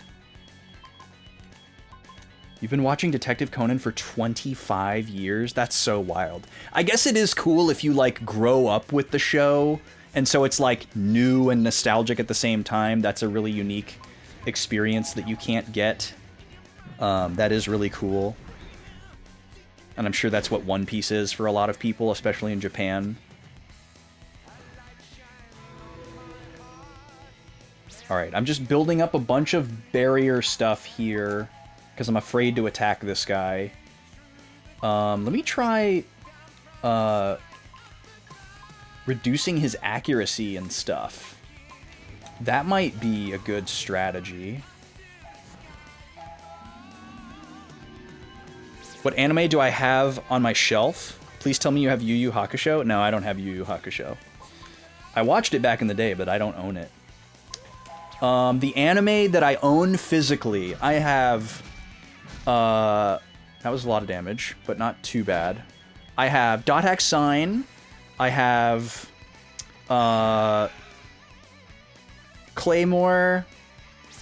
I have a show called Moribito that probably no one else besides me has seen.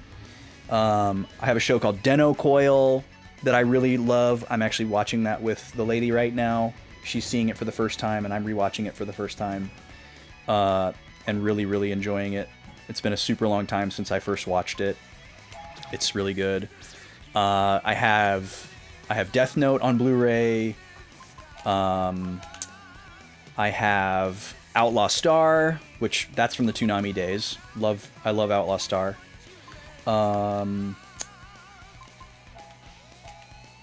And I have a couple of cartoons on physical media as well that aren't actually anime. I have Dexter's Lab, which is like kind of my all-time favorite cartoon. I have Samurai Jack on Blu-ray, which I need to watch through because I haven't even seen all of it before. That's a good example of a show that I used to try to catch on TV but never could see it all because of the way that TV used to be. Yeah, I would like to get Courage at some point. I would love to rewatch those and see how they hit so many years later. I don't think this is going to be a tenable way to defeat this guy. Let's try Dizzy. That's how you learn to spell laboratory? That's awesome. Yeah, Outlaw Star is great. I think Outlaw Star is a better show than Cowboy Bebop, and I will die on that hill. I think Cowboy Bebop is a good show, but I think it's over-recommended. I think it's just good and not great. And I think Outlaw Star is more fun overall. Because he sounds out every letter. Yeah, he does. He gives you the hooked on phonics pronunciation. Yeah, I don't know if this is gonna work for me to just sit here and defend and like only do damage to him by countering. It's gonna take too long. Thank you for disagreeing respectfully. I know it's a hot take. Okay, so he's guarded against that status. Let me just... Well, Maro's tension is the only one that's really going up because he's the only one that's getting attacked. So part of our strategy is working. Let me just attack him with Shu fully charged and see how much his counterattack does. Because Shu can take it. So that's like a special skill that Maro can't jump in front of, I guess. I have Outlaw Star on Blu-ray. I don't really want to buy anything on DVD. The only time I'll buy something on DVD is if I really, really want to own it and there isn't a Blu-ray. I don't own very many DVDs, and I don't want to own very many DVDs. I'd like to have everything on Blu-ray that I own if I could. But I do own a few things on DVD because they're just not on Blu-ray, like Dexter's Lab and Dot Hack and Dot Hack Sign.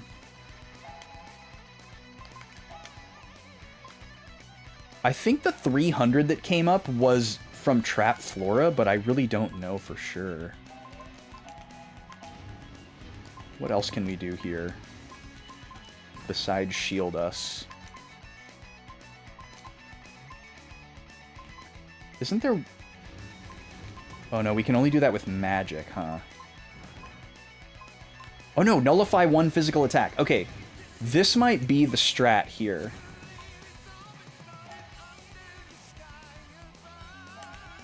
If we put this on Shu, maybe he can nullify the counterattack, and then we just do this before every attack that he does.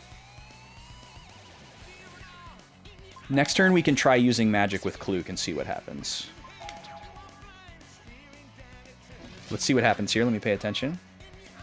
Fully charged, we only get 99 damage. That's terrible. He didn't counter, though.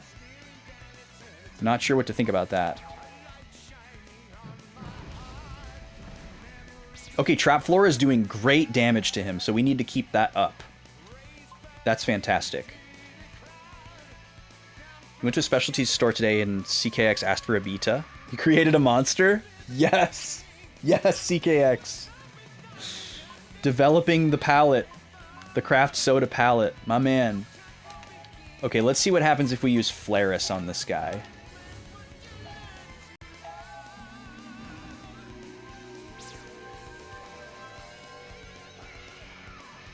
I did the same pose as him.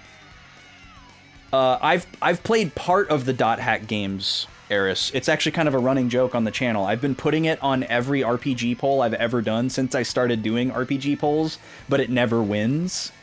And I tell everybody that it's going to be on every poll until it wins. I'm a huge fan of the Dot Hack metaverse. But I haven't finished the original set of 4 games for the PS2. I'm like right in the middle of that tetralogy. Maybe we should try Magic Sword here.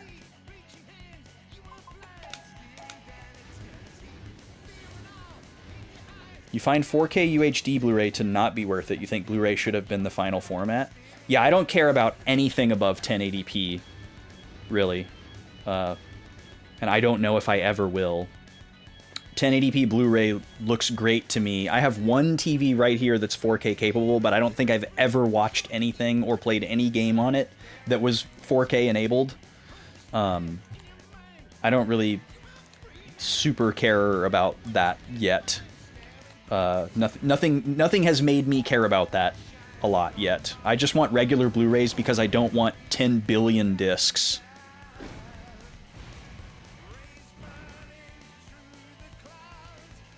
And as much as I like physical media, if I can have, like, you know, 16 episodes on a disc instead of 3, that's great. Iron gets softer when you heat it up. Okay, so we want to keep using fire on this thing. Okay, this is probably the counterattack. Holy moly, that's a lot of damage. Ooh, 1,000 from Flaris? Okay. But then he's going to respond with this massive attack. Okay, so we have to be careful with how many times we reply. Okay, so let's do a double item here. Phoenix Talon for Morrow, and then maybe a Grand Light Crystal?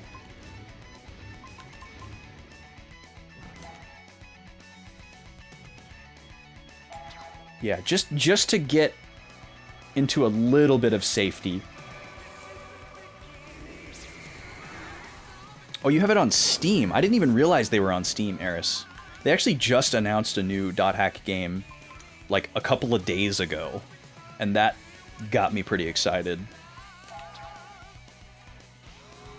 Alright, I think we have a good gambit for this fight here. Please don't die, Kluke. Trap Flora is doing work on this guy. Really, really great. He's taking like 300 damage every time he does a regular attack. Yeah, it's called Dot Hack 0. And it was just a short little teaser. They're basically just announcing that it's in development. They didn't really say what kind of game it is or when it's going to come out or anything. It was just a quick little teaser. Let's wait until she's healed for her to do Flaris again. We need Jiro to have a turn here. Come on. There we go. Okay, Zephyra. Please.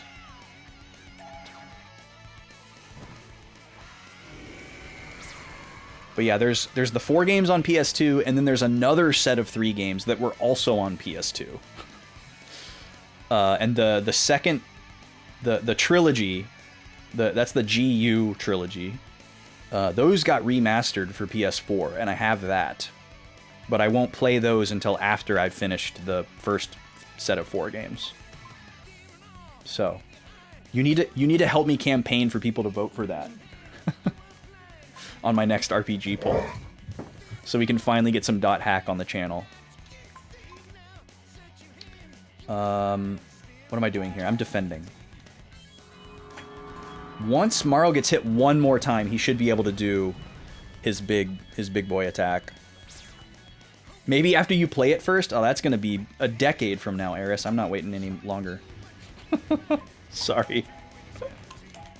Guess I'm on my own for campaigning.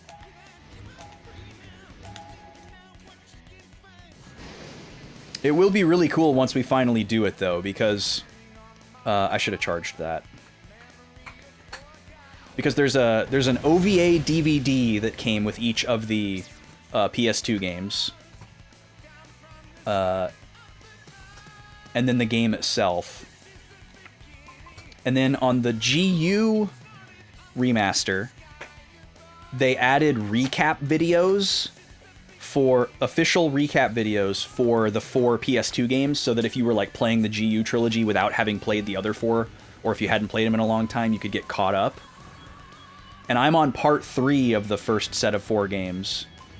So whenever part 3 finally wins a poll and I get to continue my Dot Hack journey, I've got to get caught up on parts 1 and 2 because it's been so long. And I didn't stream those games, so everybody else will need to get caught up on them as well. So the first stream would be like a movie night where we watch like the official recaps and the OVAs and get like all the stage set and get resituated, which would be really, really cool. Oh, we have our Corporeal ready, but he only has 1 HP. I'm going to wait till next turn. I don't think that's going to go away. Let's do our big heal spell. Get him back to full. Thanks for the follow, Karate Boomer. We'll see you around. Appreciate you. Okay, now we're going to do Corporeal here. Oh yeah, Dot Hack GU Recode is the trilogy, the second set of games. They haven't re-released the first 4 games for some reason. Which really, they're not even 4 games. It's more like a 4-disc RPG, and they sold each disc as a separate SKU. Is more like what it is.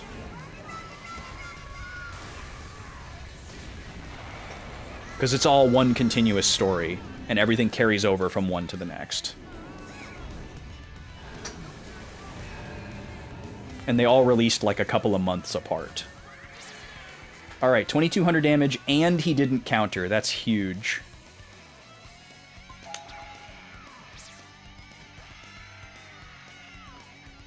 Let's do a fully charged Flaris here.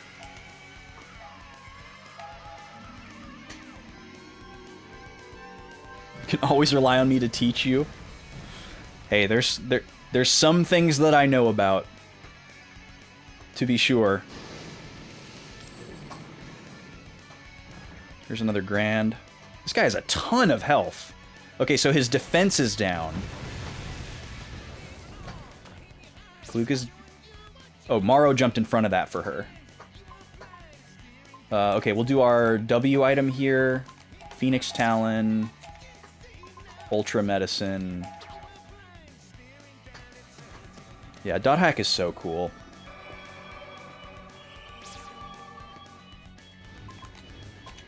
I won't watch any other, like, isekai either. It's like my first one true love isekai, and I won't cheat on her with other isekai. And usually it seems like isekai got popular again, like, in the last 10 years or so, and it seems like they're all focused on being more, like, comedic and, like, irreverent, which I don't like. I like that Dot Hack is super, like, serious and cerebral and a little bit sad. Okay, I'm gonna try to attack him while his defense is down.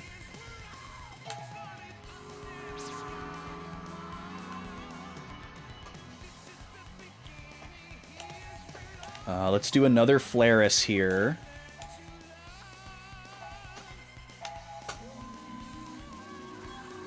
Yeah, it did definitely come back.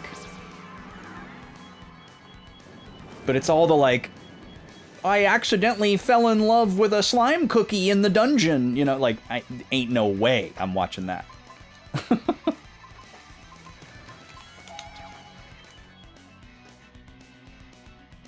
Log Horizon, never heard of that. Oh, we finally got him, okay. You know what I'm talking about, Eris. You know what I'm talking about. Them long title animes. Stay far away. Alright, we got some skills to pay the bills. Yes, white device, white device, white device, white device, please.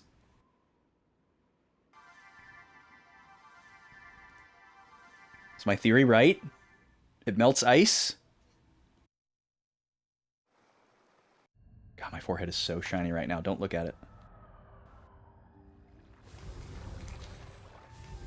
Yes!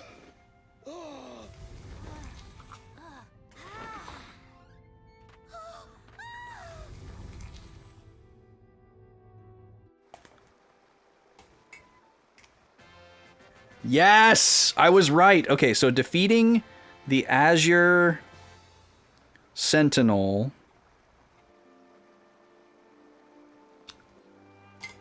rewards us with the white device, which sounds like it might be used to oppress people, but don't get the wrong idea. And using it restores Noluta and its residents.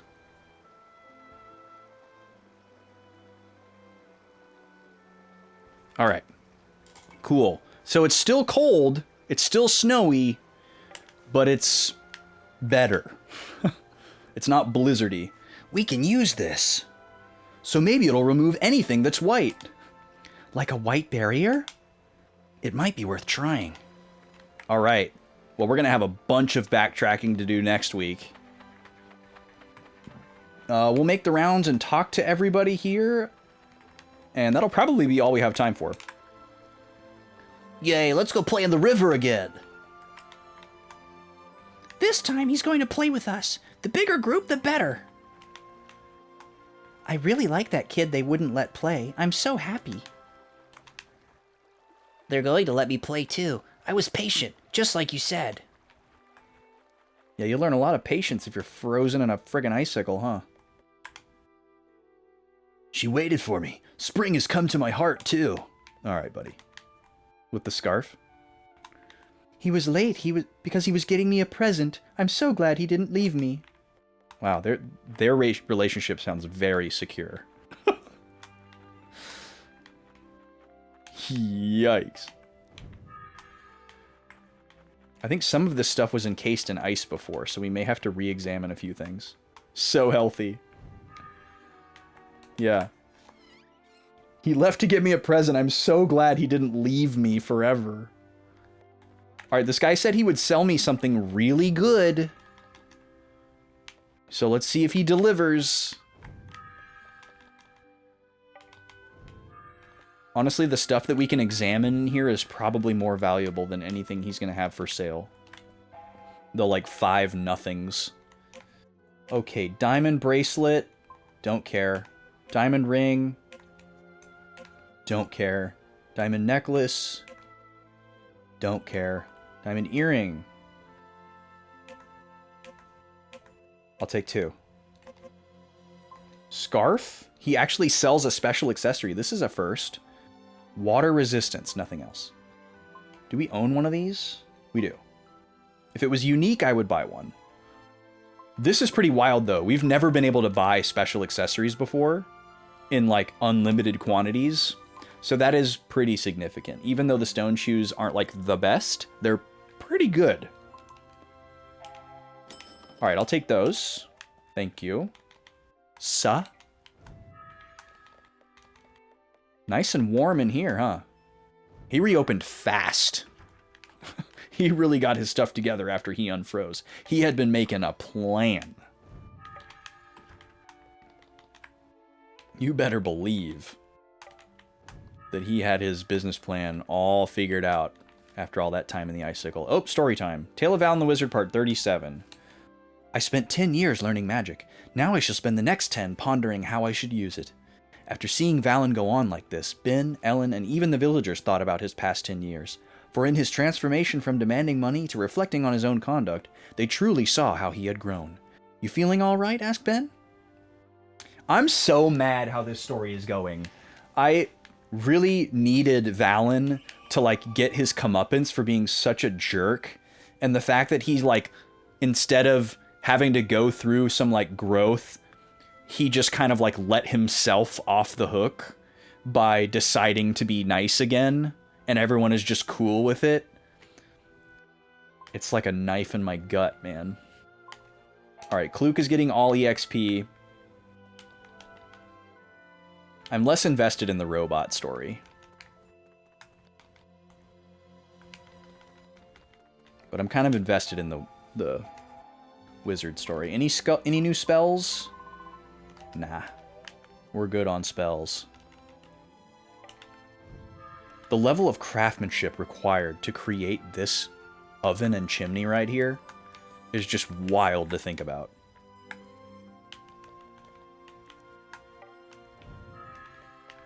Like, with the technology of this world, it would take you, like, months to build that. And that might be the first thing that you have to build before you build the rest of the building.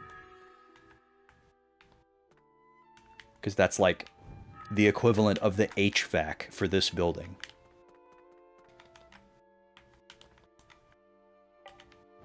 That's the climate control system for this building. Are you watching any anime right now, Eris? Did I tell you we were watching Den-O Coil? We started Den-O Coil after we finished Claymore. After we watched the first episode, the lady was like, I don't dislike this, but why do you like this? She's like, I'm in, but this is one of your favorite shows? And I'm like, yeah, just wait. And she's starting to get really into it now. We're like 6 or 7 episodes in now.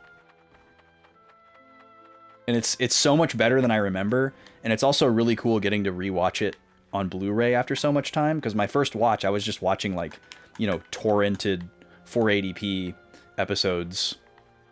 Huh? What's this shining over there? Toripo?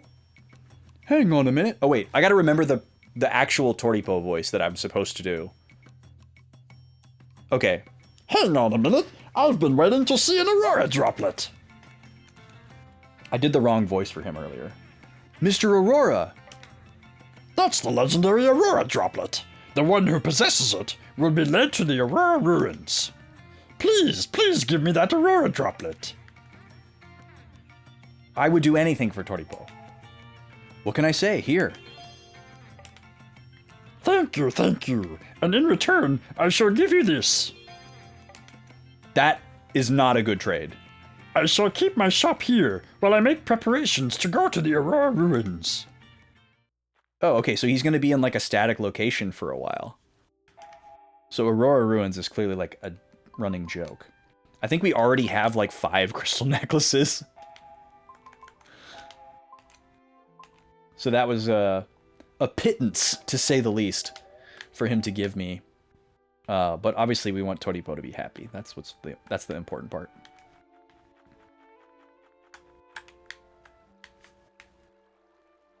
You haven't watched much? Okay. If you keep going south, you'll come to the glass spires. That's the next thing to investigate. Oh. Yes, sir! The glass spires.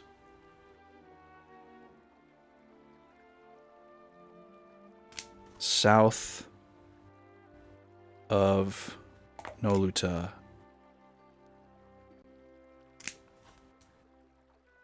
Are the next thing to investigate.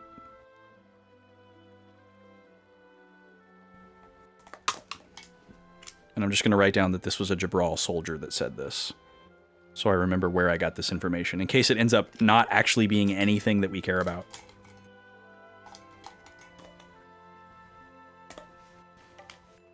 What does this guy say? The glass spires are extremely hard. They seem to be made from some weird material. Not glass? According to our researchers, nothing can cut through it. Okay, does he mean that, like... Oh, that door is open now. The door at the other end of town is open. Okay, so that's probably where that goes. So I was right about that. I think this was encased in ice before. Oh, there's a chest over there. Well, hello. Camera, please. Okay.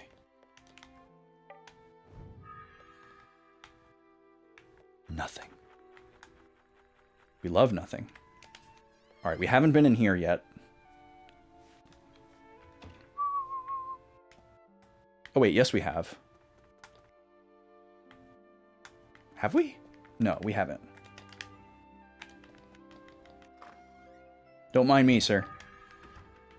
Just looting. I'm the main character, it's okay. You can trust me. Yes, yes, spring has come, and with it will come customers. If you want to stay, please sign a hotel book here. Oh, he's got the self-checkout thing. He's very, very forward, very hip.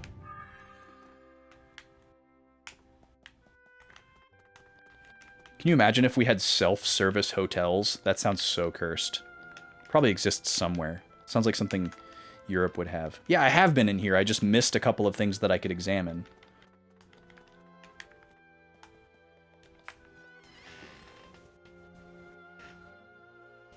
But where's the rest of this building?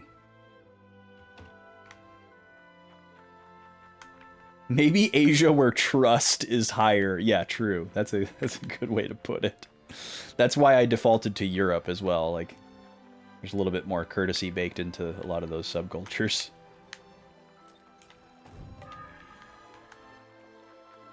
Yeah, but if we had a self-service hotel in America, it would look like a 7-Eleven bathroom. Okay, we went through there. We talked to the kids. We haven't visited any of this side of the town yet.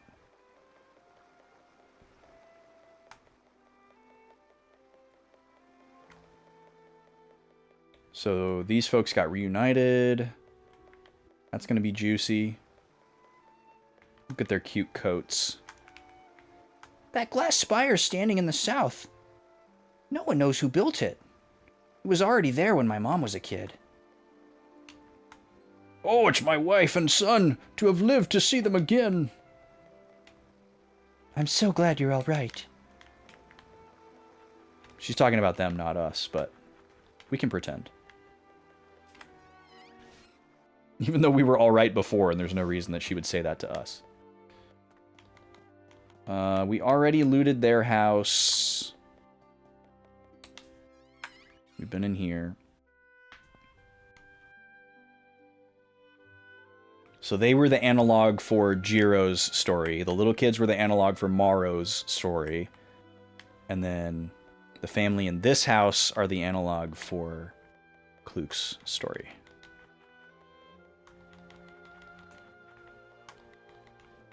These were encased in ice.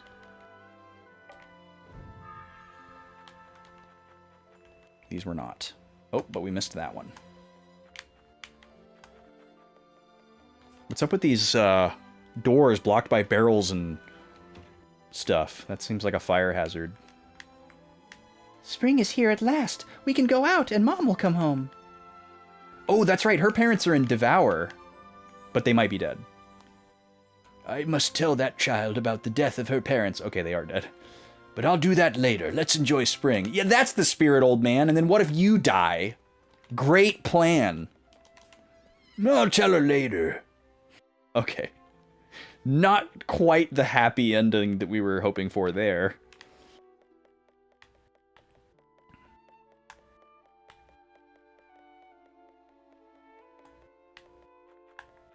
Actually, I don't know if we went in this building over here. Oh, spring has come. We can plant vegetables again. I'm so glad I don't live in a place anymore where this is what spring looks like. Giant ice crystals thrusting out of the ground everywhere. Oh, it's spring!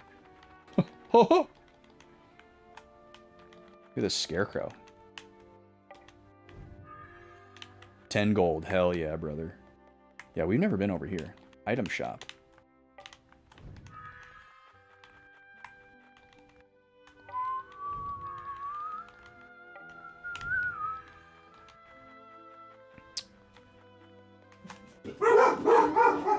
Bork, bork, bork, bork. Procrastination at its finest. At its worst.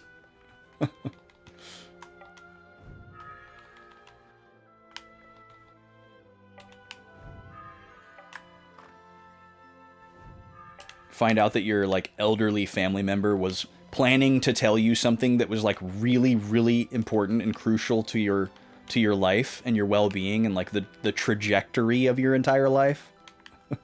Such as, oh, those parents that you're hoping are going to come home are not alive anymore. And then the only reason that you didn't find out about it is because they never got around to it. Crazy business. SP for... Yeah, we'll just give it to Kluk because she's also behind. Do you talk? Buy whatever you need. Oh, he just shops me back here. We don't need any of this. Well, we probably do need to restock on maybe a couple of things. But not right now. We're good. So many pots.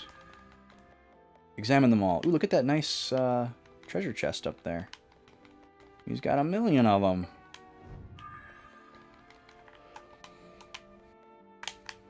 And then an actual factual.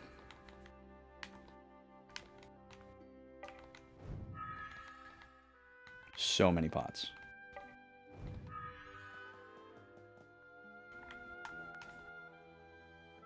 There's like a drumline concert happening a couple of blocks away or something.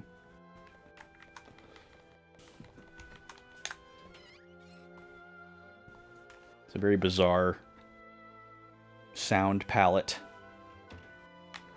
Okay, so I think we are all explored now. I'm going to hit this save point. So next week, we're going to head out the gate at the other end of town and see what's going on there. I have a strong inclination that kind of just following the trajectory of the world map is going to lead us to Zola, and that we're not going to have to go off the beaten path to find Zola. But I guess before we do that, we'll go do the white chest roundup. So I'm gonna leave a note for myself for next week. So I'm gonna write white device, or I'll just write white chests, then Southgate. Toripo question mark? Do we want to get anything else from him while he's available? We're not used to seeing him 2 times in a row so quickly. So that might be worth a look, because we have picked up a decent amount of medals since we just spent them all. Tomorrow. Tomorrow's the big night. Okay? You gotta be here. Tomorrow night, 7 p.m. U.S. Central Time. Vaughn's gonna be on the channel for the first time in almost 4 years. We're gonna be co-commentating a Smash Bros. 64 CPU tournament based on the statistics and the tier list that we made over a year and a half of running Smash Bros. During ads. We're going to do some fun exhibitions at the beginning as a pregame show and get warmed up. We're going to chat for a little bit. There's going to be snacks. There's going to be drinks. We're going to be tasting some stuff and chatting. You'll all get to meet Vaughn for all of you that have never seen him before. It's going to be great. Then we're going to do the actual tournament bracket. It's probably only going to take about 2.5 or 3 hours. It's not going to be a super long stream. And it's one night only. Be here or be square. It doesn't rhyme, but that's correct. So I hope you can make it tomorrow. It's going to be a lot of fun. We're really, really excited. We did our test stream on Monday. Everything looked and sounded how we wanted. It's going to be super fun. I got some stuff to get ready for tomorrow to make sure that we're all tippity top. Sunday stream got postponed in case you didn't hear, so no Sunday stream with the lady this week. It's going to be next week. We've got some family coming to visit, so we had to bump it again. That's it. That's it for now. Oh, I lied. Tomorrow during the stream, there will also be a discount on gifted subs. If you gift 5 or more, they will be 35% less expensive for you, the person buying the gift subs. They will count towards sub goal, but we will not be spinning the wheel tomorrow. So please don't gift a bunch of subs in hopes that we're going to spin the wheel. That won't be happening tomorrow. The wheel will be turned off tomorrow to keep focused on the Smash tournament action. But the 35% discount doesn't affect the streamer's revenue share. So if you're ever in a stream where it has that 35% off gift sub of 5 or more turned on, the discount comes out of Twitch's share. So you're still supporting the streamer just as much, if that's like the most important part to you. So I feel the need to explain that to people. 'Cause sometimes people will hold back their sub thinking, oh, I'm going to wait till they're full price because I want to support the streamer as much as possible, which is a great mindset to have. Thank you if that's your mindset. But if that 35% discount is running, you're still supporting the streamer the full amount, just so you know. Okay, let's find someone to raid and get the heck out of here.